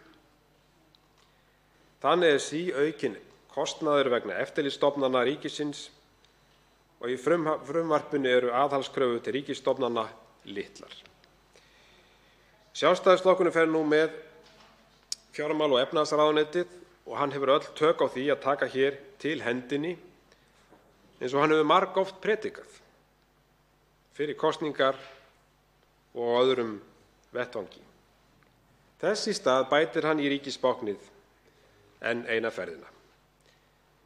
Það sætir tíðindum að þegar ríkisstofnanir eru sameinaðar skuli engin einasta hagræðingarkrafa verið gerð eða sett fram af hálfu ríkisstjórnarinnar. Gott dæmi þetta er sameining Fjármálaeftirlitsins og Seðlabankans, eins og áður segir. Stjórnvöld verða að horfa til þeirra tækifæra sem skapast til hagræðingar af sameiningu þessara tveggja stofnana. Eina ástæðan fyrir sameiningunni er það óhagræði sem skapast við núverandi fyrirkomulag. Skýr tækifæri eru til samnýtingar krafta beggja stofnana og tækifæri til hagræðingar án þess að bitni á gæðum. Að auki er ástæða til að framkvæma óháða úttekt á rekstri Fjármálaeftirlitsins vegna sameiningar við Seðlabankann. Margt er enn óljóst sem snýr að sameiningunni. Eftirlitsgjaldið sem fjármálafyrirtæki greiða Fjármálaeftirlitinu nemur 2,3 milljörðum króna árlega og hefur hækkað mikið undanfarin ár. Fjármálafyrirtæki hafa síaukinn kostnað af gagnavinnslu og gagnaskilum eftirlitsaðila. Hægt væri að hagræða í rekstri Fjármálaeftirlitsins og Seðlabankans með sameiningu stoðdeilda og samræma gagnaskil milli stofnana. Þá hefur sagan sýnt að útgjöld ríkisins hafa tilhneigingu til að aukast við sameiningu stofnana. Þar sem fyrirhuguð stækkunaráform á húsnæði Seðlabanka Íslands vegna sameiningarinnar eru gott dæmi. Miðflokkurinn leggur fram breytingartillögu við frumvarpið þess efnis að sett verði 15% hagræðingarkrafa af hálfu ríkisins á sameiningu Seðlabankans og Fjármálaeftirlitsins. Það ætti að spara ríkissjóði 350 milljónir króna árlega. Ísland er smáríki og því er enn mikilvægara hér á landi en víðast annars staðar að líta til hagræðingar á sem flestum sviðum. Miðflokkurinn flytur breytingartillögu við fjárlagafrumvarpið fyrir árið 2020 sem miðar að því að draga úr ríkisbákninu og gera kröfu hagræðingu sem nemur rúmlega 10% í rekstri allra ráðuneyta. Hagræðingin mun skila ríkissjóði sparnað upp á 1,1 milljarð króna. Auk þess er gerð sérstök hagræðingarkrafa á sameiningu Seðlabanka Íslands og Fjármálaeftirlitsins upp á 350 milljónir króna eins og áður segir. Samtals er því gerð hagræðingarkrafa á ríkisreksturinn upp á 1.450 milljónir króna á árinu 2020. Og í nefndarálitinu er að finna töflu þá hagræðingarkröfu sem Miðflokkurinn gerir á öll ráðuneyti. Töfluna er að finna á blaðsíðu 5 í nefndaráliti. Ég vil næst, herra forseti, víkja að mikilvægi þess að lækka tryggingagjaldið enn frekar. Sú aðgerð er nauðsynleg og hún er skynsamleg. Til viðbótar við þá lækkun sem hér hefur verið boðuð í frumvarpinu. Nú horfur á vinnumarkaði hafa versnað eftir því sem liðið hefur á árið Útlit er fyrir að svo verði áfram. 7.000 manns eru nú án atvinnu samkvæmt skráningu Vinnumálastofnunar og hefur þeim fjölgað rúmlega 2.700 frá sama tíma í fyrra. Hátt í 1.000 manns hafa misst vinnuna í hópuppsögnum það sem af ári, auk þeirra 1.100 sem misstu vinnuna við fall WOW. Stjórnvöld eiga ávallt að leitast við að styrkja starfsumhverfi íslenskra fyrirtækja, sér í lagi nú þegar efnahagsumhverfið veitir minni byr í seglin. Styðja þarf íslensk fyrirtæki við að meta hækkandi launakostnað á komandi árum og sporna gegn fækkun starfa. Skattheimta á íslensk fyrirtæki er há í alþjóðlegum samanburði og er hún sú hæsta á Norðurlöndum og eftir Noregi. Skattar á fyrirtæki voru hækkaðir eftir efnahagshrunið 2008 í þeirri viðleitni að loka fjárlagagatinu. Skattbreytingar þessar hafa hins vegar verið að festast í sessi síðan þá. Og það hefur verið tregða hjá ríkisvaldinu að lækka tryggingagjaldið sem er einn stærsti tekjusöfn ríkisins, en samkvæmt frumvarpinu mun það skila 11% af skatttekjum ríkissjóðs á næsta ári. Hátt tryggingagjald kemur verst niður á fyrirtækjum þar sem laun og launatengd gjöld eru stór hluti kostnaðar. Og hátt tryggingagjald veikir samkeppnishæfni þessara fyrirtækja mest. Og bætt samkeppnishæfni Íslands er mjög mikilvæg og sérstaklega nú þegar hægt hefur hratt á hjólum efnahagslífsins. Í stjórnarsáttmála ríkisstjórnar er sérstaklega lögð áhersla á lækkun tryggingagjaldsins og því ber að fagna, en hún er hins vegar ekki nægileg að mati okkar Miðflokksmanna. Auk þess hafa samtök iðnaðarins ályktað á sama veg. Samkeppnisstaða innlendra fyrirtækja gagnvart erlendum keppinautum hefur versnað á undanförnum árum vegna innlendra kostnaðarhækkana mælt í erlendri mynt. Sú þróun er nú sýnileg í minni verðmætasköpun útflutningsgreina og þeirra fyrirtækja á innlendum markaði sem keppa við erlend fyrirtæki. Fyrir efnahagshrunið árið 2008 var tryggingagjaldið 5,34% en var hækkað í 8,65% í kjölfar þess. Hækkunin var hugsuð sem tímabundin aðgerð til að standa straum af stórauknum útgjöldum vegna skyndilegs atvinnuleysis. Forsendurnar fyrir hækkun og þau rök sem þá voru notuð til að hækka gjaldið á þeim tíma er ekki lengur við þar sem atvinnuleysi hefur verið lítið í langan tíma. Atvinnuleysi mældist 3,7% í september og hafi þá lækkað frá mánuðinum á undan. ASÍ hefur stutt að mikilvægt sé að skila hækkun tryggingagjaldsins til baka. Það sætir nokkur á undrun hversu treg stjórnvöld hafa verið að lækka tryggingagjaldið vegna þess að ávinningurinn er margfaldur. Staðreyndin er hins vegar sú að tryggingagjaldið hefur í vaxandi mæli verið notað til að fjármagna önnur útgjöld ríkissjóðs en því var ætlað.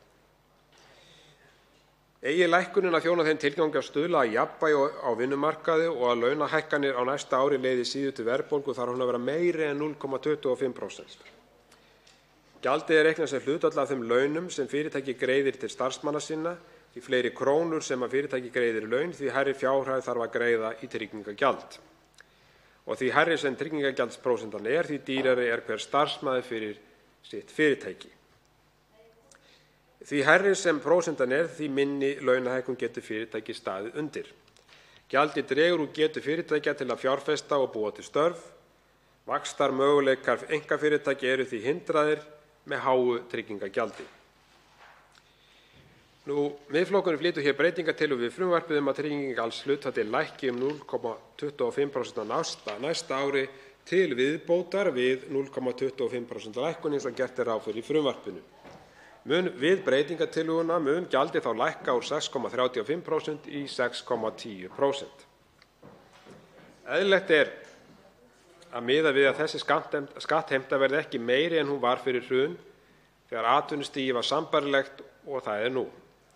Þrátt fyrir það mun enn vanta upp á að tryggingagjaldið verði það sama og í sama hlutfalli af launagreiðslum fyrirtækja og það var fyrir fjármálahrunið.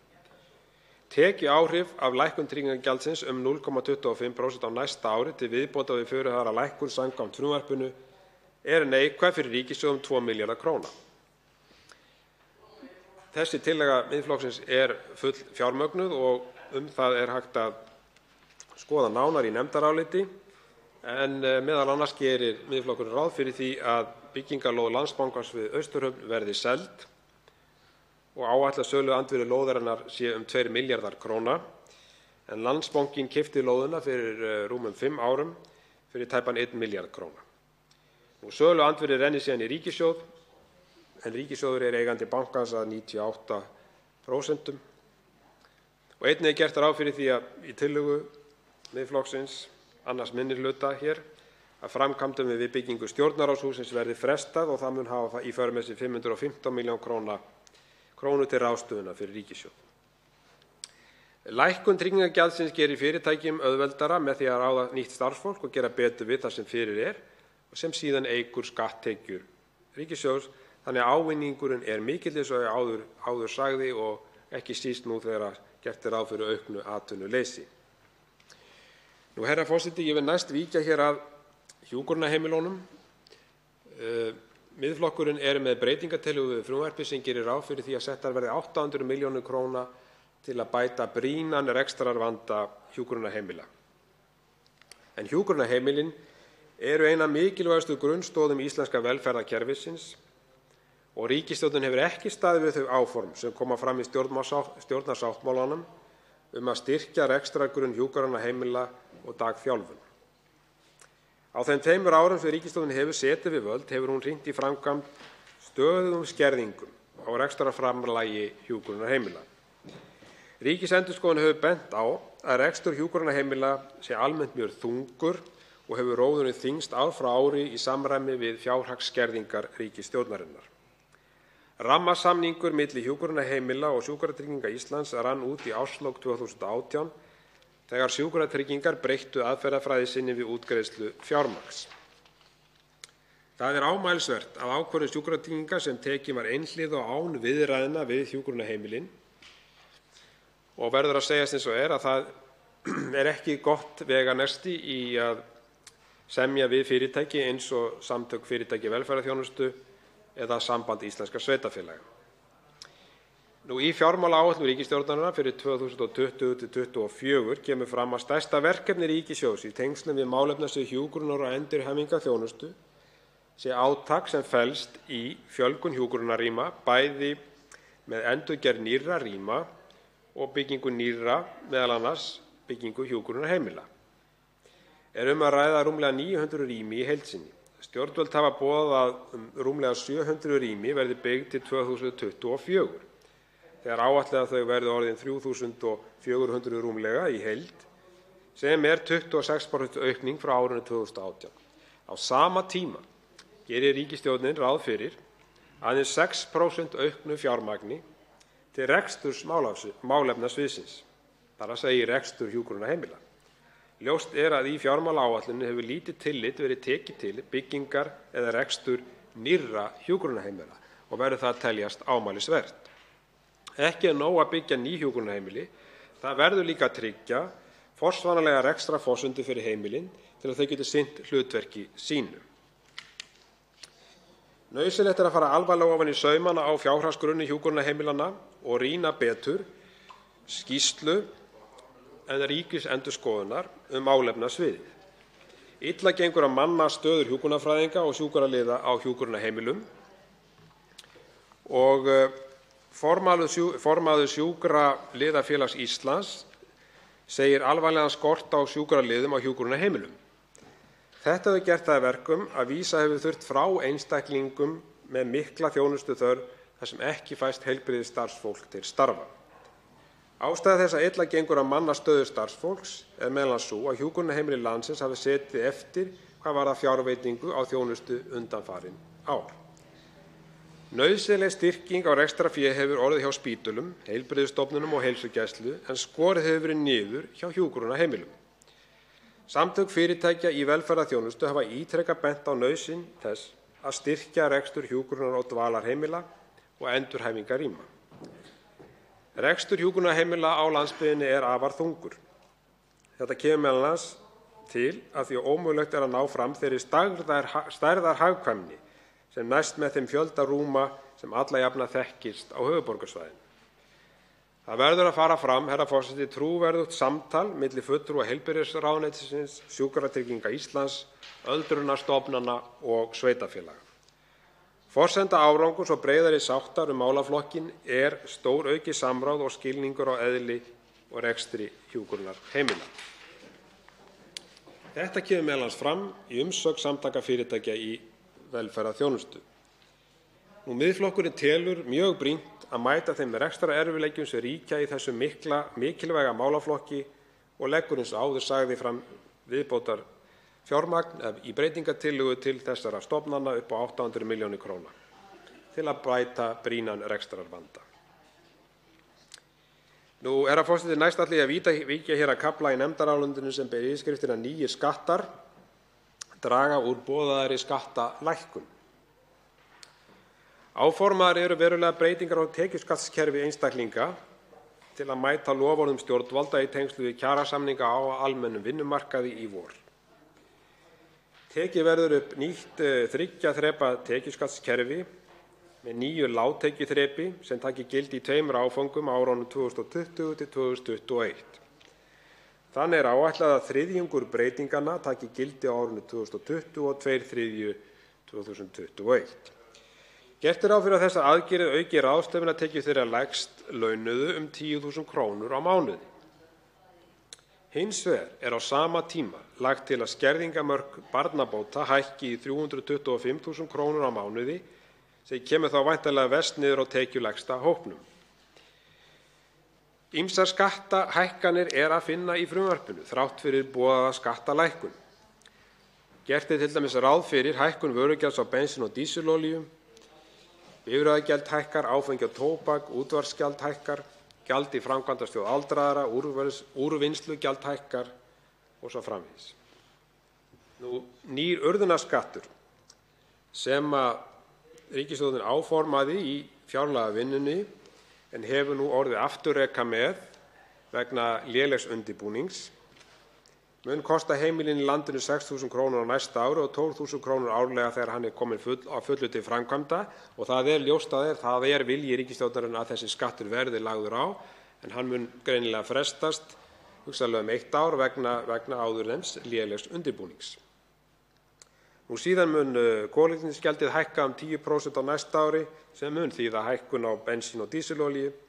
Ríkisstjórnin því að hækka ýmsa skatta og gjöld sem dregur úr áðurnefndri skattalækkun. Og nettó skattalækkun til almennings því töluvert lægri en ríkisstjórnin hefur boðað. Nýtt 3 þrepa skattkerfi gengur þvert á stefnu Sjálfstæðisflokksins að einfalda skattkerfið. Fjármála- og efnahagsráðherra Sjálfstæðisflokksins hefur áður sagt að 3 skattþrep væri mjög óheppilegt fyrirkomulag og til þess fallið að flækja skattkerfið. Á árinu 2019 áætlað að árlegar tekjur ríkissjóðs af nýjum sköttum og skattahækkunum verði ríflega 115 milljarðar króna sem samsvarar það bil 15% af heildarskatttekjum ríkisins. Þrátt fyrir boðaðar skattalækkanir standa því eftir 97 milljarðar króna í aukna skattheimtu frá síðustu niðursveiflu sem heimili og fyrirtæki standa enn undir. Verði fjármögnun nýrra samgönguframkvæmda gerð með sérstakri gjaldtöku á einstökum vegum eða notendagjöldum eins og komið hefur til táls af hálfu ríkisstjórnarinnar eðli sínu hækkun skatta að ræða og mun það draga enn frekar úr ráðstöfunartekjum almennings. Og verði áformin að veruleika í tengslum við nýja samgönguáætlun ljóst að boðuð skattalækkun verður engin þegar upp staðið. Herra forseti, Ísland háskattaríki í alþjóðlegum samanburði. Skattahækkanir fyrri ára standa að mestu óhreyfðar. Það ætti að vera forgangsmál að draga til baka þær skattahækkanir sem gripið var til í kjölfar bankahrunsins. Ríkisstjórnin hefur hækkað fjármagnstekjuskatt en leið lofað að endurskoða skattstofninn. Hvergi minnst á slíka endurskoðun í fjárlagafrumvarpinu. Þegar fjármagnstekjuskatturinn var tekinn upp var lágt skatthlutfall rökstutt með breiðum skattstofni. Nú skattstofninn enn breiður en skatthlutfallið hefur tvöfaldast. Miðflokkurinn leggur áherslu á að nú þegar skuldir ríkisins lækka hratt ráðrúm til að huga að lækkun skatta á fólk og fyrirtæki í landinu en ekki stækka ríkisbáknið eins og ríkisstjórnin sérstaklega áhugasöm Lækkun skatta skynsamleg ráðstöfun þegar hagkerfið í niðursveiflu.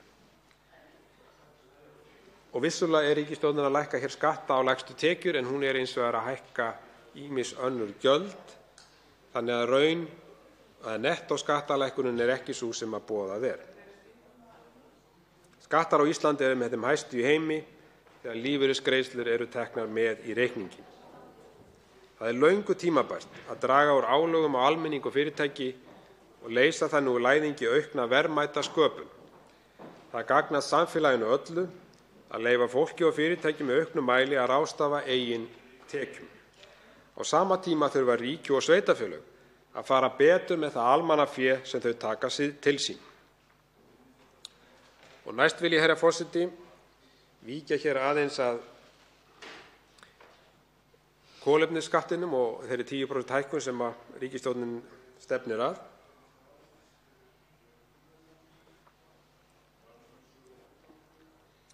Og hér kafli í nefndaráliti Miðflokksins, fulltrúa Miðflokksins í fjárlaganefnd sem ber yfirskriftina stefnulaus kolefnisskattur, ekki jafna niður á landsmenn á sanngjarnan hátt.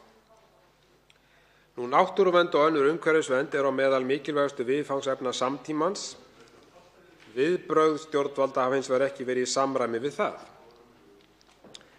Þau hafa allt og oft byggst á gagnslausri og jafnvel skaðlegri sýndarmennsku sem til dæmis birtist í nýjum sköttum án þess að þeim fylgi markmið eða aðferðir við að meta árangurinn.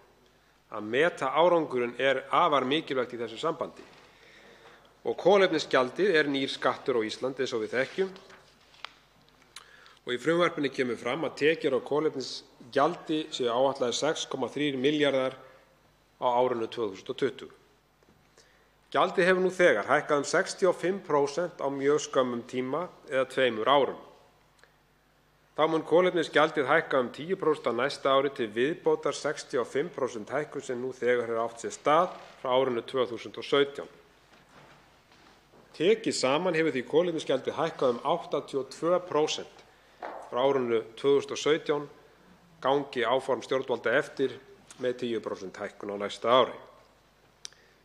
Í því samhengi ber einnig að hafa í huga að stjórnvöld áætla að ríkissjóður fái 4,8 milljarða króna í tekjur við sölu losunarheimilda eins og ég rakti hér í upphafi. Víða erlendis tekjur stjórnvalda af slíkum losunarheimildum nýttar til aðgerða í loftslagsmálum. Það liggur óljóst fyrir með hvaða hætti það gert hér á landi og þvert á móti virðist eini tilgangur sölunnar vera sá að draga úr halla ríkissjóðs. Tekjur ríkisins af kolefnisskatti ekki eyrnamerktar aðgerðum í loftslagsmálum með beinum hætti og aðeins hluti þeirra rennur þangað. Miðflokkurinn telur að sú hækkun sem orðið hefur á þessu gjaldi sé úr öllu hófi, sérstaklega í ljósi þess sem ekki hægt að sýna það ótvírætt hver árangurinn af skattheimtunni Gert ráð fyrir enn frekari hækkun 10% á næsta ári sem áætlað að það skili 375 milljónum króna í tekjur að meðtöldum hliðaráhrifum og virðisaukaskatti. Kolefnisgjaldið nemur núna það bil rúmum 12 krónum á hvern lítra af bensíni og dísilolíu og þessar álögur koma því til að auka enn frekar, þessar álögur á eldsneyti koma því til að auka enn frekar álögur á almenning og bitna sérstaklega á landsbyggðinni.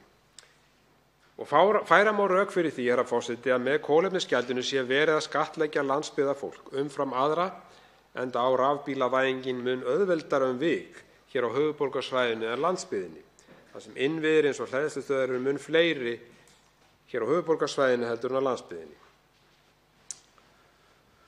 Engu að síður hafa rafbílaeigendur kvartað yfir því að innviðir fyrir rafbíla séu engan veginn nægilega fullnægjandi í höfuðborginni og hvað þá á landsbyggðinni, þar sem að innviðauppbyggingin einfaldlega allt of skammt á veg komin. Auk þess nota íbúar á landsbyggðinni í mun ríkara mæli bifreiðar knúnar með jarðefnaeldsneyti, bensíni og dísilolíu og aka meira vegna fjarlægðar og kaupa því meira eldsneyti.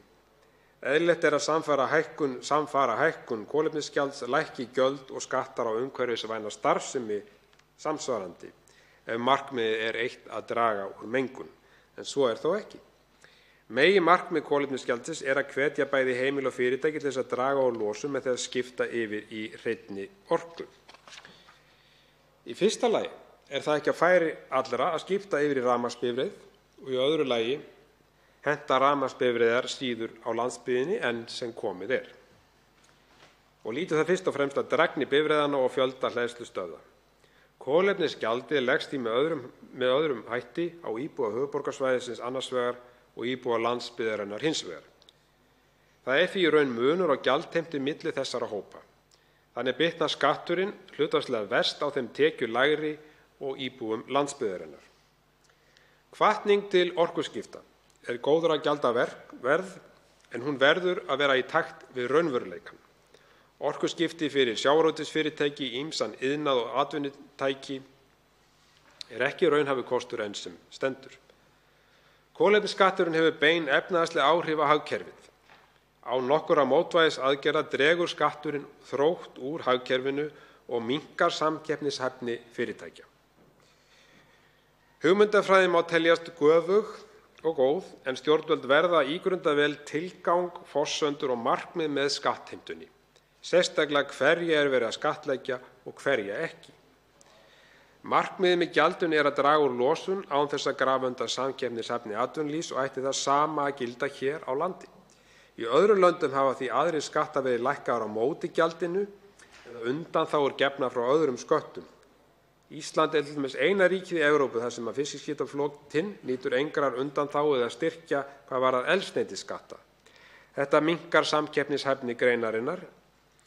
Hagstofa Íslands hefur gert rannsóknir á útgjöldum heimilanna og þar kemur fram að eldsneytisnotkun er þó nokkuð meiri í dreifbýli. Munurinn endurspeglar þá staðreynd að íbúar landsbyggðarinnar þurfa jafnan að ferðast lengri veg. Fjármála- og efnahagsráðherra hefur viðurkennt að áhrif kolefnisgjaldsins séu meiri á íbúa í dreifbýli. Þetta kemur fram í svari ráðherra við fyrirspurn hér á Alþingi. Kolefnisgjaldið er því í raun hefðbundin skattahækkun á fólk og fyrirtæki þar sem skattlagningin kemur þyngra niður á landsbyggðinni.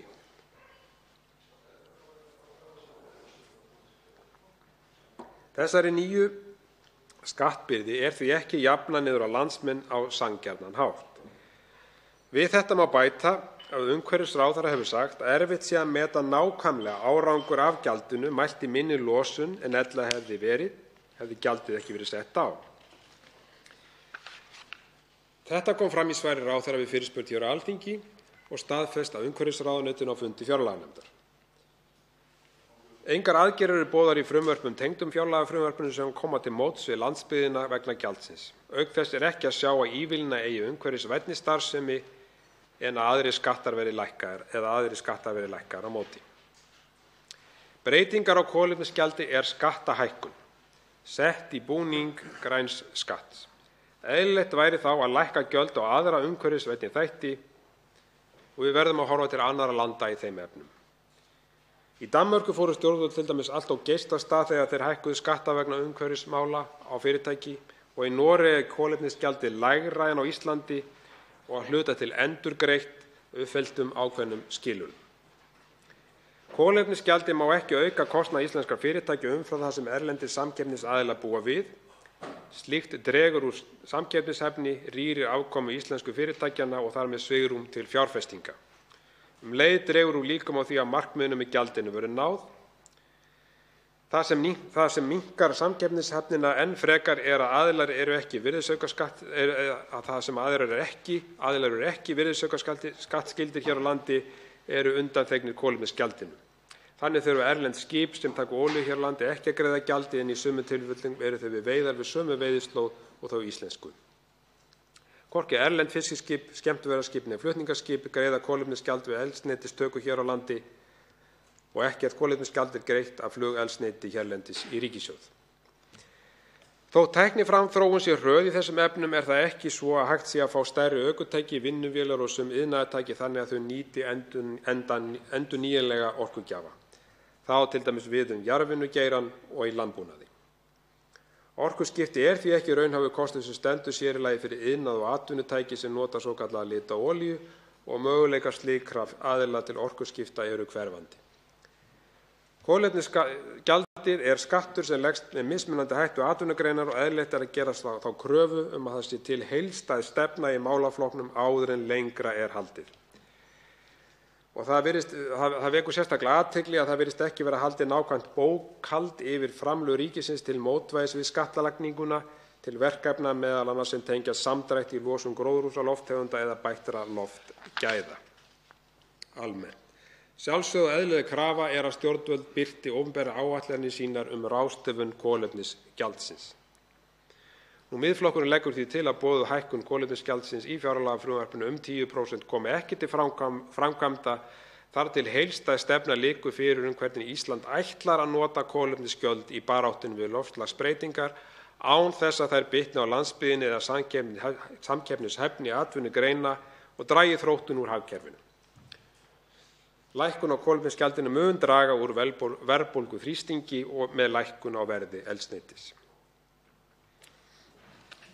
Herra forseti, ég vil næst koma hér aðeins inn á fyrirhugaðan urðunarskatt. Það er að segja, í fjárlagavinnunni var lagt upp með það að lagður yrði urðunarskattur á fólk og fyrirtæki í landinu. En eins og með skattlagninguna á ferðaþjónustuna þá var ríkisstjórnin gerð afturreka með þennan skatt vegna lélegs undirbúnings en hins vegar alveg ljóst að það á stefnuskrá þessarar ríkisstjórnar að leggja þennan skatt á og sýnist mér sem svo að hann verði lagður á í næstu fjárlögum að ári. Það og sýnist vera sérstakt áhugamál ríkisstjórnarinnar að leggja á nýja skatta og færa þá í svona fallega búninga og gefa þeim nöfn eins og græna skatta. Frumvarpið gerði ráð fyrir því að leggja svokallaðan urðunarskatt á fólk og fyrirtæki sem átti að skila 1,5 milljarði í auknar tekjur og árinu 2020 og 2,5 milljarði þegar hann var að fullu kominn til framkvæmda 2021. Verði þessi áform að veruleika þá hér 6.000 kr. hækkun eða skattlagningu á 4 manna fjölskyldu að ræða árið 2020 eða þá seinkað ár og verði síðan 12.000 kr. þegar hann kominn að fullu til framkvæmda. Í þessu sambandi létt að horfa til þess að í umsögn hagsmunaaðila fékk þessi skattlagning algjöra falleinkunn og sérstaklega hvað varðar undirbúninginn og nauðsynlegt að fylgjast vel með því með hvaða hætti ríkisstjórnin ætlar að framkvæma þetta þegar að því verður vegna þess að ljóst að þetta hefur veruleg áhrif á til dæmis atvinnulífið og ekki forsvaranlegt að fara í svona mikla skattlagningu án þess að allir hagsmunaaðilar séu hafðir með í ráðum. En næst vil ég víkja hér aðeins, herra forseti, að málefnum Landspítalans. Og eins og ég hef nefnt hér þá Landspítalinn ein stærsta og mikilvægasta heilbrigðisstofnun landsins. Hann hefur á að skipa framúrskarandi starfsfólki sem vinnur óeigingjarnt starf á hverjum degi, oft við erfiðar aðstæður. Og miklar umræður hafa skapast rekstrarvanda spítalans. Sá vandi á sér margþættar rætur og kjarni málsins sá að spítalinn og sú þjónusta sem hann veitir vex hraðar en fjárlög gera ráð fyrir. Þrátt fyrir reiknaðan raunvöxt upp á 1,8% ár hvert. Spítalinn hefur tekið þessi ný verkefni þar sem fjárveitingar hafa ekki fylgt. Af hálfu yfirstjórnar heilbrigðismála hefur til dæmis ekki verið leyst úr honum svokallaða fráflæðisvanda sem felur í sér að á spítalanum liggur fólk sem með réttu lagi ætti að dveljast á hjúkrunarheimilum. Flóknir kjarasamningar hafa verið gerðir sem erfitt hefur verið að kostnaðarmeta, þar á meðal kjarasamning við lækna frá árinu 2015. Samningurinn þessi var góður fyrir heilbrigðiskerfið en kostnaðarþættir hafa verið vanmetnir og spítalinn hefur ekki fengið það fjármagn sem hann þarf til að standa straum af heildarkostnaði við þennan samning. Það er brýnt í svona tilfellum þegar við svona samningsgerð að það liggi alveg ljóst fyrir hver raunkostnaðurinn er fyrir ríkissjóð og hvernig eigi að mæta honum. Brýnt er að búa heilbrigðisstarfsfólki viðunandi starfsskilyrði og tryggja þannig að mönnun sé á hverjum tíma fullnægjandi. Mönnunarvandi spítalans er einn af hans stærstu áskorunum og heilbrigðisyfirvöld hafa ekki lagt fram neinar áætlanir það með hvaða hætti eigi að bregðast við honum. Og yfirstjórn spítalans hefur kynnt fjárlaganefnd aðhaldsaðgerðir vegna halla á rekstrinum og ein af þeim aðgerðum er að falla frá sérstökum kjörum fyrir hjúkrunarfræðinga vegna langvarandi mönnunarvanda á spítalanum í gegnum svokallað Hekluverkefni þar sem að hjúkrunarfræðingar hafa nýlega fengið álagsgreiðslur fyrir störf sín í því augnamiði að laða að hjúkrunarfræðinga og hækka starfshlutfall þeirra sem fyrir eru. Þetta er mikilvægt verkefni og er það áhyggjuefni að eigi að falla frá því vegna þess að það mun þýða aukna yfirvinnu og sú yfirvinna verður fljótt að stórum tölum í stóra samhenginu. Það er mikill skortur á hjúkrunarfræðingum á Landspítalanum og deildir margar hverjar undirmannaðar en það er eðli þessara þjónustu að hún er ófyrirséð á mörgum sviðum. Það er að segja, þetta er bráðasjúkrahús og við lokum aldrei bráðaþjónustu þó svo að fjárveitingar séu búnar. Það þarf að koma á einhvers konar sveigjanleika til þess að í fjárveitingu til spítalans svo að við stöndum ekki frammi fyrir þessu á hverju einasta ári. Við verðum að gera okkur grein fyrir því að álag á heilbrigðiskerfi mun aukast jafnt og þétt næstu árin og áratugina með hækkandi lífaldri þjóðarinnar. Ef við ætlum að tryggja framúrskarandi heilbrigðisþjónustu fyrir alla þá þarf heilbrigðiskerfið að vera mun skilvirkara og lýsandi dæmi vanda þessa kerfis birtist í því að sjúklingar eru sendir til útlanda í aðgerðir sem kosta þrefalt meira en það myndu kosta á Íslandi. Og það þýðir ekki fyrir ríkisvaldið að benda á yfirstjórn Landspítalans og yfirstjórn Landspítalans að benda á ríkisvaldið. Þjóðin er að eldast og það mun þýða aukið álag á kerfið. Aldraðir 80 ára og eldri þurfa mesta heilbrigðisþjónustu og auk þess ný heilbrigðistækni kallað á aukinn kostnað og stjórnvöld verða að horfast í augu við vandann og tryggja langtíma fjármögnun mikilvægustu heilbrigðisstofnunar landsins. Herra forseti, ég sé það að það er farið að líða á tímann. Ég ætla að víkja hér aðeins að landbúnaðinum. Það hefur verið sótt að undirstöðu atvinnugrein þjóðarinnar frá landnámi úr ýmsu áttum, landbúnaðinum. Framlög til landbúnaðar hafa lækkað og lækkun er hér í þessu frumvarpi. Ekkert er minnst á landbúnaðinn í nefndaráliti meirihluta fjárlaganefndar við fjárlagafrumvarpið og það segir kannski sína sögu. Það hefur verið látið undan ósanngjörnum og hættulegum kröfum aukinn innflutning matvæla sem standast ekki heilbrigðiskröfur, matvæla sem eru ekki framleidd við þau skilyrði sem íslenskum landbúnaði er ætlað að uppfylla. Og afar óhagstæður tollasamningur hefur nýlega tekið gildi og á sama tíma gert ráð fyrir síminnkandi stuðningi við íslenska matvælaframleiðendur og neytendur. Leið aukast íþyngjandi kröfur á íslenskan landbúnað jafnt og þétt. Og það skekkir enn samkeppnisstöðu greinarinnar gagnvart erlendri framleiðslu.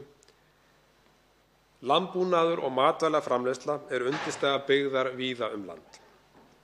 Því má heldur ekki gleyma að innlend matvælaframleiðsla er til lækkunar á kolefnisspori Íslands. Brýnt er að standa vörð innlenda matvælaframleiðslu til lands og sjávar sem eina af grunnstoðum samfélagsins. Þegar í stað þarf að grípa til aðgerða til að tryggja stöðu sauðfjárræktarinnar.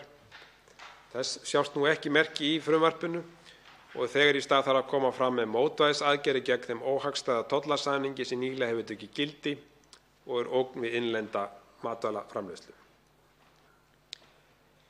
Erfitt er að henda reiður á fjármögnun mótvægisaðgerða í frumvarpinu er lúta að landbúnaðinum og fyrirhuguðum innflutningi á landbúnaðarvörum, hverju þær eiga að skila. Í svo mikilvægu máli ætti að fylgja sundurliðun á aðgerðum og framlög til þeirra í kaflanum um landbúnað í fjárlagafrumvarpinu.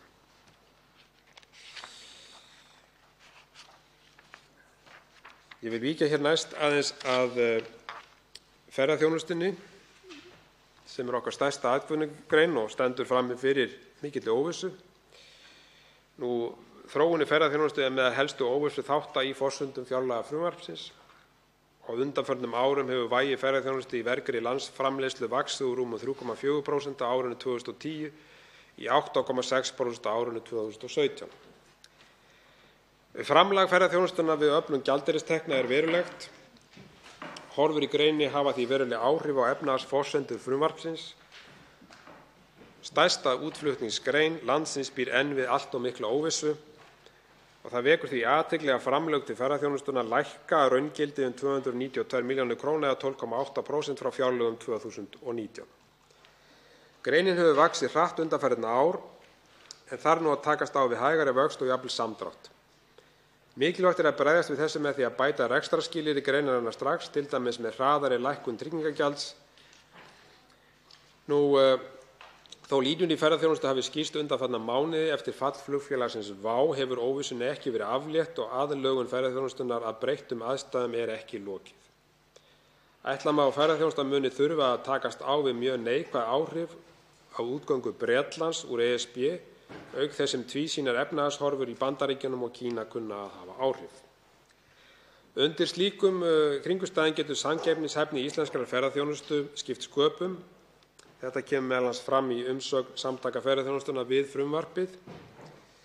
Í fjármálaáætlun 2020–2024 kemur fram að fyrirhugað sé að gera breytingar á gjaldtöku ferðamanna á gildistíma áætlunarinnar. En það lítur þó út fyrir að þeim áformum hafi verið slegið á frest og er það ánægjulegt, en hafa ber í huga að áform um skattheimta á ferðamenn er mjög varhugaverð á þessu stigi og í þeirri niðursveiflu og þeirri óvissu sem greinin er í. Ef af yrði að hér yrði sett á einhvers konar komugjöld eins og áform voru í upphafi við fjárlagavinnuna, að þá mun það óhjákvæmilega hafa veruleg bein áhrif á alþjóðlega samkeppnishæfni greinarinnar.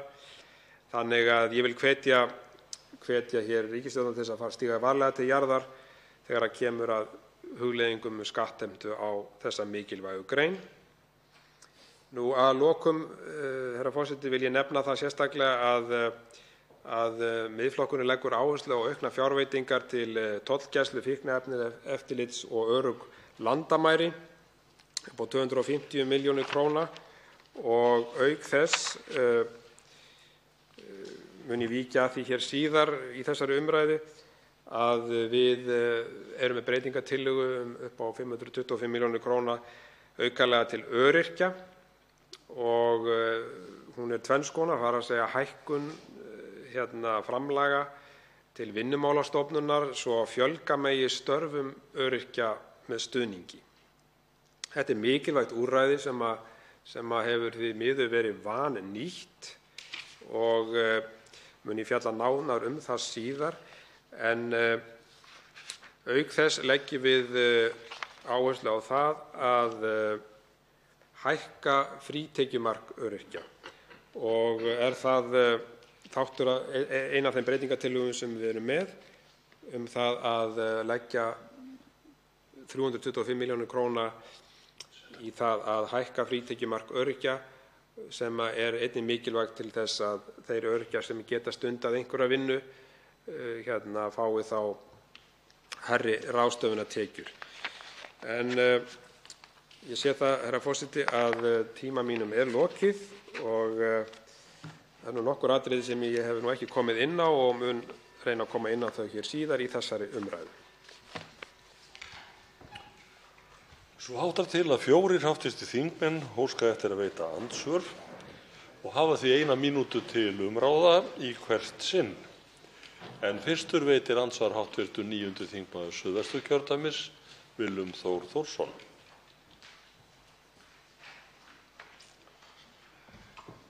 Hæstv. forseti. Ég þakka hv. þingmanni Birgi Þórarinssyni ræðuna og það er skringilegt að koma hér og reyna að fara í andsvar á 1 mínútu eftir klukkutíma ræðu. Það er sérstakt en hv. þingmaður ræddi hér efnahagsþróunina og hagstjórnarviðbrögð og mikilvægi þess að greiða niður skuldir. Ég vil spyrja hv. þingmann þá, því að meirihlutinn kom hér inn á það sem hv. þingmaður kallaði eftir, að við þyrftum að skoða framvindu mála með tilliti til þess hvar við værum í hagsveiflunni. Og nú er innbyggt óvissusvigrúm í ríkisfjármálastefnuna sem er í raun og veru hægt að segja að sé til þess að, eins og við erum að gera, veita viðspyrnu í hagkerfinu akkúrat eins og mál standa nú. Skoðun hv. þingmanns á þessum þætti hagstjórnar ríkisfjármála. Líkt og forseti gat hafa þingmenn hv. 1 mínútu til umráða í hvert sinn og nú svarar andsvari hv. 3. þingmaður Suðurkjördæmis, Birgir Þórarinsson. Já, herra forseti, ég þakka hv. þingmanni Willum Þór Þórssyni, formanni fjárlaganefndar, fyrir andsvarið og ég tek undir það og hef sagt það að það hefur verið skynsamlegt að lækka skuldastöðu ríkissjóðs og það gefur ríkissjóði meira svigrúm núna í niðursveiflunni. Það sem skiptir kannski mestu máli í þessu er það að vinna á móti niðursveiflunni og þar höfum við til dæmis Miðflokkurinn komið með tillögu það að lækka enn frekar tryggingagjaldið til þess að reyna að örva atvinnulífið og við teljum vera svigrúm til þess að lækka það enn frekar, það sé 0,25%, sem gerir þá fyrirtækjunum þá kleift að treysta sinn rekstrargrundvöll nú þegar atvinnuleysi eykst, að þá hafi þá fyrirtækin burði til þess að reyna að fjölga störfum og þá gera betur við þá starfsmenn sem eru þegar til staðar. Nánari verð ég að fara í þetta í síðara andsvari þar sem að tíminn er afar naumur. Það veitir andsvar öðru sinni hv. 9. þingmaður Suðvesturkjördæmis, Willum Þór Þórsson. Já, hæstv. forseti, ég þakka hv. þingmanni svarið og er sammála hv. þingmanni. Það er mikilvægt eins og ríkisstjórnin er að gera nú að lækka skatta, lækka tryggingagjaldi, lækka álögur á einstaklinga og fyrirtæki og lækka tekjuskatta og draga úr skattbyrðinni á sérstaklega eins og verið er að gera tekjulægri og millitekjuhópa. Hv. þingmaður ræddi hér ferðaþjónustuna og ég get tekið undir með hv. þingmanni að það er mikilvægt að við gætum að þessari, skulum við segja, atvinnugrein sem er alltaf að vega hér meira og meira í verðmætasköpuninni. Það er þó þannig að ef við horfum á tímabilið frá 2017 þá höfum við aukið framlög til ferðaþjónustunnar en við erum auðvitað að tala Ferðamálastofu, Framkvæmdasjóð ferðamannastaða og rannsóknir og markaðsmál og þar erum við að auka á milli ára. En svo er auðvitað hér verið að falla frá 2,5 milljarða skattlagningu sem áformuð var sem ætti að skipta miklu máli við þær aðstæður sem eru. Birgir Þórarinsson, hv. 3. þingmaður Suðurkjördæmis, svarar andsvari síðara sinni. Já, herra forseti, ég tek undir það með hv. þingmanni að það var skynsamlegt að falla frá þessum áformum það að leggja hér á sérstakan skatt á ferðaþjónustuna 2,5 milljarða króna. En það sem var hins vegar óskynsamlegt var að koma með þessar hugmyndir í upphafi fjárlagavinnunnar vegna þess að það getur og hefur örugglega skaðað greinina að einhverju leyti. Þetta er grein sem starfar í miklu alþjóðlegu samkeppnisumhverfi og fréttir berast nú hratt eins og við þekkjum í dag og öll áform skattlagningu á ferðamenn sérstaklega til kominna til landsins geta gert það að verkum að fólk líti síður á Ísland sem áhugaverðan áfangastað.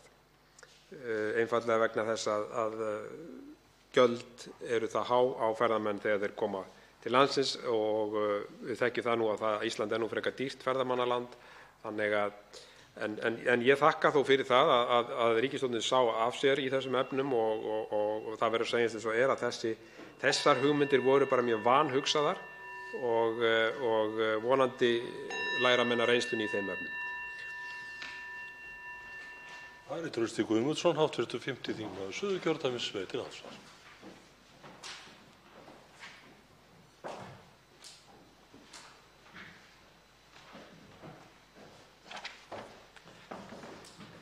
Herra forseti, losunarheimildir eru tilkomnar vegna framlags Íslands eða framleiðslu Íslands á hreinni orku, ætla ég að segja, og fyrirtæki kaupa þær til að geta staðið að starfsemi sinni, en það hvetur þá til orkuskipta. Og losunarheimildir hækka stöðugt í verði. Við erum semst að hagnast á okkar grænu orku, en aðstoðum leið aðra við að breyta sínu fyrirkomulagi í rekstri. Við gerum gagn hér heima með því að afla 4,8 milljarða króna með sölu losunarheimilda. Nýtum féð hér heima, en gögnustu leið alþjóðaviðskiptalífinu og gerum þannig gagn í loftslagsmálum í heild sinni. Þannig að Miðflokksmenn, þegar þeir ýja að því eða í áliti sínu að Íslendingar þurfi einn góðan veðurdag að kaupa losunarheimildir vegna slælegra vinnubragða við að minnka eigin losun, þá tel ég það vera skot út í loftið að svo komnu máli. Og ég ætla að spyrja hv. þingmann Birgi Þórðarson að því hver rökin eru fyrir þessari spá eða fullyrðingu. Þá svarar andsvari hv. 3. þingmaður Suðurkjördæmis, Birgir Þórðarson. Herra forseti, þakka hv. þingmanni. Ég finnst kjarninn í þessu máli vera sá að þetta í annað sinn sem verið að selja losunarheimildir. Og þetta var nú gagnrýnt hér líka í síðustu fjárlagavinnu og hér úr ræðustól. Og þá voru seldar heimildir veitt til að selja fyrir það 2,5 milljarða. Nú þetta komið með í 4,5 milljarða. Ekki alveg ljóst að þessar, eins og hv. þingmaður nefndi, að þessar heimildir eru verðmætar. Og þá spyr maður sig, hvers vegna þá verið að selja þessar heimildir í þessum tilgangi? Verður það ekki ennþá verðmætara þegar að framlíða stundir? Og það er alveg ljóst að með því að selja þessar heimildir að þá er verið að hugsanlega að fara á mis við verðmæti sem við gætum þó fengið síðar. Þannig að ég tel þessa ráðstöfun líka í ljósi þess að það er verið að hækka þessi kolefnisgjöld, eins og ég rakti hér réttilega í minni ræðu, á sama tíma og það er verið að selja losunarheimildinni. Er einhver skynsemi þarna í þessum málflutningi eða? Hv. þingmaður getur kannski svarað því. Þá veitir andsvar öðru sinni hv. 5. þingmaður Suðurkjördæmis, Ari Trausti Guðmundsson. Herra forseti, hv. þingmaður misskilur þetta gjörsamlega. Það er fyrsta lagi fá úthlutaða 9 losunarheimildir á hverju ári. Þannig að við erum ekki að safna þeim. Og í öðru lagi er þetta allsendis óskylt grænum sköttum hér heima. Það er ekkert samhengi þarna á milli. Þannig að ég held að hann þurfi bara að fræðast hvað losunarheimildir eru og til hvers þeir eru notaðar. En ég ætla að spyrja annað. Það er talað há gjöld á ferðaþjónustu eða há gjöld á ferðamenn þegar koma til Íslands öllu heldur. Hvaða gjöld eru það sem eru há af okkar hálfu þegar ferðamenn koma til Íslands? Ég vil svo sem viðurkenna það að verðlag á Íslandi er mjög hátt í ferðaþjónustu. En að gjöld sérstök á ferðamenn komandi til Íslands séu há, segjum við bættum við 1.000 krónum í einhvers konar innkomugjald þegar við erum að tala kannski 200–300.000 króna meðal eyðslu ferðamanna á Íslandi á 1 til 2 vikum. En hvaða gjöld eru þetta? Þá svarar andsvari síðara sinni hv. 3. þingmaður Suðurkjördæmis, Birgir Þórðarson. Herra forseti, ég sagði það hér í ræðu minni að ég taldi það að það veri mjög mikilvægt að varast það að fara að setja hér svokallað komumgjald á ferðamenn eins og staða greinarinnar er í dag. Hún er í mikilli óvissu. Þetta er okkur afar mikilvæg grein. Hún starfar á alþjóðlegum samkeppnisgrundvelli. þar sem veður geta skipst mjög hratt. Og ef hv. þingmaður er að spyrja um það hvað gjöldin eru há, þá átti ég við það að það fyrir ferðamenn að koma Íslandi dýrt ferðamannaland. Það var það sem ég sagði fyrst og fremst og lagði áherslu á. Og að bæta síðan við gjaldi ofan á það tel ég bara vera óskynsamlegt. Og þannig hef ég útskýrt þetta mál, og ef hv. þingmaður hefur misskilið mig hvað það var, þá er það fyrst og fremst þetta sem ég átti við. En allavega þá verðum við að stíga mjög varlega til jarðar þegar kemur að þessum hugmyndum sem ríkisstjórnin hafði hugsað sér að leggja á, en varð hins vegar að falla frá, og meðal annars vegna þess að undirbúningur var mjög lélegur og ljóst að þetta hefði getað haft mjög alvarlegar afleiðingar fyrir þessa grein sem skiptir verulegu máli í stöðu efnahagsmála fyrir þjóðarinnar. Ólafur Þór Gunnarsson, 11. þingmaður Suðvesturkjördæmis, veitir andsvar.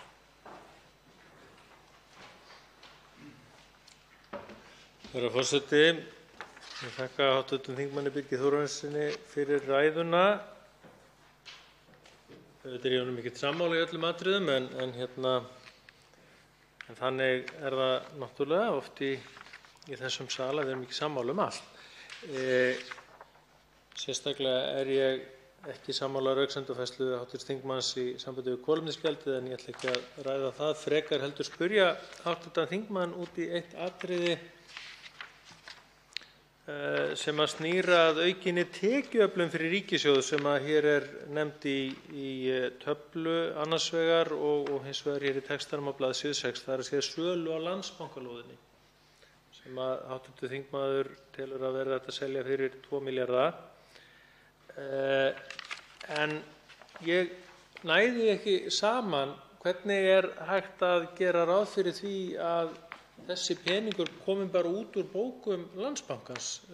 Erum við bær til þess, og er eitthvað búið að ræða það á þeim vettvangi? Andsvari svarar hv. 3. þingmaður Suðurkjördæmis, Birgir Þórarinsson. Já, ég þakka hv. þingmanni fyrirspurnina og áhuga hans á þessu máli, vegna þess að við höfum áður rætt það hér og ég rætt það hér í þessum ræðustól að ég tel það afar óskynsamlegt að Landsbankanum, sem er nú að 98% hluta í eigu ríkissjóðs, skuli vera að fara í þessa stórframkvæmd á einni dýrustu lóð landsins.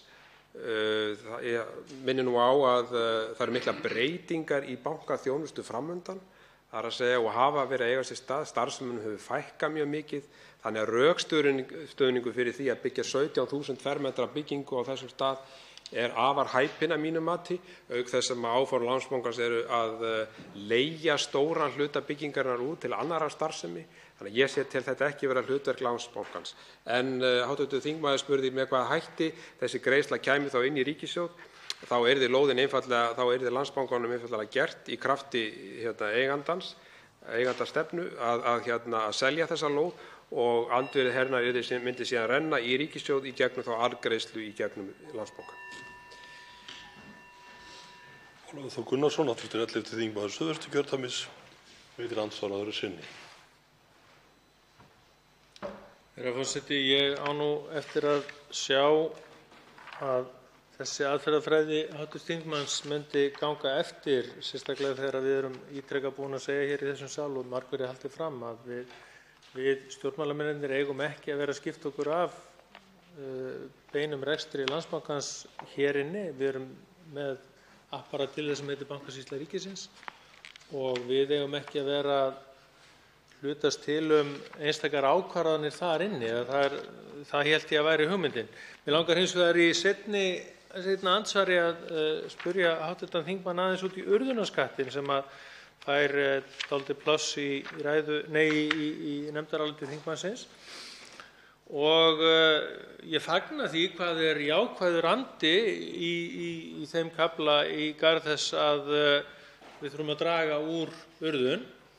En hins vegar langar mig að spyrja þingmanninn hvort að hann hafi einhverjar tillögur í því hvernig eigi í raun að draga úr því að fyrirtæki eru ábyrg fyrir langstærsta hluta urðunarinnar. Verðum við ekki með einhverju móti að leggja þau gjöld til þess að fá þau til þess að taka upp betri hætti í flokkun.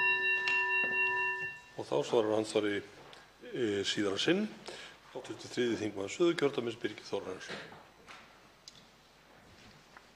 Já, herra forseti, ég þakka hv. þingmanni og ágætt að hann kom inn á urðunarskattinn vegna þess að hér var á ferðinni enn hinn skattheimtan af hálfu ríkisstjórnarinnar sem lagt var upp með, sem var afar illa undirbúin og ríkisstjórnin var síðan afturreka með vegna þess að það var með engum hætti hægt að skilja það með hvaða hætti þetta innheimta þennan skatt og fyrirvarinn var afar skammur. Þessi skattur kemur sérstaklega til með að hafa slæm áhrif á fyrirtækin í landinu. Og það er bara ábyrgðarleysi að ætla að fara að bæta enn einni skattlagningu á fyrirtækin í landinu í þessu árferði þegar er nú niðursveifla og atvinnuleysi eykst að við þurfum að styrkja fyrirtækin. En hv. þingmaður spurði aðrar leiðir og við í Miðflokknum höfum lagt fram þingsályktunartillögu um hágæða sorpbrennslu í þessum efnum. Þannig að það er nú ein leiðin. Þannig að ég verð að segja það við hv. þingmann að það er bara afar slæmt þegar lagt er af stað með svona illa undirbúin verkefni og illa undirbúna hugmyndir eins og skattlagningu þessa og síðan hefur þetta auðvitað áhrif á alla áætlanagerð fyrirtækja og svo framvegis og síðan sjáum við það að ríkisstjórnin verður síðan afturreka með þetta. En ég óttast því miður að það standi til að leggja þennan skatt á. Minnir forseti á tímamörk en nú veitir andsvar hv. 2. þingmaður Suðvesturkjördæmis, Bryndís Haraldsdóttir. Virðulegur forseti, ég þakka hv. þingmanni fyrir mjög svo ítarlega ræðu og sorglegt að heyra hann hafi ekki einu sinni komið öllu sínu að í þó þessum 60 mínútum, heldur fáum við aðra ræðu. En mig langar einmitt að spyrja hv. þingmann aðeins meira út í umhverfismálin. Urðunarskatturinn var nú eitt sem var rætt hérna áðan. Ég velti fyrir mér einmitt hverjar eru tillögur Miðflokksins í þeim efnum og hv. þingmaður nefndi hér tillögu hágæða brennslustöð sem er gott og gilt, við þurfum örugglega brennslustöð en ég trúi því varla, ég vona að það sé ekki þannig að það sé í rauninni einu lausnir Miðflokksins þegar kemur á úrgangsmálunum okkar. Og í rauninni langar mig að vita það er mjög gott að sjá það hér í nefndarálitinu hjá hv. þingmanni að náttúruvernd og önnur umhverfisvernd eru á meðal mikilvægustu viðfangsefna samtímans. Svo er því haldið fram að viðbrögð stjórnvalda séu einhvers konar sýndarmennska. Þannig að ég velti fyrir mér hver eru markmið Miðflokksins og hver eru svör Miðflokksins í þessum efnum. Ég hef heyrt í fleygt hérna að það að finna olíu í íslenskri landhelgi sé með því umhverfisvænasta sem við getum gert og gasvinnsla sé með því öllu umhverfisvænasta sem hægt var að fara í. Svo er talað svokölluð græn skuldabréf. Hverjar eru lausnir Miðflokksins, hv. þingmaður? Þá svarar andsvari hv. 3. þingmaður Suðurkjördæmis, Birgir Þórarinsson. Já, herra forseti, ég þakka nú hv. þingmanni og það er nú skammur tími til þess að fara í að svara þessu svona á 1 mínútu eða svo en kjarni málsins er þessi sem lýtur að fjárlagafrumvarpinu og þá hef ég rakið það sérstaklega hér í minni ræðu með kolefnisgjaldið að ég tel það vera dæmi skattlagningu sem mætti í raun og veru segja sem ákveðna sýndarmennsku að því leytinu til að í fyrsta lagi er innkoman sem á nú að vera 6,3 milljarðar á næsta ári, hún er ekki öll eyrnamerkt aðgerðum í loftslagsmálum sem dæmi sé tekið. Auk þess er þessi skattheimta að henni er bara ekki jafnað niður á landsmenn með sanngjörnum hætti og ég rakti það mjög hér í minni ræðu. Þannig ég held að sé í fyrsta lagi bara krafan sú að ríkisstjórnin haldi nokkurs konar bókhald það í hvað þessi gjöld er að fara. Það er nú bara fyrsta skrefið í því að almenningur sjái þá að það sé verið að vinna markvisst að þessum málum. En það er nú bara ekki því miður í þessum stefnumálum ríkisstjórnarinnar. Þá veitir andsvar öðru sinni hv. 2. þingmaður Suðvesturkjördæmis, Bryndís Haraldsdóttir. Já, virðulegur forseti, ég og hv. þingmenn getum allavega verið sammála um það væri mjög gott að halda gott bókhald utan loftslagsmálin, enda er það hluti af stefnunni. En mig vantar í rauninni ennþá svör og það er þó gott að vita til þess að í 2. umræðu fjárlaga þá er hægt að halda fleiri ræður og það kannski getur hv. þingmaður splæst því aðeins inn í næstu ræðu hjá sér. Hverjar eru raunverulega tillögur Miðflokksins þegar kemur að loftslagsmálum sem að þeir viðurkenna oft í aðra röndina sé stórt og mikið mál og ég hef reyndar stundum bara hreinlega velt því fyrir mér hvort að Miðflokkurinn styðji Parísarsáttmálann hvort að Miðflokkurinn styðji heimsmarkmið Sameinuðu þjóðanna og Íslendingar séu þátttakendur í því með þeim markmiðum sem við höfum sett okkur. Nú og ef svo er þá væri mjög áhugavert að fá fram einhverjar raunverulegar lausnir það hvernig við eigum að ná þessu fram. Ég get alveg tekið undir það að það þarf alltaf að fara mjög varlega í skattheimtu og frekari skattheimtu, en það er þó viðurkennt að hækkandi verð hefur áhrif á eftirspurn. Þannig að sambland lausna sem annars vegar eru með einhverju kolefnisgjaldi eða skattlagningu og hins vegar einhver ívilnun hafa oft virkað mjög vel og við séum mörg dæmi það í kringum okkur. Þannig að ég kalla ennþá eftir því, hver er afstaða Miðflokksins? Styður Miðflokkurinn Parísarsáttmálann og þátttöku Íslands í heimsmarkmiðum Sameinuðu þjóðanna? Þá svarar andsvari síðara sinni hv. 3. þingmaður Suðurkjördæmis Birgir Þórarinsson. Já, herra forseti, við getum farið í sérstaka umræðu Parísarsáttmálann. Við erum nú að ræða hér fjárlög, en ég vil nú benda á það að ég tel það ekki, og við Miðflokknum teljum það ekki eðlilegt, að til dæmis bara bifreiðaeigendur, að þeir skuli greiða rúmlega 80% allra þessara gjalda sem lýta að umhverfismálunum, en menga einungis á bilinu 6–8%. Þannig að það er bara ekki verið að jafna þessu niður með sanngjörnum hætti. Það er nú bara kjarni málsins. Og gleymum því ekki, það er verið að tala um það að Ísland þurfi að taka sig á og svo framvegis. Hvaða þjóðir menga mest? Er það ekki Kína, Bandaríkin og Indland? 50% af allri mengun í heiminum. Við erum einhvers staðar 0,00 eitthvað prósent.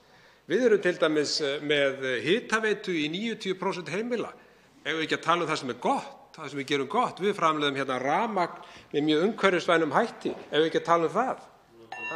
Og ef við ekki líka að tala um það að þessar þjóðir, Bandaríkin, Kína og Indland, að þau nú bara taka sig á og gera betur. En eiga þá bara landsbyggðarfólk að eiga þeir að borga sérstakan skatt til þess að sem er ósanngjarn og er jafnað niður á landsmenn með ósanngjarnum hætti.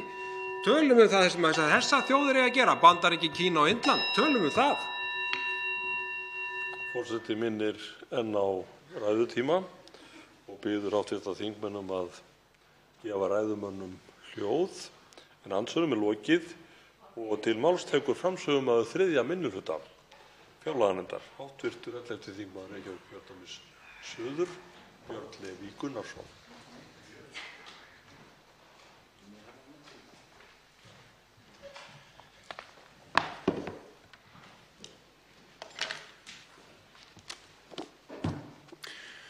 Ófræðinni rimböggull, yðar þvagleiki birtist mér eins og plúðruð blaður klessa á miðsumarsmorgni á lúsugri býflugu, sem tilfinnanlega hefur kjaftað sínar jórtandri ertur kvartandi í nýrotnandi fnyk af ómótstæðilegum líffæraorgara. Nú hinn jóðlandi mokna reiðkrot lepja öxulsvita svengdarvera og lifandi grúplar fareta og heimta eins og loðið þrátt lifrarslím. Gróp, ég bið yður, mín svímandi túðmenni hopplega hríslið mig með krumpuðum bindisnælum stöppuðum. Eða ég mun rífa af ykkur gubbvörtunar með blóðkylfinni. Sanniði til. Svonar hljómar íslensk þýðing mín á ljóði Hjelts í leiðarvísi puttaferðalangsins vetrarbrautina eftir Douglas Adams, lauslega byggð á þýðingu ljóðsins í samnefndri kvikmynd og segir allt sem segja þarf þetta fjárlagafrumvarp og þá vinnu sem Alþingi setur í afgreiðslu fjárlaga. Fyrir íslenskukennara framtíðar þá skal ég útskýra aðeins nánar hvað ég á við. Hæstvirtur formaður fjárlaganefndar sagði hér í andsvörum fyrr í dag að það væri verið að fara eftir lögum og opinber fjármál. Svarið við þeirri spurningu var einfaldlega já.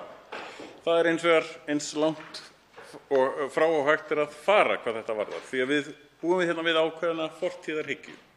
Það má ganga út frá því að almennt séð meini fólk vel og geri sitt besta miðað við þær aðstæður sem liggja fyrir hverju sinni og þá fyrirliggjandi verklag. Í því felst að framkvæmd fjárlaga hvert ár byggir á fyrri framkvæmd, það er að segja hvernig hlutir hafa alltaf verið gerðir áður. En framþróun á sviði fjárlagagerðar er jafn óumflýjanleg eins og á öðrum sviðum þjóðlífsins. Við skrifum fjárlögu ekki lengur með rúnaletri á fjöl og heimtum ekki umsagnir í gegnum bréfpóst eða með firðskeyti. Möguleikar okkar á nákvæmum greiningum vegna ákvarðana stjórnvalda eru stjarnfræðilega mikið meiri en fyrir 100 árum síðan og tilvitnun í ljóðlist Vågananna því mjög viðeigandi því Våganar eru einstaklega ónæmir fyrir breytingum. Gjörsamlega þola þær ekki. Það þarf 3 rit og 4 rit og svo framvegis og eitthvað talað ömmu þeirra hvað það varðar.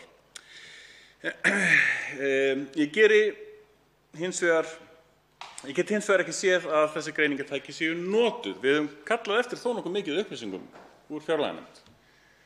En ég sé ekki afurð þeirra upplýsinga sem við fengum mikið í skilum nefndarinnar.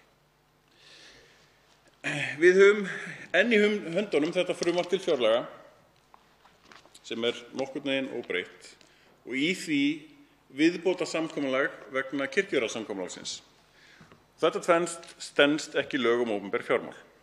Áhrif þess á Alþingi sú að við erum enn og aftur að fá þetta frumvarp til fjárlaga sem byggist á ágiskunum hversu mikið fjármagn þurfi í hin ýmsu verkefni. Jafnvel þegar það til kostnaðargreiningar þá fá þingmenn ekki aðgang að þeim. Réttast væri auðvitað að handhafar fjárveitingavaldsins fengu aðgang að þessum greiningum og gætu að sama skapi leitað umsagna og álita þær til þess að hægt að taka upplýsta ákvörðun þjónustustig í heilbrigðiskerfinu, rekstrarfyrirkomulagi í eftirliti með matvælaöryggi og til þess að geta raunverulega greint hvar sé bruðlað og hvar sé snuðað. Vinnsla fjárlagafrumvarpsins virðist byggja á einföldu skipulagi. Að ríkisstjórnin leggur fram algjörlega ógagnsætt fjárlagafrumvarp, algjörlega. Og til þess að fylgja forminu þá kallar fjárlaganefnd eftir umsögnum og fær til sín gesti, þá búið að tikka í eitt box. Þegar því lýkur svo þá kemur út ný þjóðhagsspá og ráðuneytið kemur með endurútreikninga sem troðin í nefndarálit og aðra umræða fjárlaga án nokkurs tíma til athugasemda frá umsagnaraðilum. Meðal breytinga í annarri umræðu má til dæmis nefna lækkun framkvæmdafés til nýja Landspítalans 3,5 milljarð króna út af væntanlegum töfum. Við vitum hins vegar ekkert forsendur þeirra útreikninga, hvort að þær séu raunsæjar, nægjanlegar eða hvort það séu réttar yfir höfuð. Eru í alvörunni forsendur fyrir þær tafir? Og ef það eru forsendur fyrir þær tafir, af hverju eru það forsendur fyrir flýti framkvæmdahraða á árunum þar á eftir? Gerir það ekki meiri líkur á að það verði einfaldlega bara mistök gerð í auknum framkvæmdahraða á seinni árum? Þar sem ekkert færi fæst á að bera slíkar breytingar undir umsagnaraðila og gesti, þá fara þær gagnrýnislaust inn í álit meirihlutans og verða afgreiddar óbreyttar að öllum líkindum. Það virðist einna helst vera formsatriði að kalla gesti á fundi fjárlaganefndar, sem fá svo að messa í örstutta stund yfir nefndarmönnum. Það má líkja slíkum gestakomum við eins konar skammarkrók þingmanna, sem nú svo sem alveg ágætt út af verið sig. Og þeir þurfa bara að þola í smá stund svo að halda mig áfram með málið án þess að taka mikið tillit til kvartana og athugasemda gestanna. Nokkrar svona smá klink hér og þar til þess að friða samvisku einhverja. Umsagnaraðilar eru með nefnilega alveg jafn lítil gögn í höndunum og þingmenn til þess að greina fjárlögin og gefa umsagnir. Það gerir það að verkum að umsagnir eru almennt séð mjög yfirborðskenndar. Það sem að umsagnaraðilar verða að púsla saman þeim tölum sem hægt að finna og bera saman við gefna reynslu fyrri ára og vonast að það eigi til. Það sé ekki ómiklar tilfærslur innan málefnasviðanna eða málaflokkana til þess að hrófla eitthvað við því sem þeir eru mögulega að gefa athugasemdir við. Það er svipað eins og að setja saman bara púsluspil sem bara með svörtum púslum. Það mjög erfitt að máta saman hvort að þetta sé í raun og veru rétt. Og gæðaeftirlit þingmanna einungis til málamynda. Sem dæmi má nefna að þetta árið standa þingmenn til dæmis upp með þennan viðbótarsamning vegna kirkjujarðasamkomulagsins sem bara einfaldlega fer gegn lögum opinber fjármál.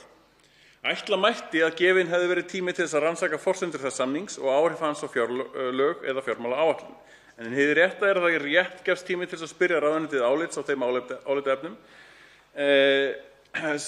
sem þar var að finna á fundi sem var ætlaður í annað. Það að segja yfirferð á endurútreikning vegna nýrrar þjóðhagsspár. En svörin við þeim álitaefnum voru nokkuð lengi. Einna helst mátti heyra sama frestunarþöðrið og heyrist alltaf þegar verið að reyna að sinna alvöru eftirliti með störfum framkvæmdarvaldsins. En spurningarnar þar voru þó það áleitnar, það má sjá það í viðhengi 1 hérna við þetta, að það var gefinn örlítill aukatími í sérstakan fund um málið, en þar var aftur engum sérstökum svörum var engin sérstök svör að finna og það endaði í rauninni allt í bara sömu hringavitleysu áður og við stöndum upp á nákvæmlega sama stað og við erum með núverandi samning og hvað þá þennan viðbótarsamning. Staðreyndin er sú að þingið getur ekki sinnt eftirlitshlutverkum sínum. Fyrir því mætti helst nefna nokkrar ástæður. Að þingmenn meirihlutans leyfa ráðuneytinu á allt yfir þingið með innihaldslausum svörum. Af því að í íslenskum stjórnmálum gildir meginreglan meirihlutaræði sem framselur sjálfstæðan vilja og sannfæringu þingmanna að nokkurn veginn öllu leyti til ráðherra þegar það kemur að eftirlitsskyldu Alþingis. Mál eru tafin, þæfð, útvötnuð, gert lítið úr þeim, snúið út úr og öllu brögðum beitt til þess að forðast ábyrgð.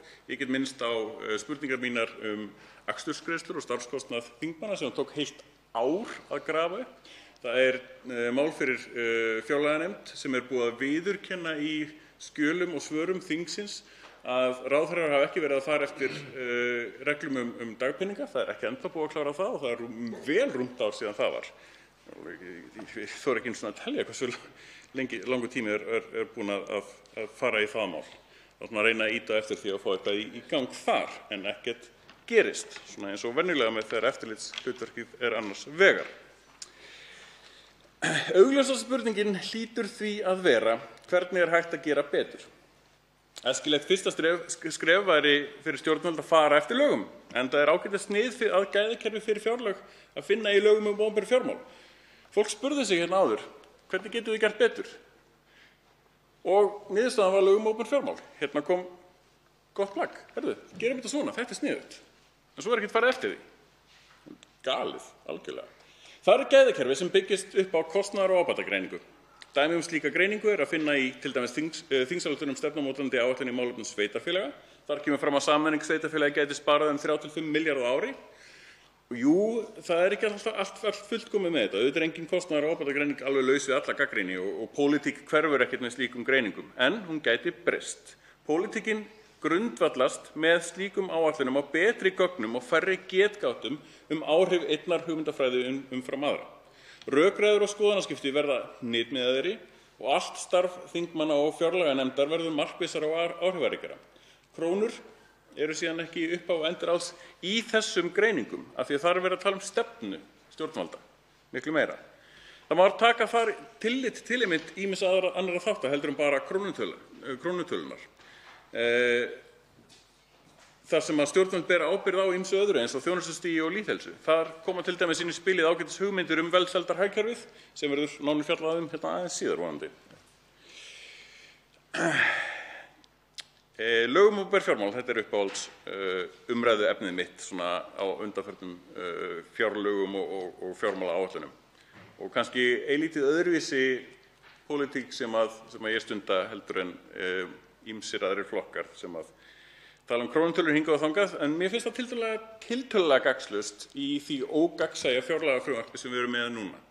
Það er rosalega erfitt að opna og segja, herði, já, það eru 21 milljarður hérna, í hvað er að fara? Ekki hugmynd, ætlaði þá að bæta við milljarði. Í hvað fer hann? Ekki hugmynd heldur. Af hverju eru þá að bæta hann við?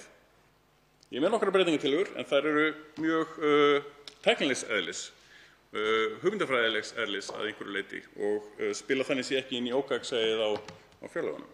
En hérna erum við að klassískan kafla í svona nefndaráliti mínum og það kann að vera eitthvað endurtekningar frá fyrri árum og enda er nauðsyn til bara því að það er ekkert búið að breytast. Til þess að fá heildarsýn svona yfir þróunina í þessum kafla þá má skoða einmitt fyrir bara nefndarálit. Það er allt að finna jafnvel og nú. En í þessum lögum opinber fjármál er gert ráð fyrir því að rauði þráðurinn í fjárlagaferlinu sé stefnumótun stjórnvalda. Og þá endar umfjöllun fjárlaga einhvern veginn alltaf á sama stað. Og það er einhverju leyti skiljanlegt að við séum ekki komin þangað því að það er rosalega erfitt að hætta að vera vókunni. Það er erfitt að breyta út frá hegðunum og bregða út á vananum. Stjórnsýslan rembist við að gefa út ýmiss konar mælanleg markmið og máta ný verkefni inn í þau markmið. Og ég verð að segja það eins og á skrifstofu opinberra fjármála eru virkilega að reyna og gera góða hluti. En það einhvern veginn nær ekki að skila sér út í alla stjórnsýsluna og allt ferlið. Og ég vil kenna þinginu þar dálítið Við hérna í þinginu sinnum okkar hlutverki og aðhaldi ekki nægilega vel til þess einfaldlega að krefjast þess að það sé farið eftir lögum og það sé krafa að þessi skilað kostnaðar- og ábatagreiningu. Við vitum að það eru til tölur kostnaðarmat öll þessi verkefni. Kannski ekki ábatagreiningin, þarf að bæta henni við, hún er ekkert auðveld, en að fá hana munar öllu. Eitt uppáhaldsmarkmið mitt í fjárlögunum er undir málefnasviðinu lyf- og lækningavörur og þar segir bæta aðgang allra landsmanna að nauðsynlegum lyfjum. Þetta er frábært markmið. Mælikvarðinn það hversu vel tekst að ná því markmiði er síðan hins vegar fjöldi markaðssettra lyfa annars vegar og fjöldi lyfjaheita hins vegar. Og svo í árskýrslunni þegar ráðherra kemur að monta sig hversu vel gengur að ná þessu markmiði, að þá segir hann að fleiri lyfjaheiti voru til dæmis gefin út en stefnt var. Frábært. En á sama tíma koma reglulega fréttir af lyfjaskorti. Við gáðum út fullt það voru fullt af lyfjum markaðsett og við vorum fullt af lyfjaheitum aðgengilegum og svo framvegis en þau bara skiluðu sér ekkert til neytenda. Þannig að mælikvarðinn er tvímælalaust rangur það hvort að stefnan skili sér alla leið. Ég tók handahófskennt val á markmið, ég opnaði bara svona, fann næsta markmið sem ég rak augun í og þar var staðan á þróun aðferða til að gera eldisfisk ófrjóan, gríðarlega spennandi. Og sem var með eftirfarandi mælikvarða, mælikvarðar í vinnslu. Annar mælikvarði að handahófi var innheimtukostnaður ríkissjóðs, var með mælikvarðan 5% lækkun frá 2019. Það markmið eitt og sér bara alveg frábært. Sérstaklega miðað við að staðan 2017 var 560 milljónir, fínt að lækka þann kostnað, en þegar betur er að gáð á að ná markmiðinu 5% lækkun frá 2019, árið 2019, það er ekki hægt, það er sami kostnaður þar. Þannig að það er augljóslega stafsetningavella þar, það er ekki nóg með að það er mælikvarði vinnslu og þá er þetta ekki alveg nákvæmt. Ýmislegt þarna sem mætti laga. Það er ekki hægt að endurtaka þessa vísu of oft, þá vísa ég aftur í blaðsíðu 1 hérna. Fyrst setja stjórnvöld stefnu. Þá stefnu er aðalega að finna í stjórnarsáttmála ríkisstjórnarinnar en svo eru ýmsar aðrar stefnumótandi ákvarðanir í hverju málefnasviði sem stefnan í stjórnarsáttmálanum nær kannski ekki alveg utanum. Það þarf að tvinna saman stefnu samkvæmt stjórnarsáttmála og stefnu og áherslumál einstakra málefnasviða. Því stefna stjórnvalda samkvæmt stjórnarsáttmála skortir nákvæm markmið.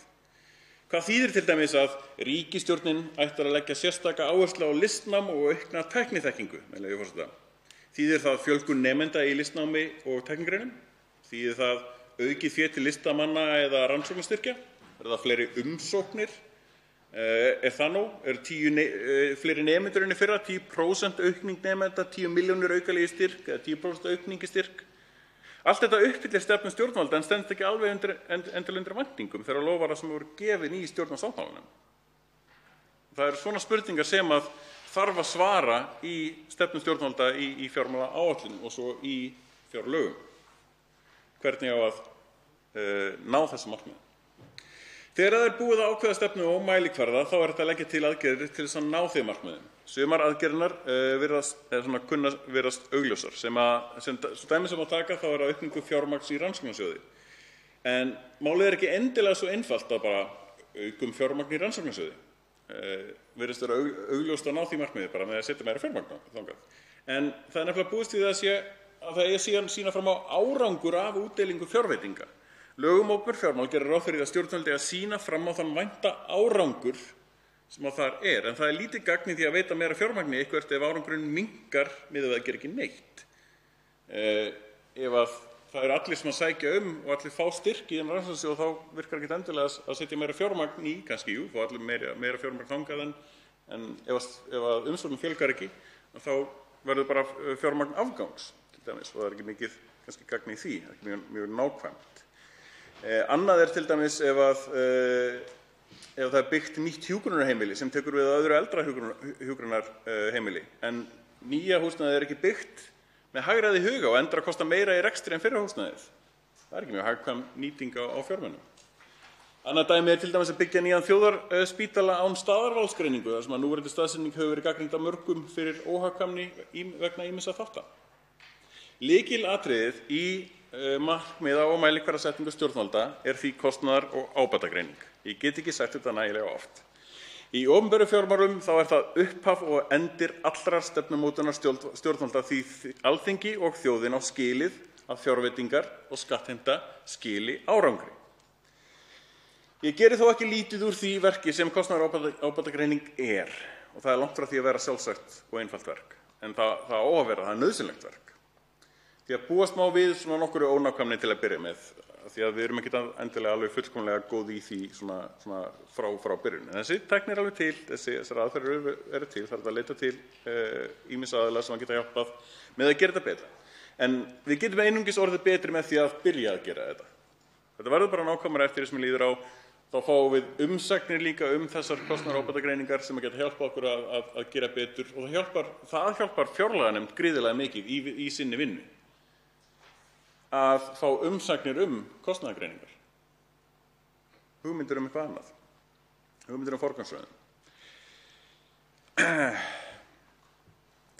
Núna búum við hins vegar við algjöran upplýsingaskort. Það má rauninni lýsa núverandi ástandi sem svo að ákvarðanan taka sig óupplýst með öllu. Við þraukum þorrann ár frá ári með því að nota síðasta ár sem viðmið og bara vonum það besta.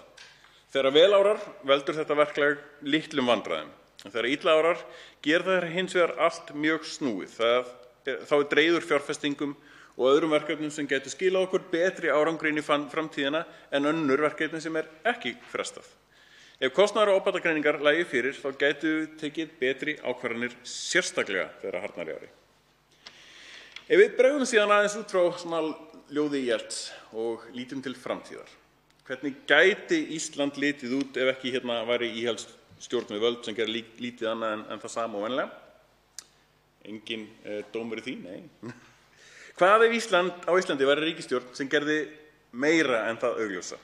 Eins og að leggja áherslu á samgöngumál og heilbrigðismál sem það augljósa og allir voru með í síðustu kosningum, tiltölulega augljóst. Við gætum öðlast nýja stjórnarskrá með frumkvæðisrétti kjósenda, auðlindaákvæði, jöfnu atkvæðavægi, persónukjöri, skýrari ramma framkvæmdarvaldið, sannleiksskyldu og ábyrgð ráðherra og meiri og betri borgararéttindi. Það væri farið niður í kjölinn á hvers konar spillingu og samtrekkingin yrði dæmi skammarlega fortíð. Í framtíðinni búum við í velsældar samfélagi þar sem mannleg reisn verður tryggð með grunnframfærslu og virku lýðræði. Loftslagsvandinn heyrir sögunni til eins og gatið í ósonlaginu því við brugðumst við í tæka tíð og fórum að hugsa lengra fram í tímann. Við leggjum grundvöllinn að heilbrigðu og menntuðu samfélagi með áherslum á nýsköpun, með sveigjanlegu menntakerfi þar sem verklegt nám og bóknám samtvinnast mun meira. Heilbrigðiskerfið er ekki lengur fjarlægur möguleiki með löngum biðlistum, heldur aðgengilegt í gegnum fjarheilbrigðisþjónustu og með góðri þjónustu í nærsamfélagi. Eldri borgurum er boðið upp á sveigjanlegri starfslok og þátttöku í nýsköpunarsamfélaginu þar sem reynsla þeirra nýtist vel. Fötlun er ekki samfélagsleg hindrun þar sem samningur réttindi fatlaðs fólks verður virtur að fullu og svo mannauður sem býr í hverjum einstaklingi fara að njóta sín á eigin forsendum.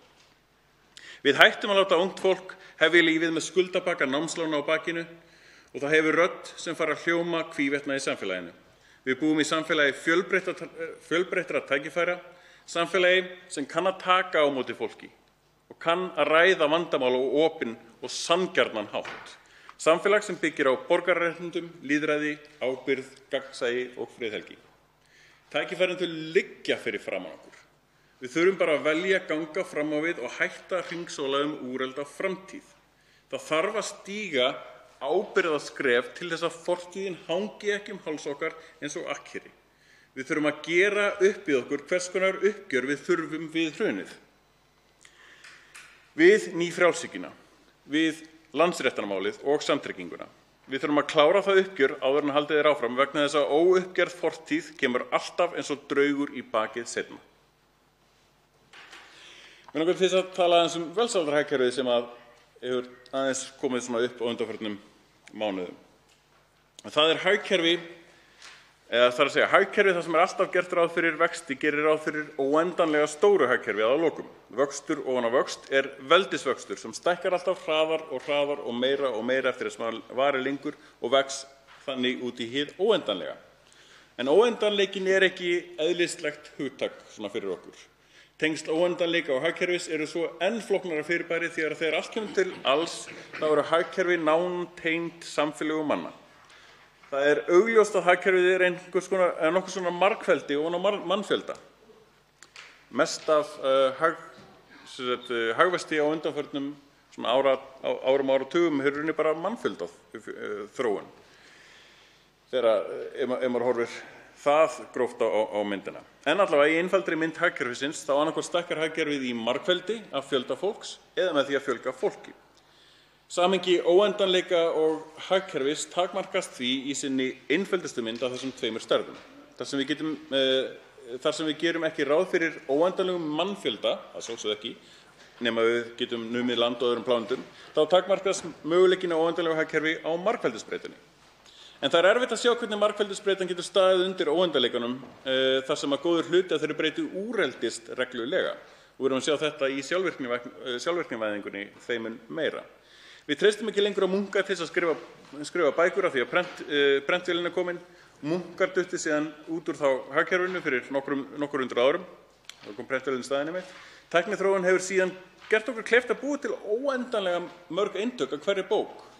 En af því að það er ekki óendanlegu tími eða fjöldi fólks til þess að gefa þeim óendanlega fjölda bóka eitthvert virði, að þá telur það ekki sem óendanleiki. Það virkar ekki, það er takmörk á því. Það er takmörkun á óendanleika margfeldisbreytunar. En það er hins vegar ýmislegt sem er óendanlega mikils virði og það eru lífsgæði okkar og réttindi. Réttindi eins og þau koma fram í greinum mannréttindakafla frumvarps Stjórnlagaráðs. Jafnræði, réttur til lífs, mannleg reisn, vernd réttinda, mannhelgi, friðhelgi einkalífs, réttur barna, eignarréttur, skoðana- og tjáningafrelsi, upplýsingaréttur, frelsi fjölmiðla, frelsi menningar og mennta, trúfrelsi, kirkjuskipan, félagafrelsi, fundafrelsi, félagsleg réttindi, heilbrigðisþjónusta, menntun, atvinnufrelsi, dvalarréttur og ferðafrelsi, frelsi svipting, réttlát málsmeðferð, bann við ómannúðlegri meðferð, bann við afturvirkni refsinga og bann við herskyldu. Lífsgæði sem við mælum í flatskjám, rafbílum, þjónustu og auði er ekki óendanlega mikils virði eins og friður, heilsa, öryggi og sjálfstæði. Það er þaðan sem að hugmyndir velsældarhagkerfi kemur. Að sú mælieiningum verga landsframleiðslu sem við höfum notað í langa tíma sé úrelt. Að hugmyndafræðinum stærri verga landsframleiðslu köku sé í raun lygi, þar sem skammtar mólum í vasa flestra en sneiðum á aflandsreikninga hina. Þegar við hendum þeirri hugmyndi í ruslið og förum að miða að velgengni okkar við það sem gerir líf okkar betra, þá fáum við stjórnvöld sem setja frið, heilsu og öryggi og þess háttar sem stefnu sína. Þá fáum við fjárlög sem hafa velsældarmarkmið í stað kökumarkmiða. Uppskrift fjárlaga verður með áherslu á bein lífsgæði, ekki óbeinar lífsgæða afleiðingar þess að stækka köku aflandsprinsana og vonast eftir einhver mildstum kenning virki. Hér erum við komin aftur í heim vókanana. Gerið viðeigandi ráðstafanir, ég ætla að fá mér að drekka þeim. Það er góð hugmynd. Hv. þingmaður Inga Sæland. Takk fyrir. Gerið ráðstafanir. Rétt áður en fjárlaganefnd afgreiddi fjárlagafrumvarpið inn í aðra umræðu. Bárust gögn frá fjármálaráðuneytinu þar sem fjárheimildir undanfarinna ára eru bornar saman ef launa- og verðlagsþróun væri bætt við fyrri fjárlagafrumvarp. Yfirleitt er það þannig að gamlar tölur fjárlagafrumvarpa eru bara verðlagsuppfærðar, en launaliðurinn er oft mun stærri, þannig að það er vanaáætlun þar í gangi. Mjög áhugaverð tafla sem við fengum og hana er að finna hérna í nefndarálitinu. Ég ætla ekki að fara neitt ofur nákvæmlega í hana, en það er fullt af tölum. En þar eru breiðleitraðar tölur sem sýnir einmitt þar sem að lækkun framlaga er að ræða frá fjárlögum 2019 til 2020. Ekki það skiptir nokkru máli svo sem på það, því að þetta er rosalega ágagnsætt og maður veit ekkert hvað það þýðir, hvort sem að vera að lækka eða hækka. Voðalega gaman. Sjá. Næst hins vegar væri mjög áhugavert að fá sundurliðunina á sem sagt launa- og verðlags breytingunum sundurliða í þá, hversu mikið af breytingunum eru bara verðlagshækkun og hversu mikið af breytingunum eru launaliðurinn. Þannig að hvet ráðuneytið endilega til að koma með þær tölur sundurliðar næst. Að sjá, hvað er maður forgangsraða tímanum hérna? Sem að skella mér í, já, ég skelli mér í kirkjujarðarsamkomulagið. Tilbúin. Árið 1907 voru sett lög laun sóknarpresta og sölu kirkjujarða. Með því fyrirkomulagi var þá sett upp átti arður af kirkjujörðum að standa undir launum presta. Sú áætlun stóðst hins vegar alls ekki og hefur lengst af verið ágreiningur það hvernig Haga skuli uppgjöri á þeirri eignatilfærslu sem sagt að hafa átt sér stað árið 1907. Það má hins vegar deila hvort eiginleg eignatilfærsla hafi átt sér stað því eignirnar voru eyrnamerktar fyrir laun presta hvort þið þannig að það var ekki þannig séð inn í ríkissjóð og svo samband ríkis og kirkju alls konar.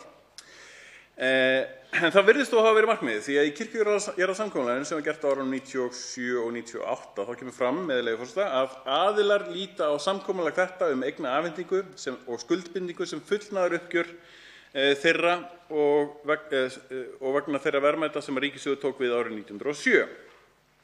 Í svari við fyrirspurnar Ólafs Hannibalssonar síðan á 123. löggjafarþingi kemur fram að samningur kirkjujarðasamkomulagið sé, með leyfi forseta, ótímabundin og verður heildarskuldbindingin ekki færð til gjalda í ríkisreikningi og fjárlögum heldur einungis árlegt framlag. Þetta mjög áhugavert og ég til þetta ekki standast stjórnarskrá. Í kirkjujarðarsamkomulaginu gert ráð fyrir því að ríkið greiði laun biskups og vígslubiskupa, 138 starfandi presta og prófasta og 18 starfsmanna biskupsembættisins. Einnig var gert ráð fyrir því að launagreiðslur lækkuðu ef það fækkaði í þjóðkirkjunni og þær hækkuðu ef það fjölgaði. En nú þegar skráningum fer ört fækkandi, mjög ört fækkandi, þá gerð ný útfærsla á kirkjujarðasamkomulaginu þar sem að þetta skilyrði fjarlægt. Ég myndi telja þetta alveg alvarlegt. Það mjög margt athugavert við þetta samkomulag. Til að byrja með, ef þetta eignaafhending eins og gert ráð fyrir, þá það mjög undarlegt að ekki sé hægt að fá svör við því hvaða eignir voru afhendar, því augljóslega afhendingu á endanlegum gæðum þar að ræða. Árið 1992 skilaði kirkjueignanefnd af sér skýrslu. Það viðhengi með þessu nefndaráliti, einhverjar rúmlega 300 blaðsíður. Þar sem farið hefur verið yfir eignaskrár og afsöl alveg aftur til ársins 1597. Það var gert til þess að komast að því hvaða jarðir væru sannanlega í eigu kirkjunnar sem alhlutasstofnun í ríkisins, annars, til þess að hafa það á hreinu. Sú skýrsla inniheldur mjög nákvæman lista ásamt verðmætamati á eignum kirkjunnar. Sú upphæð var rúmur milljarður á þeim tíma og á verðlagi 2018 væri sú upphæð rúmlega 3 milljarðar króna. En á sama tíma hafa verið greiddir rúmlega 42 milljarðar vegna þessa kirkjujarðasamkomulags. Þetta kirkjujarðasamkomulag snýst tvennt. Annars vegar að uppfylla skilyrði stjórnarskrár lýðveldisins Íslands að styðja og vernda þjóðkirkjuna og hins vegar eignatilfærslu. Samtímis verður að horfa til þessa sambands ríkis og kirkju sem í A-hluta ríkisins. En það verður að teljast mjög undarlegt að stofnun í A-hluta sem sérstakan samning sem byggist á einkaeignarrétti við ríkið, sem í öllum skilningi A-hluta stofnana eigandi kirkjunnar. Ríkið þannig með einkaréttarlegan samning við sjálft sig í gegnum þjóðkirkjuna ef horft á málið út frá stofnanalegu sjónarhorni. Og þegar allt kemur til alls, hins vegar, og málið metið út frá lögum og stöðu ríkis og kirkju, að þá verður að klára að gera upp eignatilfærsluna. Það að segja að færa eignirnar úr einu vasa ríkisins yfir í annan vasa ríkisins. Bestu heimildirnar sem til hvaða eignir kirkjujarðasamkomulagið snýst að finna í álitsgerð kirkjueignanefndar frá 1984. Einnig í viðhengi. Það var í skýrslunni, já, þetta var ekki að snúa sig við hérna afsakið. Já. Og sem sagt skýrslu kirkjueignanefndar frá 92. Það farið yfir forsendurnar í skýrslunni frá 84 og listinn sjálfur birtist í skýrslunni frá 92. Og miðað við það þá verður að gera ráð fyrir því að þær kirkjujarðir sem hafa legið undir í samkomulaginu sem gert 97 að það séu eignirnar sem voru í skýrslunni frá 92. Það hlýtur því að vera ábyrgð fjármálaráðuneytisins að stemma af þær eignir sem voru afhendar gagnvart þeim skuldbindingum sem á þeim lágu og Ríkisendurskoðunar þá að kvitta upp á þá afstemmingu. Svarið það hvort enn sé skuldbinding á þeim jörðum ætti að vera til í eignaskrá ríkisins og nýlegum stofnefnahagsreikningi. Svör hafa þó ekki fengist hvaða skuldbindingar hvíla á þessum jörðum en það ágiskun mín að engar skuldbindingar séu skráðar og því eigi ríkið viðkomandi jarðir skuldlaust. Það verður áhugavert að sjá hvernig það fer. Það samkomulag sem var gert árið 1997 var með endurskoðunarákvæði upp á 15 árum seinna að þá hefði átt að fylgja með uppfært mat á skuldbindingum ríkisins gagnvart kirkjunni, miðað við hversu mikið hafi verið greitt af eignatilfærslunni. Og það hlýtur að teljast ámælisvert að ríkið hafi ekki sinnt sínu hlutverki og gætt að notkun á almannafé hvað þetta varðar.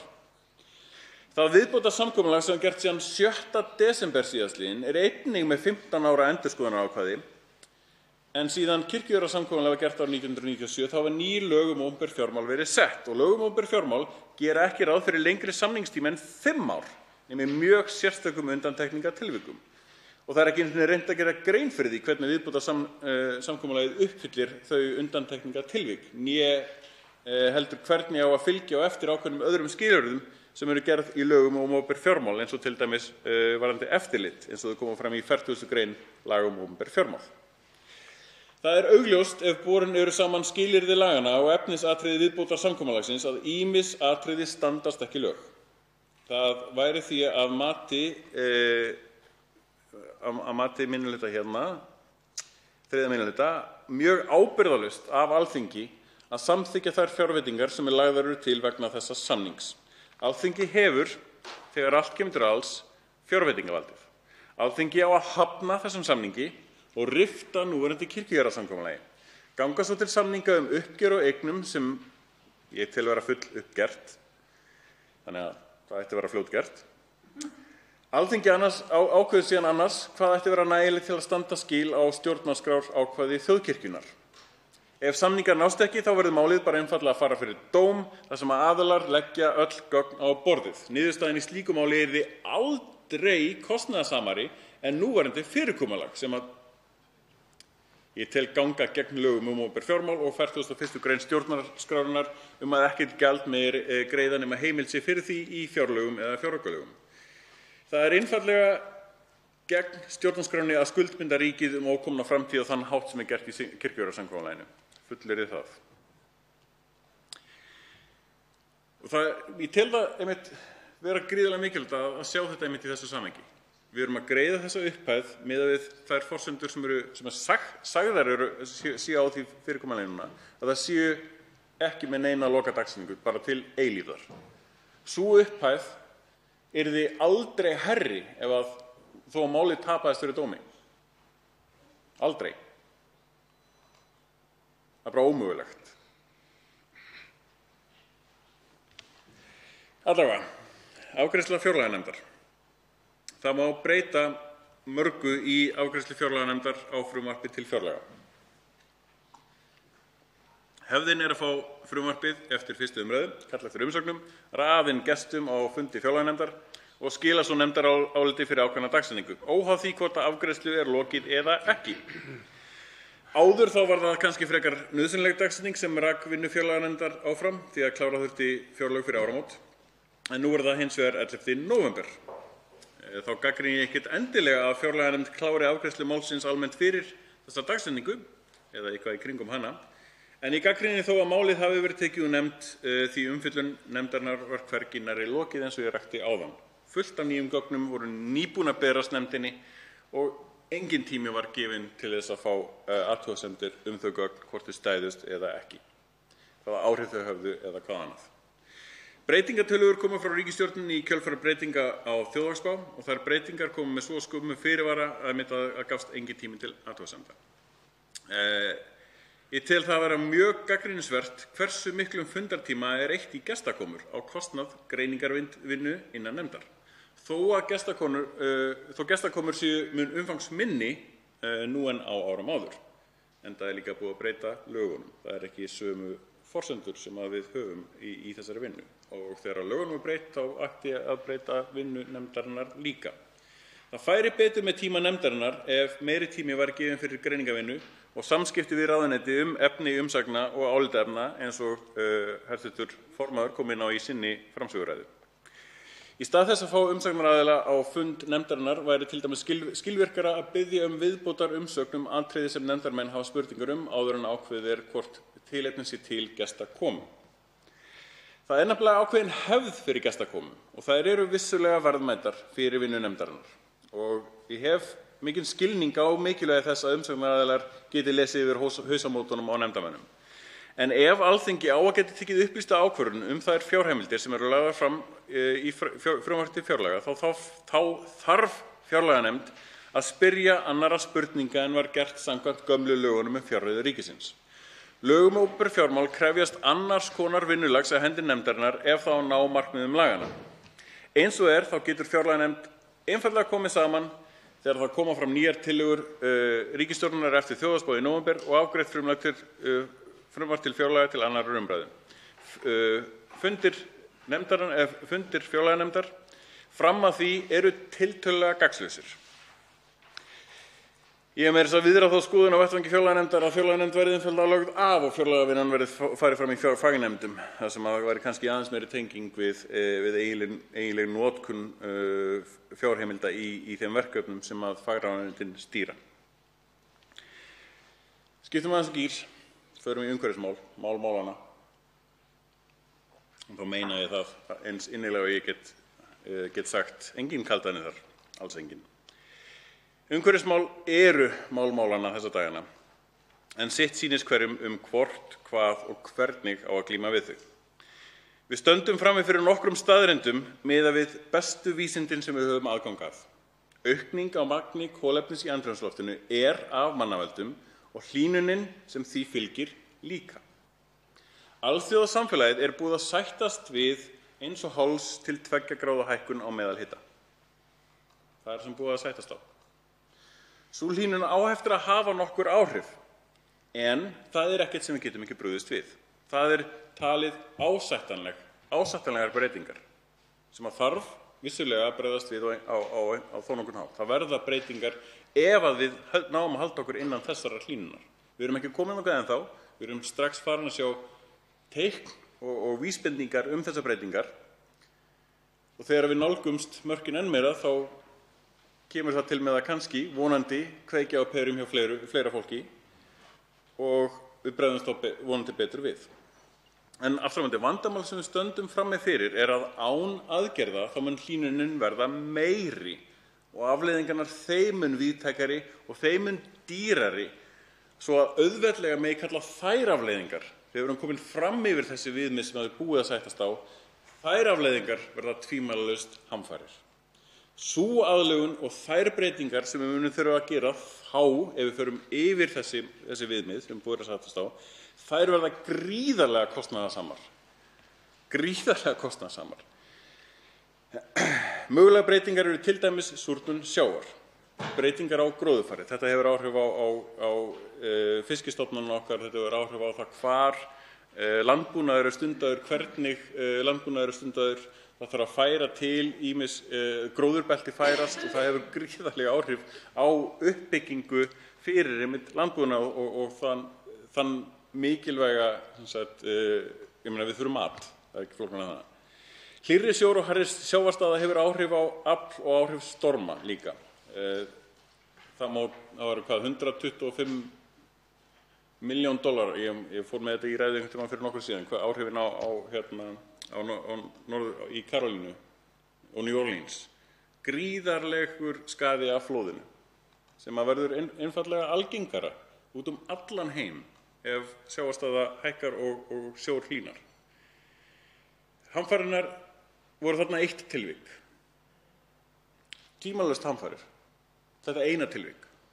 Þannig ef maður margfaldar þetta 5-10-falt yfir alla jörðina, hægt að gerast á 10 ára fresti, fer að gerast einu sinni á ári. Hvað það annað en hamfarir? Ýmsir hafna því að breytingarnar séu á mannavöldum. Ýmsir hafna afleiðingunum. Ýmsir gagnrýna viðbrögð stjórnvalda vegna þessara mála. Og efasemdir eru góðar að gjalda verðar, en ég hef orðið var við það að umræðan sé oft á þessum ákveðnum villigötum, því að þó það megi finna dæmi afleiðingar hlýnunar í dag, þá þær einmitt innan þessar ákveðnar hitasveiflu sem getur gerst náttúrulega. Og þá í þeirri umræðu gleymist einmitt að markmiðið að koma í veg fyrir að hlýnunin verði umfram þessa sveiflu, verði yfir, ef við förum yfir þessar 2 gráður, afleiðingar sem verða þá það sem að mála snýst um. Þar kemur að viðbrögðum stjórnvalda í þessu máli málanna í dag. Máli sem ekkert endilega aðkallandi fyrir daginn í dag en viðbragðsleysi mun vissulega hafa áhrif á framtíðardaga. Við höfum það sem betur fer mjög gott hérna á Íslandi hvað þessi mál varðar. Afleiðingarnar verða væntanlega vægar, ég er að reyna að vera bjartsýnn á því, og munur líklega ná yfir töluvert tímabil, þannig að aðlögunin verður vonandi einföld. Ytri aðstæður hins vegar gætu orðið erfiðar ef spár til dæmis loftslagsflóttamenn ganga eftir. Þó Ísland sé eyja, þá er Ísland ekki eyland í heimsmálum. Óbein áhrif loftslagsbreytinga verða líklega mun meiri en bein áhrif þeirra hér á landi. Og það er á þeim nótum sem við tökum þátt í alþjóðasamningum loftslagsmál og göngumst undir skuldbindingar þess vegna. Á þann hátt hafa viðbrögð stjórnvalda verið jákvæð í viðbrögðum við loftslagsmálum, en það sem vantar upp á eru skilvirk og skiljanleg viðbrögð hérna innanlands. Hér er hlaupið í kolefnisgjald, lagt til urðunargjald, ákveðið ákveðinni skurði og ýmislegt annað án þess að það liggi skilmerkilega fyrir hvaða árangri það mun skila okkur gagnvart skuldbindingum okkar. Á meðan við vitum ekkert annað þá að gera að það ráðast í þessi verkefni, en við erum ekki að vinna þau samkvæmt formúlunni. Stjórnvöld setja áætlun sem er ekki árangursmetin, ekki kostnaðarmetin og byrja að framkvæma samkvæmt þeirri áætlun af handa hófi með tilliti til þeirra fjárveitinga sem eru lagðar fyrir Alþingi. Með tilliti til fjárveitingana sem eru lagðar fram á Alþingi. Þegar ég legg fram pening í þessa loftslagsáætlun þá veit ég ekki hvaða verkefni næst. Þess vegna er það handahófi gagnvart mér. Það kemur ekki fram hérna í fjármálaáætluninni eða í fjárlögunum hver er forgangsröðun þessara verkefna. Það kemur ekki fram í loftslagsáætluninni heldur. Þess vegna er frá mínum bæjardyrum séð handahófskennt hvaða verkefni er næst. Af því ég sá að hv. þingmaður hristi hausinn hérna úti í sal. Á meðan það er vissulega ekki hægt að segja að við séum að gera nóg til þess að standast alþjóðlegar skuldbindingar, þá er ekki hægt að sætta sig við að það sé verið að fara með fjárveitingar á svona handahófskenndan hátt. Alþingi á að vita hver sé væntur árangur af veitingu fjárheimilda áður en að heimildin er samþykkt. Það er eina leiðin til þess að sé hægt að fylgjast með framkvæmd fjárlaga og meta hvort fjármagni er betur varið í önnur skilvirkari verkefni. Hversu miklum árangri myndum við til dæmis ná með því að veita fjármagninu í rannsóknir á kjötrækt eða kjarnasamruna í staðinn fyrir að móka inn í skurði? Engin greining á því. Það er nefnilega gríðarlega spennandi möguleikar á sjóndeildarhringnum. Því fyrr sem við náum að raungera þá möguleika, því fyrr útrýmum við loftslagsvandanum. Það er aldrei lausn að gera ekki neitt, en við hljótum að vilja ná sem mestum árangri sem fyrst. Og það verður einungis hægt ef við fylgjum þeirri forskrift sem eru sett upp með lögum um opinber fjármál að aðgerðir séu metnar að umfangi og árangri. Því að hér sem í öllum öðrum opinberum verkefnum þá er fagleg greining á umfangi, hún verður að liggja fyrir áður en við tökum ákvörðun aðgerðir. Einfaldlega þannig. Ég legg til nokkrar breytingartillögur við frumvarpið eins og ég nefndi áður. Til að byrja með, öll útgjöld sem tengjast kirkjunni og lífsskoðunarfélögum lögð niður. Burt með það. Sóknargjöld, kirkjusamkomulagið, allt. Lífsskoðunarfélög geta einfaldlega innheimt sín eigin félagsgjöld, svona eins og bændasamtökin voru hérna áður, voru nýlega breytt einmitt. Mjög góð fyrirmynd þar, gerum það bara aftur. Mjög sniðugt. Við höfum alveg gert það áður, gerum það aftur. Það eina sem stendur eftir í þeim málaflokk hins vegar sem ég skil eftir er biskupsembættið sem ég lít á þá sem uppfyllingu á 62. grein stjórnarskrárinnar að vernda og styðja þjóðkirkjuna. Mig minnir að þetta var 266 milljónir í heildina. Þá var það biskup og þessir 18 starfsmenn og eitthvað svoleiðis. Á móti niðurfellingu sóknargjaldanna er hins vegar persónuafsláttur hækkaður sömu upphæð og er gert ráð fyrir í lögum sóknargjöld eða tæplega 1.000 krónur á mánuði. Ég legg líka til þess að ónýttur persónuafsláttur verði greiddur út óháð tekjum. Það einfaldar allt fyrirkomulag varðandi samsköttun og skattkort og þessi aðgerð gagnast mjög ungu fólki sem yfirleitt ekki með tekjur til þess að fullnýta persónuafsláttinn sinn. Það getur verið mjög hvetjandi til þess að stunda ekki vinnu með námi, gerir námi þá mun skilvirkara og ódýrara og þar fram eftir götunum fyrir alla þessa þjóðarframleiðslu sem vilja endilega telja. og það minnkar þörfina á námslánum. Áætlaður kostnaður við þetta er 10,5 milljarðar eins og kemur fram í svari fjármála- og efnahagsráðherra við fyrirspurn minni hér á 148. löggjafarþingi. Ég legg einnig til þess að umboðsmaður Alþingis fái 30 króna fjárheimild til þess að fyrir 2 stöðugildi til þess að sinna frumkvæðisrannsóknum. Það er tilfinnanlegur skortur þar á. Einnig legg ég til 550 milljónir í rannsóknarsjóð og 550 milljónir í tækniþróunarsjóð til þess að ná hærra úthlutunarhlutfalli úr þeim sjóðum. En það er skammarlega lágt eins og er og við erum einfaldlega að glata af nýsköpunartækifærum af því við erum að snuða á þessum vettvangi. Og þá er hentugt að benda á þessar rétt rúmlega 700 milljónir sem að hurfu úr nýsköpuninni fyrir einhverja reiknivillu. Voru ekki settar í það sem það átt að fara af því að það var eitthvað vitlaust reiknað og í staðinn fyrir að láta þá einhvers staðar annars staðar í nýsköpun að þá bara hurfu þær. Fáránlegt. Ég geri einnig ráð fyrir að engin veiðigjöld fáist fyrir veiðar á langreyð, þar sem að ég legg til að hækka veiðigjöld fyrir langreyð í 1 milljarð króna. Ég stakk upp á 1 billjón fyrst, en ég fékk athugasemd frá nefndasvið og sagði að sú tala passaði ekki inn í reitinn, þannig að það var vist 1 milljarður. Allavega, og svo að lokum legg ég til 7,4 milljarða til þess að afnema þá með öllu krónumóti auraskerðingunni af tekjum lífeyrisþega örorku. Ekki lítið, en algjörlega grundvallaratriði, bara hvað sanngirni varðar á öllum þessum breytingartillögum. Svona rétt í lokin. Þá eru vókunar sem að ljóðið mitt var tilvitnun í til að byrja með. Dæmi ákveðna martraðar stjórnsýslu þar sem að hefðin ræður för og engu er breytt. Það er bara bætt við meiri pappírsvinnu og þar er fjárlagavinnan stödd í dag. Alveg nákvæmlega eins og áður, nema bara einhvern veginn meiri pappírsvinnu og ekkert annað hreyfist. En við erum enn í lögum um opinber fjármál. Og ef það væri farið eftir þeim, þá vorum við ekki lengur vókunar.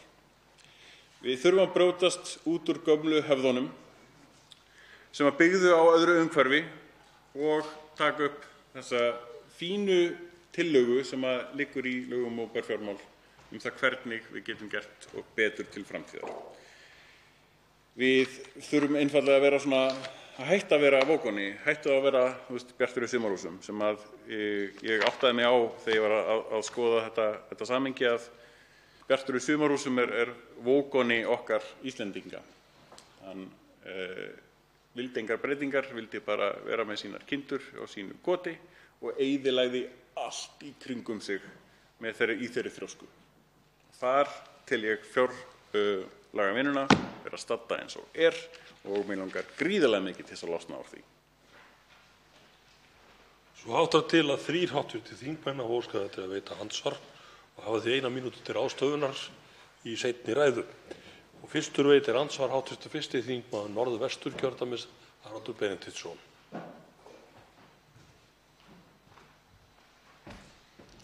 Herra forseti, ég las með athygli nefndarálit hv. þingmanns Björns Levís Gunnarssonar og hlustaði á hans ræðu og ég verð að segja, mér finnst eiginlega ekkert vera að frétta. Ég átta mig ekki á hvaða pólitísku stefnu Píratar að leggja hér fram þegar við fjöllum efnahagsmál og við fjöllum ríkisfjármálin. Hvert er viðhorf Pírata til dæmis hvernig við erum að takast á við niðursveiflu í efnahagslífinu núna. Síðan koma hér í ræðu hv. þingmanns einhverjar breytingartillögur sem endurspegla vissulega ákveðna pólitík. Ég ætla ekki að gera lítið úr því og við berum virðingu fyrir pólitískum áherslum hvors annars hér í þessum sal. En við lestur þessa nefndarálit verði fyrir miklum vonbrigðum því að ég upplifi vinnu við gerð fjárlaga og störf Alþingis með allt öðrum hætti heldur en birtist í þessum texta.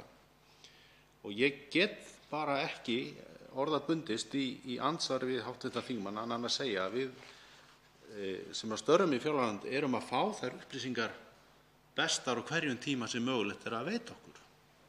Og ég deili þar af leiðandi ekki, og ég vil að það komi hér fram í mínu andsvari hv. þingmann, ég deili ekki þessum sjónarmiðum sem hann hefur talað hér fyrir og mér finnst skína svolítið út úr þessu nefndaráliti.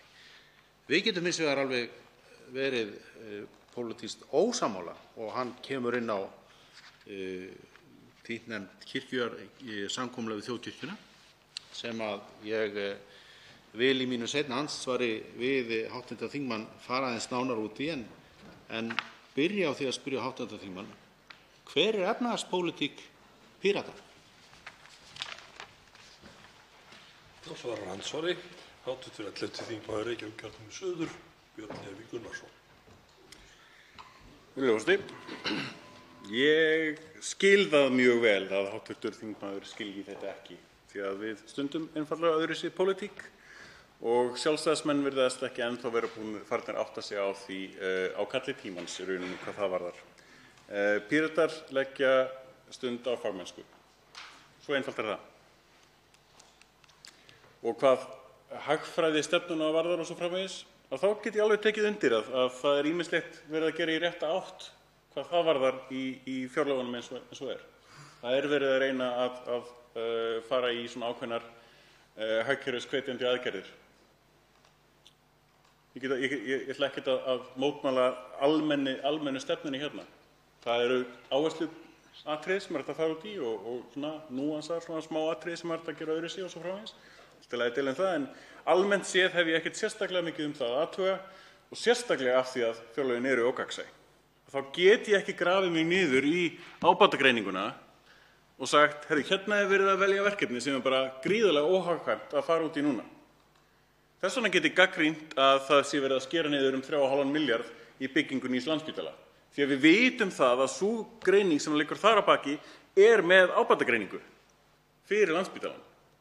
Hún væri miklu meiri ef spítalinn var annars staðar því að staðsetningin sjálf er óhagkvæm. Þannig ég get gagnrýnt það. Þar er ákveðin gagnsæi sem er til staðar, sem er að gagnrýna á nákvæmari hátt og á þann hátt sem að ég vil stunda þannig pólitík. Ég vil ekki stunda pólitík þar sem að ég er að giska á tölur fram og tilbaka. Þannig að ég skil vel að hv. þingmaður upplifir þetta öðruvísi. Ég tel það vera pínlítið merki svona ákveðin samdaun, ég ætla að nota það orð, frá fyrri fjárreiðulögum og svona hefðin í því að stunda fjárlagavinnuna. Hún hefur vissulega breyst aðeins en að í öllum aðalatriðum er hún í rauninni nákvæmlega eins. Þá veitir andsvar öðru sinni hv. 1. þingmaður Norðvesturkjördæmis Haraldur Benediktsson. Herra forseti, í þessu stutta andsvari skildi ég meira á pólitík Pírata í efnahagsmálum heldur en í ræðunni hér áðan. En nóg um það. Hv. þingmaður hefur gagnrýnt samkomulag við þjóðkirkjuna og hann ásamt mér og hv. þingmanni Birgi Þórarinssyni höfum fengið það verkefni innan fjárlaganefndar að rýna það samkomulag. Ég ætla að byrja á því að mótmæla því sem hv. þingmaður hélt fram í sinni framsöguræðu hér áðan að það hef ekki komið skýr svör. Því að við fengum gesti frá dómsmálaráðuneyti og svör þeirra voru afar skýr. Þau snerust einkum að 3 atriðum. Það var breytingu vegna þess að við breyttum lögum í kjararáð starfsmanna þjóðkirkjunnar, gildi samningsins vegna samspils við opinber fjármál og þetta voru svona kjarninn í þessari gagnrýni og síðan endurskoðun ákvæði. Ég vil bara segja að fyrir mér hefur, sem að ég tók undir þetta álit hv. þingmanns Björns Levís Gunnarssonar í þessum starfshópi og fyrir mér hafa borist mjög greinargóð svör og sem að ég samþykki algjörlega, en að ég skil það eftir hjá hv. þingmanni í hans seinna andsvari hér. Telur hann ekki fullnægjandi svör hafa borist því að ég er ekki á þeim stað? Björn Leví Gunnarsson, hv. 11. þingmaður Reykjavíkurkjördæmis suður, svarar andsvari síðar að sinni. Virðulegur forseti, jú, það bárust vissulega svör og vissulega útskýringar við þessum smáatriðum. En grundvallarspurningin kirkjur og samkomulagið, forsendur þess, skuldbindingu, eignatilfærslu, engin svör. Ég er á þeim stað, á bara grundvallarspurninginu þetta kirkjur og samkomulag og við erum enn að hjakka í sama farinu þar. Það er skiljanlegt hvernig það þarf að fara í viðbótarsamkomulag út af því að gamla samkomulagið byggði á kjararáði sem er ekki til lengur. Mjög skiljanlegt, ekkert mál, góð útskýring þar. En á grundvallaratriðum samkomulagsins við erum á nákvæmlega sama stað þar. Og þar þarf Alþingi einfaldlega að taka ákvörðun að gera.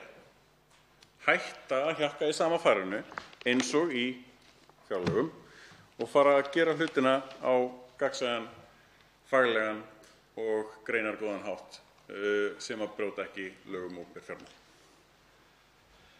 Næstu veitir andsvar hv. 6. þingmaður Reykjavíkurkjördæmis norður, Steinunn Þóra Árnadóttir.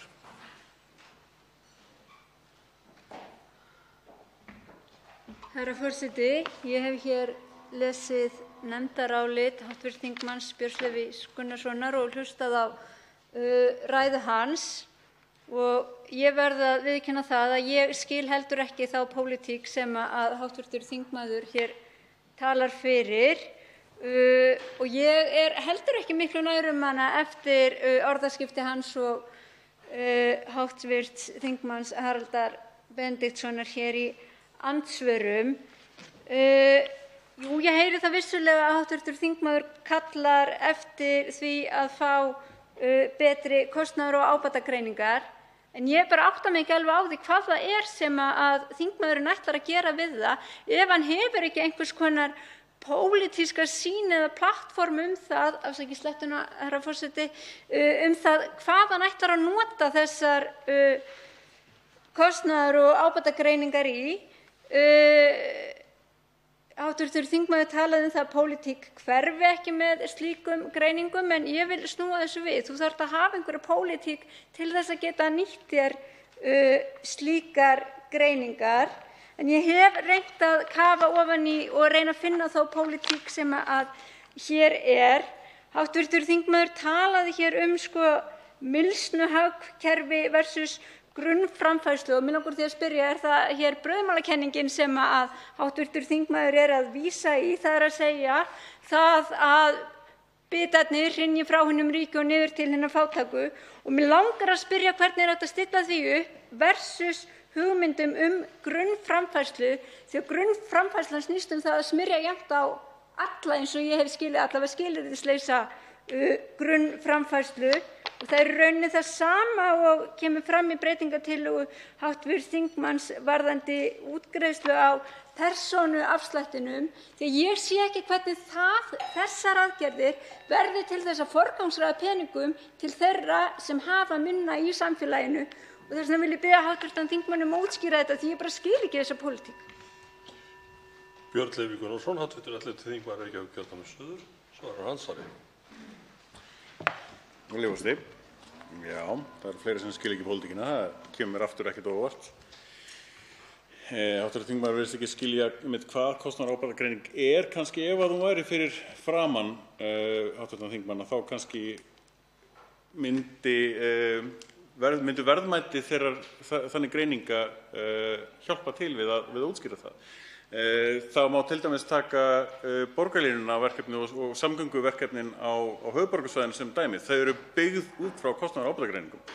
Þau hjálpa til við að velja hvaða leið er hagkvæmust, hvaða leið er best fyrir fólk, ekki bara kostnaðarlega, heldur líka lífskjaralega séð, eins og ég talaði í velsældarhagkerfinu. Þá erum við með skýra möguleika fyrir framan okkur sem við fáum að velja úr. Þar kemur síðan pólitíkin. Ekki í það að giska, ég er ekki þar. Varðandi brauðmálakenninguna og grunnframfærsluna og þess háttar, að þá vissulega myndi grunnframfærsla og útgreiðsla á persónuafslætti gagnast þeim hópi sem hefur komið einna verst út á undanförnum árum, það er ungt fólk. Samkvæmt tölunum sem koma fram í tekjusögunni, að þar kemur það augljóslega fram að það er ungt fólk sem hefur síst fengið kjarabætur og lífsgæðabætur á undanförnum árum. Þar hefur ungt fólk tapað lífsgæðum umfram aðra hópa. Tapað. Ekki bara rétt haft við en heldur tapað. Það gæti munað gríðarlega miklu fyrir ungt fólk að fá þá styrkingu sem felst í útgreiðslu persónuafsláttar. Það er gríðarlegur styrkur fyrir menntakerfið og það er gríðarlegur styrkur í því að þurfa ekki að byrja lífið í skuld. veitir andsvar síðara sinni hv. 7. þingmaður Reykjavíkurkjördæmis norður, Steinunn Þóra Árnadóttir, hefur til þess 1 mínútu. Herra forseti, kostnaður og ábatagreining hlýtur að taka mið af því að þú viljir ná einhverju fram í samfélaginu og hv. þingmaður nefndi hér borgarlínu. Hvað það sem og ég held að hún sé alveg ágætt dæmi, en viljum við ekki borgarlínu líka vegna þess að við viljum ná öðrum markmiðum, til að mynda markmiðum í loftslagsmálum? Og ekki í rauninni ábatinn þá að við séum að ná áhrifum hvað varðar breytingar til þess að stemma stigu við við loftslagsbreytingum? Og ég varð fyrir svona vonbrigðum því að mér fannst ég skynja ákveðna tortryggni í garð þess hvort að loftslagsbreytingar væru raunverulegar í ræðu hv. þingmanns. Hann gaf svolítið svigrúm eftir fyrir það. Mig langar að vita hvort það sé rangur skilningur hjá mér. Eru Píratar ekki vissir það að loftslagsbreytingar séu raunverulegar? Svarar andsvari síðara sinni hv. 11. þingmaður Reykjavíkurkjördæmis suður, Björn Leví Gunnarsson. Þá bara ætti hv. þingmaður að hlusta á ræðuna mína aftur, en þar tók ég það alveg gríðarlega skýrt fram. Jú, ég tók það alveg gríðarlega skýrt fram í kaflanum umhverfismál, hversu gríðarlega erfitt og stórt verkefni þetta sem við stöndum frammi fyrir og við þurfum að einbeita okkur vel að því. Ég segi það mjög skýrt og greinilega að það væri kolefnisaukning af völdum manna og hlýnunin þar sem því tengdist líka þá af völdum manna. Það er enginn vafi það. Ég gaf gaum af þeim gagnrýnisröddum sem heyrast úti í samfélaginu og efasemdarraddir eru gjóðragalda verðar, en þær eru byggðar á mjög miklum misskilningi og ég reyndi að útskýra af hverju þær eru byggðar á miklum misskilningi. Varðandi borgarlínu og loftslag, þá hefur við alveg heyrt gagnrýni það að það fari í borgarlínu og svo framvegis. Það er fullt af slíkri gagnrýni. En þá er einmitt kostnaður og ábatagreining sem sýnir það bara svart á hvítu að það er lausnin, ekki einhver önnur, ekki að fjölga akreinum fyrir einkabílinn og svo framvegis. Þá erum við ekki lengur að byggja þá ákvarðanatöku á ágiskunum það hvað er best, heldur á upplýsingum og gögnum það hvað er best. Þá tekur til máls hv. 9. þingmaður Suðvesturkjördæmis, Willum Þór Þórsson, og veitir andsvar við ræðu þingmannsins. Hæstv. forseti, ég þakka hv. þingmanni Birni Leví Gunnarssyni fyrir ræðuna. Það er ekki sagt að ég geti verið sammála mjög mörgu í þetta skiptið í ræðu hv. þingmanns. Ég gæti auðvitað tengt ýmislegt til en það er ekki laust við svona sérstaklega framan á ræðunni og í nefndaráliti að lesa megi litla virðingu fyrir þeim störfum sem þingmenn og starfsmenn hv. fjárlaganefndar leggja á sig.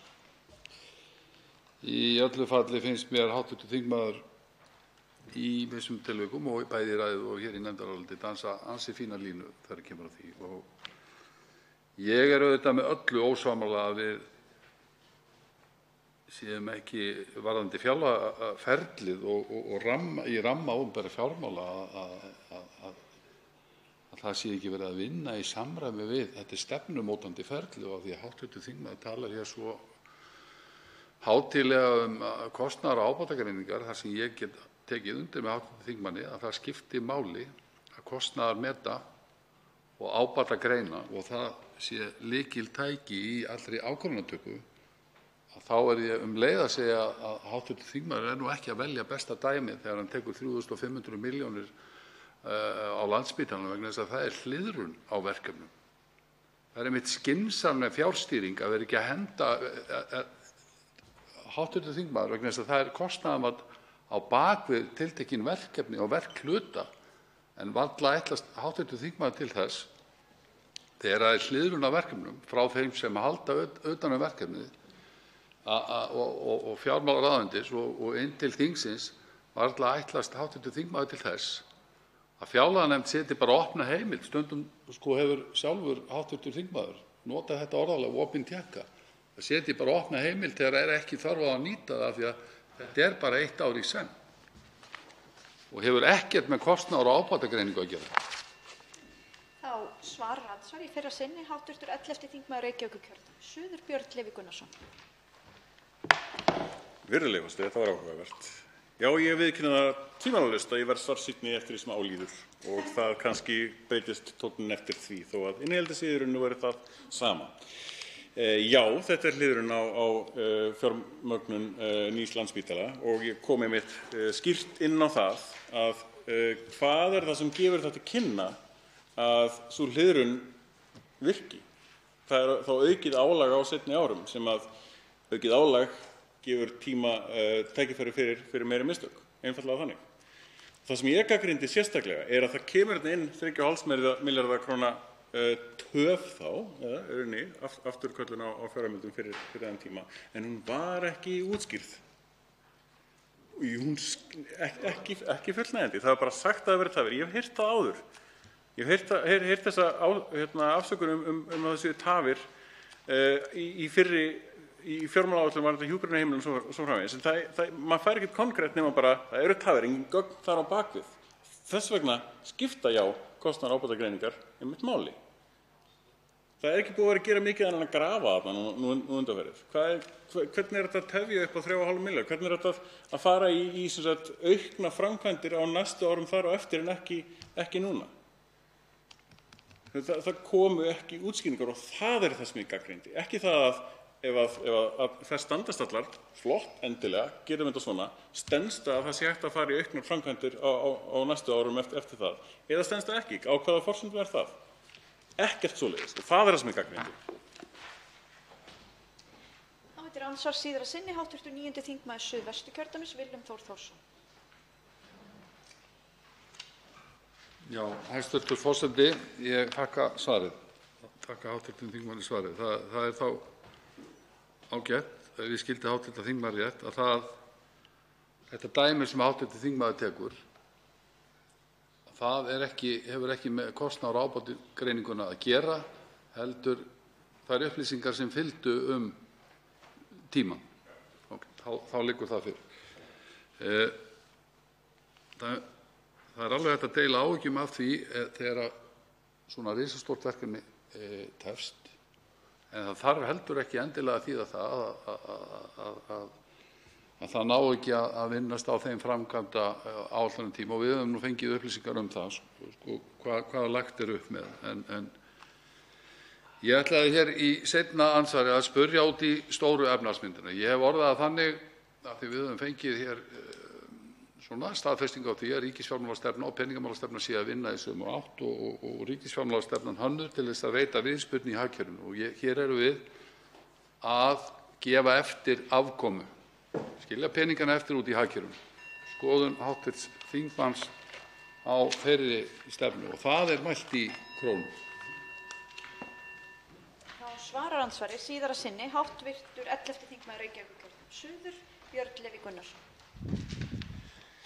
Virðulegur forseti, ég get svo sem sagt ýmislegt fínt það og breytingartillögur mínar snúast til dæmis það einmitt líka með hækkun persónuafsláttar og endurgreiðslu persónuafsláttar, það skattalækkun, bara meira svipuðu með því. Það sem að maður getur helst kannski gagnrýnt að það ákveðið ógagnsæi varðandi hvaða þensla þar á bakvið eða sem sagt hversu mikið rauninni hægt að sveigja til í þegar efnahagsástandið breytist. Erum við að þenja okkur of mikið í sem sagt óafturkræfum útgjaldaskuldbindingum? Ýmissa svoleiðis greiningu virkar og frá mínu bæðinu séð þá virkar þetta aftur eins og ákveðin ágiskun. Já, það gott að lækka skatta í þessu árferði og það gott að auka útgjöldin í þessu árferði, en það er ekki alveg sjálfsögð og augljóslaust. Hún þarf að vera ákveðið markmiðið og ákveðin hátt.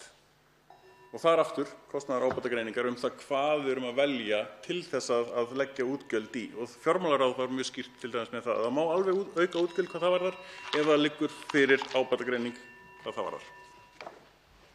Andsvörum er lokið. Til máls tekur framsögumaður 4. minnihluta fjárlaganefndar, hv. 8. þingmaður Reykjavíkurkjördæmis suður, Inga Sæland. Virðulegi forseti.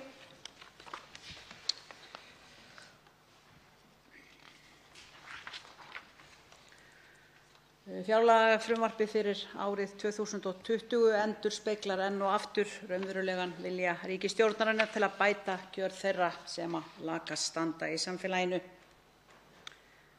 Ekki er fyrirhugað að ráðast í nauðsynlegar úrbætur í þágu aukinnar velferðar. Lífeyrisþegum Tryggingastofnunar verður áfram haldið út í kuldanum. Fjármálaráðherra boðar víðtækar breytingar í skattakerfinu en þegar betur er að gáð þá skila þær skammarlega fáum krónum í vasa láglaunamannsins. Hækka á neysluskatta og vörugjöld en ekki á að breyta álagningu veiðigjalda og fyrirhugað er að lækka bankaskattinn á næstu árum. Þetta er ekki forgangsröðun fjármuna í þágu fólksins. Í þjóðhagsspá Hagstofu Íslands er því spáð að hagvöxtur verði 1,7% á árinu 2020. Það er 0,9% minni hagvöxtur en í þeirri spá sem frumvarpið til fjárlaga byggðist á. Vegna þessa er útlit fyrir að tekjur ríkissjóðs verði talsvert lægri en frumvarpið gerir ráð fyrir. Meirihluti fjárlaganefndar hefur lagt til breytingar á frumvarpi til fjárlaga vegna breyttra forsenda. Taka á 4,2 milljarða króna út úr sjóðum Lánasjóðs íslenskra námsmanna, fjármuni sem átti að nýta í Menntasjóð en verða þess í stað nýttir til að draga úr hallarekstri ríkissjóðs. Í staðinn verður í fjárlögum veitt heimild til að lána Menntasjóði allt að 5 milljarða króna á árinu. Þannig á ekki að taka á vandanum með því að auka tekjur eða draga saman útgjöld, heldur á að stinga hendi ofan í sparibaukinn. Þá fegrar það bókhald ríkissjóðs enn frekar. Framkvæmdir við nýjan Landspítala hafa tafist. Því verða útgjöld vegna framkvæmdanna 3,5 milljörðum króna lægri en áætlað var í frumvarpi til fjárlaga. Áætlað framlag ríkissjóðs til rammaáætlana ESB menntun, rannsóknir og tækniþróun lækkar 700 milljónir króna. Það er vegna ofmats á fjárþörf í fyrri áætlun. Í frumvarpi til fjárlaga var áætlað að framlag ríkisins til þessara verkefna myndi aukast ríflega 1,1 milljarð. Því er umtalsverð breyting orðið á áætluðum fjárframlögum til málaflokksins því ástæðuna má rekja til reikningsskekkju sem lýsir fordæmalausu kæruleysi við meðferð á almannafé. Mig langar í rauninni að benda á það í þessu samhengi að þessar 700 milljónir sem voru þarna í rauninni ofreiknaðar, þær eru ekki að fara í nýsköpun og nokkuð annað, þær eru bara horfnar. En það má þakka í rauninni okkar ágæta menntamálaráðherra hæstvirtum fyrir að þessi reikningsskekkja skyldi þó verða ljós í tíma því hún var gerð út í Brussel. Og það þótti stinga svolítið skökku við þegar allt í einu virtist vera eiginlega hækkun nánast 300% í málaflokkinn á milli ára.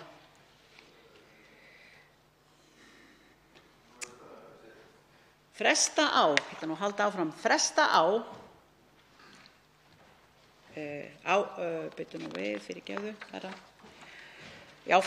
áformum breytta skattlagningu ökutækja og sérstakur skattur vegna urðunarúrgangs verður tekinn til frekari skoðunar. 4. minnihluti er sammála þeim tillögum. Skattar á bifreiðaeigendur eru nú þegar í hæstu hæðum og ekki á þá bætandi. Sömuleiðis er ljóst að skattur á urðun úrgangs myndi leiða til aukinna sorphirðugjalda og þau gjöld myndu fyrst og fremst bitna þyngst á þeim sem fátækastir eru í samfélaginu.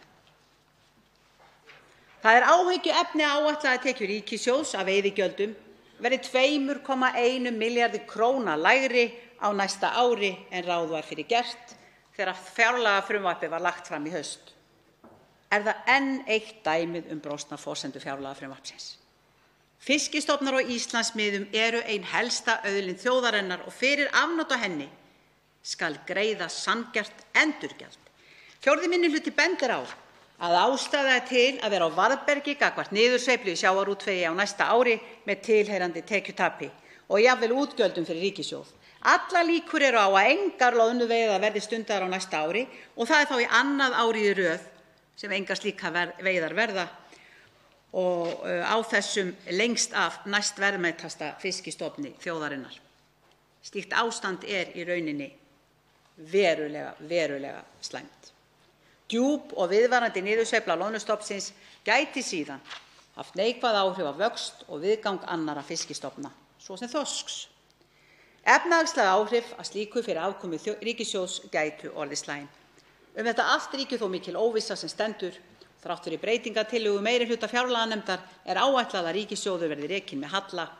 Þegar ríkissjóður lagði fram fjármálaáætlun og endurskoðaði fjármálastefnu í vor, þá lýstu margir yfir áhyggjum af því að stjórnvöldum væri sniðinn of þröngur stakkur. Nú hafa þær áhyggjur raungerst, hallinn er til staðar og vonandi verður hann ekki meiri en efni standa til í því fjárlagafrumvarpi sem hér liggur nú fyrir. Áður en að lengra er haldið fyrst ég byrja nú á öllum því sem að ég er að tína hér til og finnst, og þetta er nú kannski bara partur af því, en því sem að mér finnst ekki vera nóg að gert, þá vil ég þakka hv. fjárlaganefnd fyrir góða samvinnu í meðförum á frumvarpinu. Þetta er búin að vera mikil vinna og við leggjum okkur fram að hafa hana sem besta þrátt fyrir að það sé kannski einhverju hægt að breyta, þá gerum við það bara í fyllingu tímans. Ég vil líka benda á það að það er margt í fjárlagafrumvarpinu sem er þakkavert. Við erum og það er eitt sem sérstaklega er að koma fram núna sem er akkúrat að fara að nýtast þeim samfélagshópi sem að höllustum fæti stendur og ég vil kalla það jólagjöf þó hún sé ekki stór, þá er það samt jólagjöf og kostar ríkissjóð sennilega ríflega 200 milljónir að gefa þá gjöf, en það verður eingreiðsla til almannatrygginga þegar upp á 10.000 krónur núna í jólin í desember, viðbót við desember uppbótina skatta- og skerðingarlaust.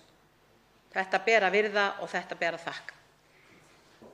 Það er ýmislegt annað sem líka hefur gengið vel og þar á meðal verð ég að tala við erum búin að vera dugleg að greiða niður skatta og það skilar sér svo sannarlega til okkar.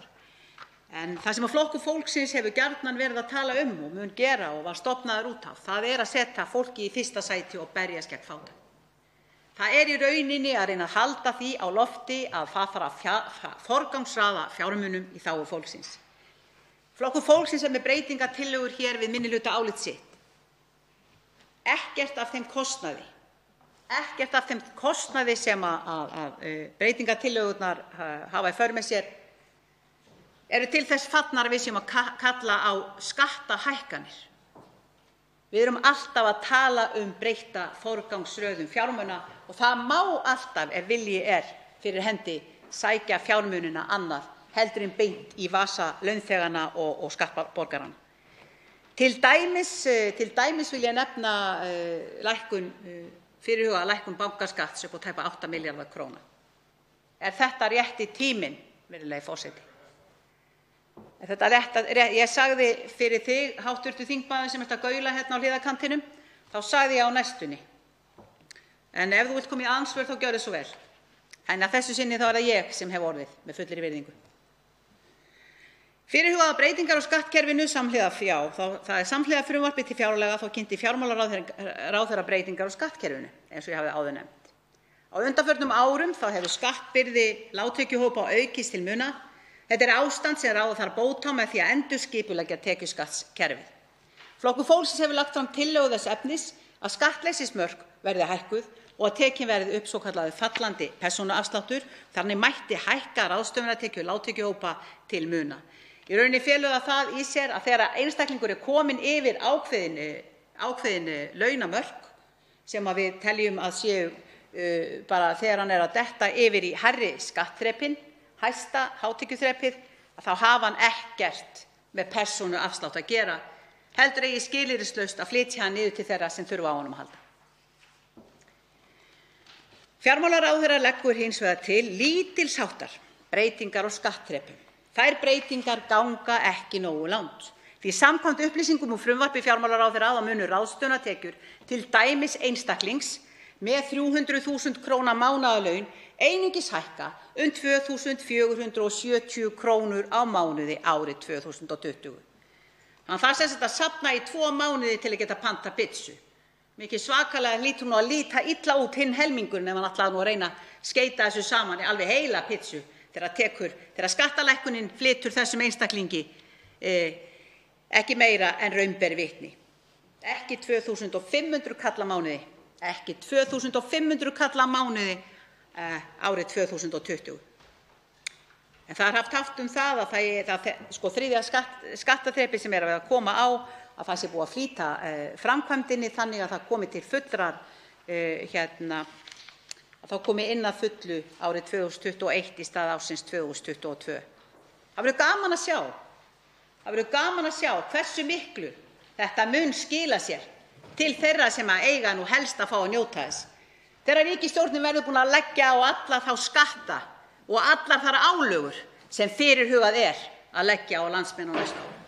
Það verður athyglinnar virði, virðulegi forseti, að sjá niðurstöðuna á því. 4. minnihluti telur að fyrirhugaðar breytingar á tekjuskattskerfinu dugi engan veginn til þess að leiðrétta aukna skattbyrði lágtekjufólks og tryggja þeim viðvarandi lífskjör. Ég ætla að snúa mig hér að vanda heilbrigðiskerfisins. Því það þarf að ráðast í átak til þess að efla mönnun og rekstur heilbrigðiskerfisins.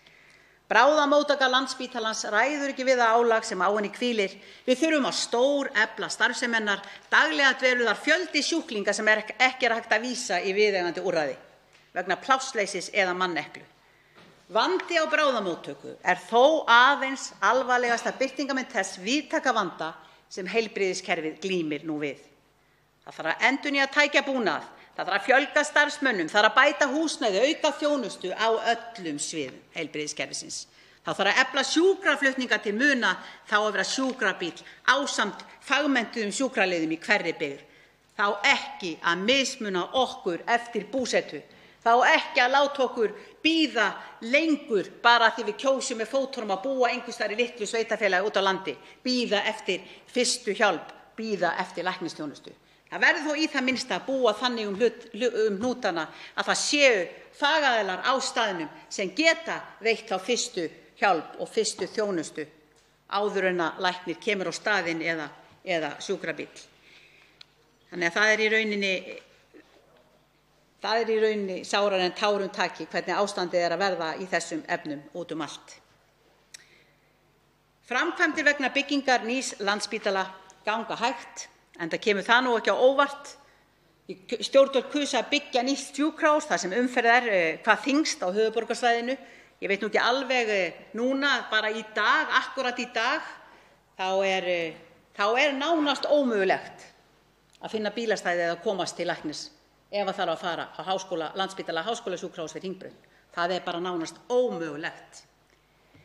Því að auðvitað eru bílastæðin frátekin fyrir starfsmennina þegar þeir koma til vinnu á morgnana en það eru engin eftir. Minnsta kosti ekki eins og staðan er í dag. Það velkist enginn í vafa að framkvæmdirnar hafa gengið mun hægar og hefðu gengið mun betur fyrir sig ef byggður hefði verið nýr spítali á nýjum stað. Það er í sambandi við verktaka og aðila sem eru að standa að því að byggja og annars líkt að segja, við erum mun lengur vegna þess að allt sem frá okkur fer, þeir þurfa að keyra því jafnóðum burt. Sprengingar, allt, það er alveg sama hvað það er. Það er dýrara, það er óskilvirkara, það er seinvirkara og það væri nú kannski ástæða til þess að við færum þá bara, og ríkisstjórnin færi nú kannski að líta í kringum sig áður nú verður búin að losa okkur við allar eignir sem við eigum hérna í kringum höfuðborgarsvæðið til þess að mögulega byggja spítalann á nýjum stað skömmu síðar og tjalda þó kannski til fleiri ára heldur en 5 eða eitthvað. Það væri kannski ástæða til þess að reyna að eyrnamerkja einhvern stað, velvalinn stað fyrir nýjan spítala í fyllingu tímans fyrr en seinna. Meirihluti fjárlaganefndar leggur til að fjárheimildir til sjúkrahúsþjónustu verði auknar 600 milljónir króna. Minnihlutinn telur að auka þurfi fjárheimildir til málefnasviðsins miklu frekar svo að efla megi heilbrigðiskerfið með viðhlítandi hætti. Það er nokkuð ljóst að það hefur komið fram að nú er aðhaldsaðgerðir og krafist aðhaldsaðgerða á Landspítala – háskólasjúkrahúsi. Samtal mitt við sjúkraliða og hjúkrunarfræðinga bendir til þess að nú sé bara bannað að ráða fleiri. Það er bara stopp. Það er mannekla en leið er ekki fjármagn. Það er bara nei, það má ekki ráða fleiri. Það er svolítið einkennilegt ef það heitir ekki að spara aurinn og fleygja krónunni, ef mannskapurinn er meira og minna á aukavöktum. Það þarf alltaf að kalla út fólk á mun hærri launum heldur en að ef fólki væri einfaldlega bara ráðið þangað inn. Það er áætlað að skera niður núna. Það er aðhaldsaðgerðir á Landspítala – háskólasjúkrahús ríflega 3,5 milljarð og þykir ekki nóg að gert. Á hverjum bitnar það? Dettur nokkrum í hug að við erum að skera niður 3,5 milljarð en þeir eru að gera það sjálfir, rekstraraðilarnir á spítalanum náttúrulega samkvæmt kröfum héðan af því að þar hafa þeir farið langt fram úr í rauninni þeim fjármunum sem þeim var ætlað. Það dettur nokkrum í hug að þessi aðhaldskrafa sem þeir eru að gera á sjálfa sig bitni ekki á sjúklingunum. Í það minnsta dettur mér það ekki í hug. Þannig til þess að efla þetta þá verðum við einfaldlega að taka saman höndum og við leggjum til að inn á málefnasviðið þá verði aukið 5 milljarða króna. Einnig leggjum við til, 4. minnihluti, að 400 milljónir króna fara til að efla sjúkraflutninga og tryggja lífsgæði og öryggi fólksins út á landsbyggðinni. 400 milljónir króna í það. Ég tala nú málefni öryrkja. Það er sá málefnahópur sem við höfum í Flokki fólksins talað hvað hæst fyrir. Það eru aldraðir, öryrkjar, lágtekjufólk, þeir sem eiga sárt að binda. Það er alveg ljóst að lífeyrir almannatrygginga hefur ekki fylgt launaþróun í landinu undanfarin ár. Ef tekið er mið af síðasta áratug þá er uppsöfnuð kjaragliðnun vegna þessa hvorki meira né minna en tæp 30%. Enn og aftur að bognu bökin má beygja meira. Enn og aftur er það þangað sem er farið. Og samt er talað hér að það hafi nú sennilega bara aldrei orðið aðrar eins kjarabætur til öryrkja og almannatryggingaþega eins og akkúrat núna. Ágætur þingmaður talaði hér 11% frekar en 17% hækkun frá því árið 2017. En staðreyndin er sú frá árinu 2009. Þá voru þeir skertir eins og allir aðrir í samfélaginu eftir hrun. Þeir voru líka látnir taka á sig ábyrgð á því fordæmalausa erfiða ástandi sem var í samfélaginu þá.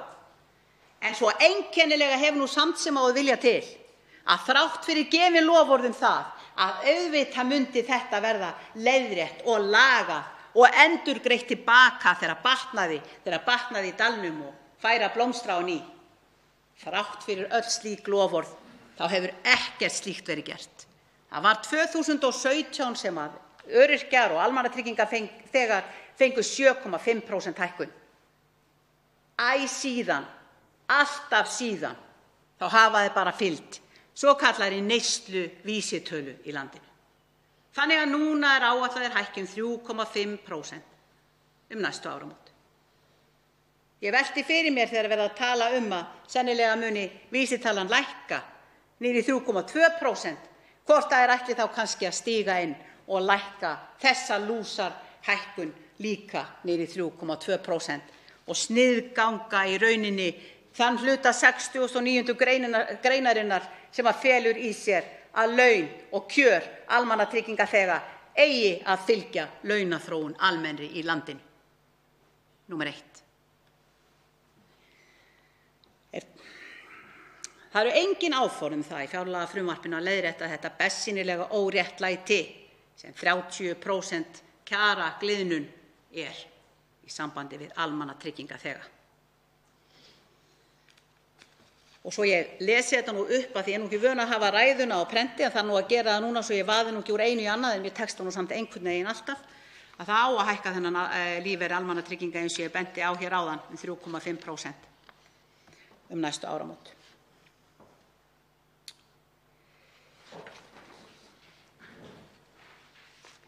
Þannig að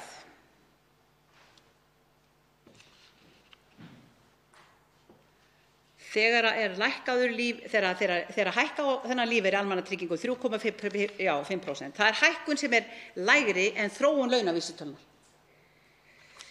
sem var í rauninni eins og ég bendi nú ekki hvað var mikil, en samkvæmt þjóðhagsspá Hagstofunnar þá var hún 4,2%. Þannig að enn þá á að auka á þessa kjaragliðnun í stað þess að reyna að leiðrétta hana. Öryrkjabandalagið gagnrýnir ítrekað og hefur ítrekað gagnrýnt undanfarin ár þetta fyrirkomulag. Aðeins kemur fram í frumvarpi til fjárlaga hve mikið lífeyrisgreiðslur almannatrygginga eigi að hækka en ekki hvers vegna. Umboðsmaður Alþingis hefur bent stjórnvöldum á að huga þurfi betur að því hvaða tilgangi ákvæði í lögunum almannatryggingar varðar viðmið launaþróun sé ætlað að þjóna og hvort að gera megi það skýrara. Jafnframt bendir umboðsmaður Alþingis á að það væri betra samræmi við vandaða stjórnsýsluhætti. Takið eftir, virðulegi forseti. Það væri betra í samræmi við vandaða stjórnsýsluhætti að ítarlegri skýringar væru í fjárlagafrumvarpinu á forsendum breytinga úr fjárhæðum lífeyrisgreiðslna. Þessi tilmæli þarf að virða í fjárlagafrumvörpum komandi ára svo að lífeyrisþegar geti áttað sig á því á hvaða grundvelli stjórnvöld taka ákvörðun að víkja frá kröfum laga lífeyri almannatrygginga, að lífeyri almannatrygginga fylgi launaþróun. Það er ekki óeðlilegt að í þessu virðulega ræðupúlti skuli maður nefna hér vandaða stjórnsýsluhætti. Það er ekkert óeðlilegt. Ríkisvaldið nýbúið að þurfa að punga út 5,4 milljörðum króna út af töpuðu dómsmáli þar sem að Flokkur fólksins gekk fram fyrir skjöldu fyrir hönd eldri borgara til að láta reyna á það meinta lögmæti sem talið var vera þegar þeir voru skertir í janúar og febrúar 2017 vegna lífeyrisgreiðslna og lífeyrissjóði. En það var ólögmætt. Það er með ólíkindum að nokkrum skuli detta í hug að réttlæta það, að reyna að gera lítið úr því að löggjafinn skyldi í gegnum 3 umræður hér á hinu háa Alþingi horfa fram hjá þeim galla, þeim meinbugi sem var á reglunni, þar sem hreinlega skorti algjörlega bara hugtakið að skerða mætti vegna greiðslna og lífeyrissjóði. Það var bara farið út. En hér á hinu háa Alþingi tók bara enginn eftir því nema Píratar voru að reyna að berjast hér á móti þessu og reyna að benda á að þetta gæti ekki verið rétt. En staðreyndin er sú að það skiptir engu máli hverjir að fá greitt. Það voru 29.000 eldri borgarar sem fengu greitt samkvæmt dómsorðinu, meðal greiðsla 190.000 krónur. En staðreyndin er sú að það voru brotin lög, ekki hver fékk mikið og hvort að helmingurinn voru einhverjir milljónamæringar, þegar það vita það allir sem vita vilja. Það einstaklingur sem er með yfir 570.000 krónur úr lífeyrissjóði, hann fær ekki krónu frá Tryggingastofnun ríkisins. Og mjög margir eldri borgarar sækja ekki einu sinni ellilífeyri frá Tryggingastofnun ríkisins af því þeir telja að þeir séu í það góðum álnum. Þannig að ég segi, það er sannarlega þess virði og þörf á því að við sýnum hér vandaða stjórnsýsluhætti, vandaða hætti að því að smíða löggjöfin okkar, svo við séum ekki ítrekað að verða skaðabótaskyld og borga tilbaka alls konar peninga sem við hefðum viljað og örugglega viljað eyða í eitthvað annað. Öryrkjabandalagið bendir á í umsögn sinni fjárlagafrumvarpið að frítekjumark vegna atvinnutekna örorkulífeyrisþega hafi ekki hækkað frá árinu 2009. Það er rétt. Þá var það hækkað í 109.600 krónur og það er þar enn. Það er ennþá þarna. Tæpum 10.000 árum seinna, afsakið, aðeins bætti ég fleiri núllum við en ég ætlaði mér. 10 árum seinna, þá er það enn 109.600 krónur. Ef frítekjumarkið hefði hins vegar fylgt launaþróun, þá væri það núna tæplega 2 sinnum hærra eða 207.000 krónur á mánuði. Hvort skyldi nú einstaklingur finna hvata á því að reyna fyrir sér á vinnumarkaði, ef hann mögulega getur, ef hann áttar sig á því að hann ekki skertur bara við það að fara út úr íbúðinni og hnerra í áttina að vinnunni. En það nákvæmlega þannig sem það núna. Nákvæmlega þannig sem það núna. Lágt frítekjumark dregur úr hvata lífeyrisþega til atvinnuþátttöku. Það bara staðreynd. Og það sama hvert litið þegar kemur á málefnum öryrkja, málefni þeirra eru fótum troðin og hafa verið í áraraðir. Enda eru það þeir sem eru hvað verst settir samkvæmt og samanber skýrslu sem við fengum að sjá hérna hjá Öryrkjabandalaginu. Öryrkjabandalagið lét Kolbeinn Stefánsson vinna fyrir sig skýrslu stöðu öryrkja og það kemur það berlega í ljós hvernig raunveruleg staða þeirra og hverjir skyldu nú eiga 10–15% barnanna hér sem líða mismikinn skort. Það þarf engan skarpan heila til þess að ímynda sér það hvaðan sá meirihluti kemur. Fyrirhugað að ráðast í breytingar á almannatryggingakerfinu nú til að einfalda það og auka skilvirkni. Frábært. Mikilvægt að við þá vinnu þá verði þess gætt að samspil réttinda sé ekki eins mikið og flókið og það í dag. Það ólíðandi að fólk þurfa að reiða sig á greiðslur og óhóflegum fjölda réttindaflokka sem allir hafa að geyma mismunandi skerðingarreglur og mismunandi skilyrði. Þetta kerfi einfaldlega þannig að það ekki að nema færustu sérfræðingar að átta sig á því inn í þessu kerfi hvort þeir eru að koma eða fara. Og það alveg með ólíkindum að við skulum bjóða fólki upp á þetta. Það alveg með ólíkindum að við getum ekki tekið þetta kerfi og einfalda það almennilega. Þannig að minnsta kosti löggjafinn sjálfur skildi hvernig lögum væri að setja þegar kemur að því að vera að tjasla í þetta handónýta, stagbætta almannatryggingakerfi. Við leggjum til að undir eins verði setta 10 milljarðar króna í almannatryggingakerfið. Undir eins. Þá reynum við að sýna það í verki að við meinum það, að við séum tilbúin að reyna að slá á þá kjaragliðnun sem við höfum verið að vísvitandi að leggja á þennan þjóðfélagshóp. Vísvitandi. Hvort væri nú nær að gera þetta eða á næstu árum lækka bankaskattinn 8 milljarða og bara alveg taka hann út, eða lækka veiðigjöldin á útgerðina. Því hvernig dettur nokkrum í hug að löggjafinn hefði ekki getað búið til þannig löggjöf í sambandi við veiðigjöldin við værum ekki að horfa á núna á milli fyrstu og annarrar umræðu fjárlaga að forsendurnar eru pínlítið öðruvísi. Útgerðin, hún hafði það svo gott að hún var búin að vera í nýsmíði og annað slíkt. Alveg er það frábært, en kerfi býður upp á það. Því meira sem þú kaupir, því meira sem þú gerir, því minni sem þú sýnir afkomuna, því minni borgar veiðigjöldin. Og við gerðum gott betur en það með nýju lögunum. Við aðskildum veiðar og vinnslu. Og hver var niðurstaðan? Jú, í stað þess að vera með eintóma frystitogara og annað slíkt og fullvinna aflann borð og frystan borð og frystan borð, nei. Nú komin ísfiskarnir, nú mokaði því upp í vinnsluna sem sami útgerðaraðili á. Hann bæði rekur veiðarnar og hann rekur vinnsluna, en það bara verðmætt í því sem hann tekur upp úr sjónarbeint, en hann er búin að koma því í land og búin að breyta því í eitthvað allt annað. Nei, þá kemur okkur það ekki lengur við. Það ætla að halda því fram að við eigum ekki að fá hlutdeild, frekari hlutdeild í því sem hann kemur upp úr sjónum. Það sárara en tárum taki. Við erum að horfa hér og útgerðarmenn greiða sér 20 milljarða í arð á síðustu árum. 20 milljarða.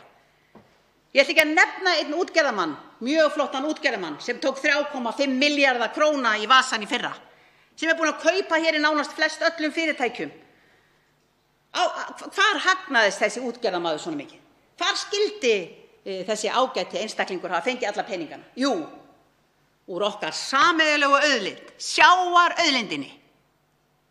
Þegar við horfum upp á það að það verið að greiða hér yfir 110 milljarða í arðgreiðslur á síðustu árum, hvers vegna getum við þá ekki sagt að það hljóti eðli málsins samkvæmt að vera eðlilegt að við sem eigum auðlindina fáum eitthvað sambærilegt fyrir hana líka, fyrir afnothafinni líka.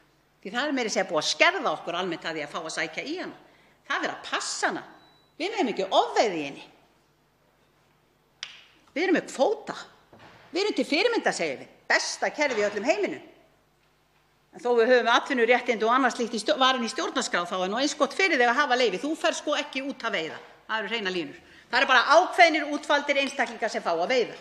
Og þeir eru í rauninni að taka til sín úr auðlindinni miklu meira heldur en sanngjarnt og eðlilegt miðað við það sem við fáum fyrir að hleypa þeim að auðlindinni eins og við gerum.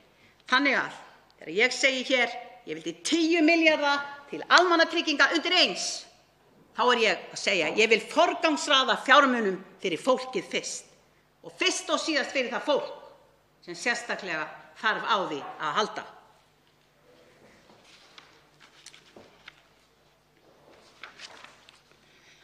Tölum NPA-aðstoð. Við vorum glöð. Við vorum öll sammála það. Gott, nauðsynlegt.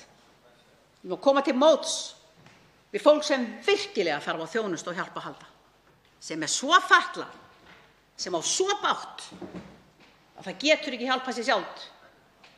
Það er okkar að hjálpa þeim. Frábært. Við settum kvóta á kerfi. Það fá ekki allir sem þurfa. Það fá þeir sem eru valdir. Þegar þjónusta við fatlað fólk var flutt til sveitarfélaganna þá fengu þau aukna hlutdeild í skatttekjum ríkisins í formi hækkaðs útsvars. Markmiðið var að hækkunin myndi standa undir viðbótarkostnaði sveitarfélaganna vegna þessarar þörfu þjónustu. Raunin varð önnur. Reynslan sýnir að kostnaður við þjónustuna er mun meiri en þær auknu tekjur sem áttu að tryggja rekstur hennar. Fram kemur í umsögn Reykjavíkurborgar við frumvarp til fjárlaga að uppsafnað tap borgarinnar vegna þjónustunnar frá árinu 2011 er nú komið í 11 milljarða króna og fer vaxandi ár frá ári. Sveitarfélög hafa ekki sömu tækifæri til tekjuöflunar og hið opinbera. Því verður að tryggja fjármögnun með lögum þegar verkefni eru færð frá ríki til sveitarfélaga. Lagðar voru auknar skyldur á sveitarfélögin þegar ný lög notendastýrða persónulega aðstoð voru samþykkt hér á síðastliðnu ári.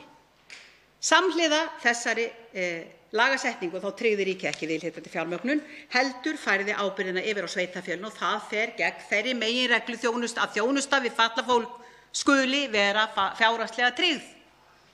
Öryrkjabandalagið leggur áherslu á í umsögn sinni við fjárlagafrumvarpið að NPA-aðstoð sé mikilvæg þjónusta sem hafi valdið byltingu í lífsgæðum fatlaðs fólks. Það þurfi að tryggja fjármögnun þjónustuna með viðhlítandi hætti. Fjórði minnihluti tekur heils hugar undir þetta og við leggjum til að fjárheimildir til málasviðsins verði auknar 150 milljónir króna og þeim fjármunum verði varið til að auka hlut ríkissjóðs í fjármögnun NPA-samninga. Okkur ber að tryggja öllum sem þess þurfa aðgang að þjónustunni án þess að við mismunum.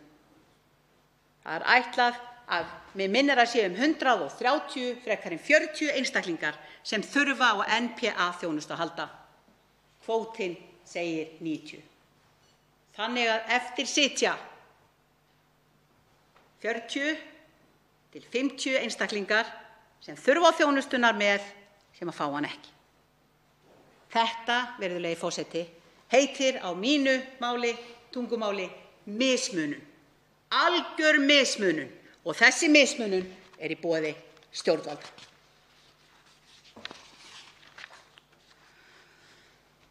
Hættum að skattleggja fötlun.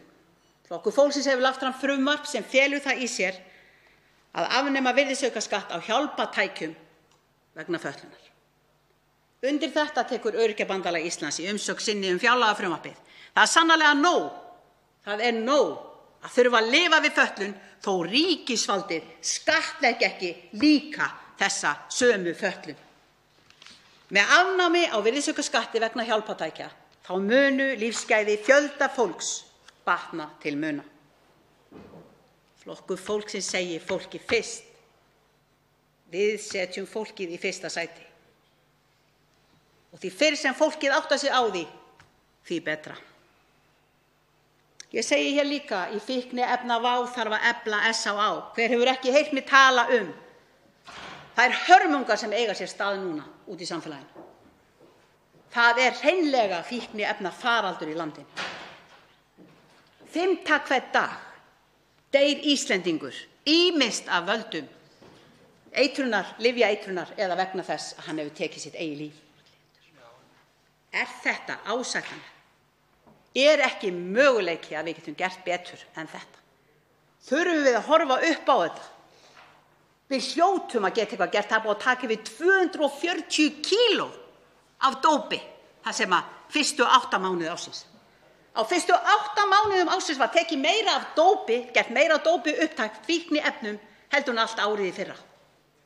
Það flæðir hérna, virðist vera haftalaust inn í landi. Það er talið að lögreglan og löggæslan geti ekki gert upptæk nema það bil 10% efnanna sem í umferð. Hvað þýðir það? Að við séum að horfa upp á hér 2,4 tonn af dópi sem flæðir hér stræti og torg.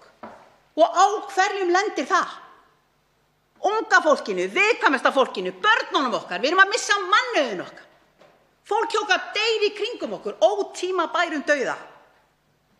Það er löngu orðið tímabært að við horfumst í augu við þetta og það er það sem við ættum að tala um alla daga. Alla daga.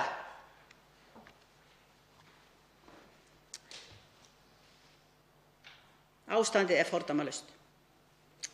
Það var aldrei sögunni, íslenskri sögu, fleiri dáið ótímabærum dauða vegna lyfjaeitrunar en akkúrat núna. Hvergi í heiminum er önnur eins notkun þunglyndislyfja og hér. Fíkn er sjúkdómur og við þurfum að fara að vakna og viðurkenna hann fordómalaust. Allir þeir sem haldnir eru sjúkdómnum, þeir eiga rétt á heilbrigðisþjónustu strax.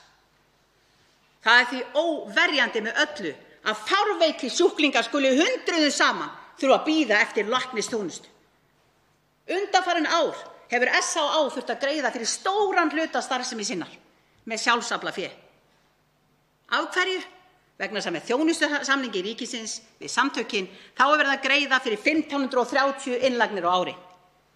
SÁÁ hefur tekið á móti 2.200 sjúklingum á ári. Sjálfsaflaféð greiðir fyrir mismuninn. Þeir segjast mundu geta tekið á móti 2.700 sjúklingum á ári. Ef þeir hefðu bolmagn og stuðning til þess og leið, þá tæki það ekki nema hálft annað ár, tæplega það, að eyða niður biðlistanum sem að telur nú orðið hátt í 800 sjúklinga. Biðlistunum inn á Vog.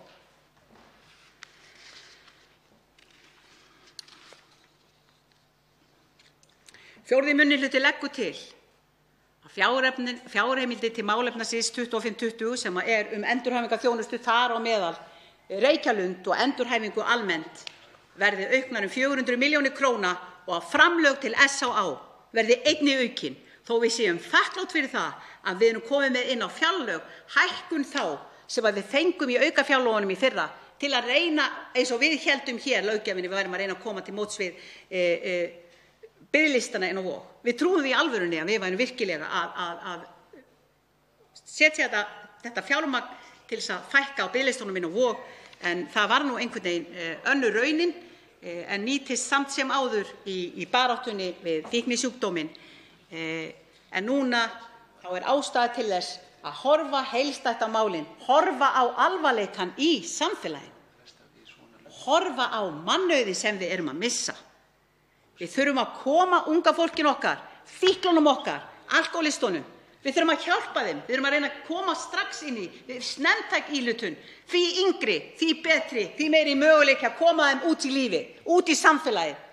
Við þurfum að veita þeim von. Við þurfum að sýna að við séum með þeim í liði. Við þurfum að sýna að við séum ekki fordómafull. Við þurfum að viðurkenna sjúkdóminn sem þau eru að glíma við.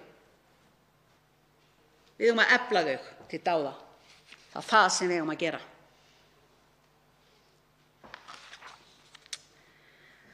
Það er löng bið og vandi á hjúkrunarheimilunum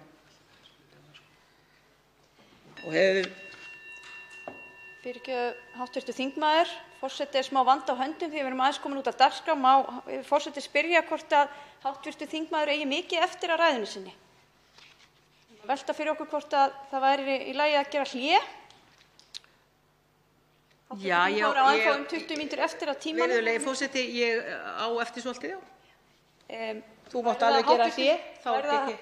hv. þingmaður nokkuð á móti skapa við myndum gera kvöldmatarhlé og halda svo áfram með ræðuna og andsvör eftir hálftíma? Nei, það er þá, ég myndi kannski aðeins róast bara við það. Ég að vísu fer þá úr sambandi svolítið, maður er búinn að vinna sig hérna í mikið stuð, en það er allt í lagi, það er bara alveg sjálfsagt.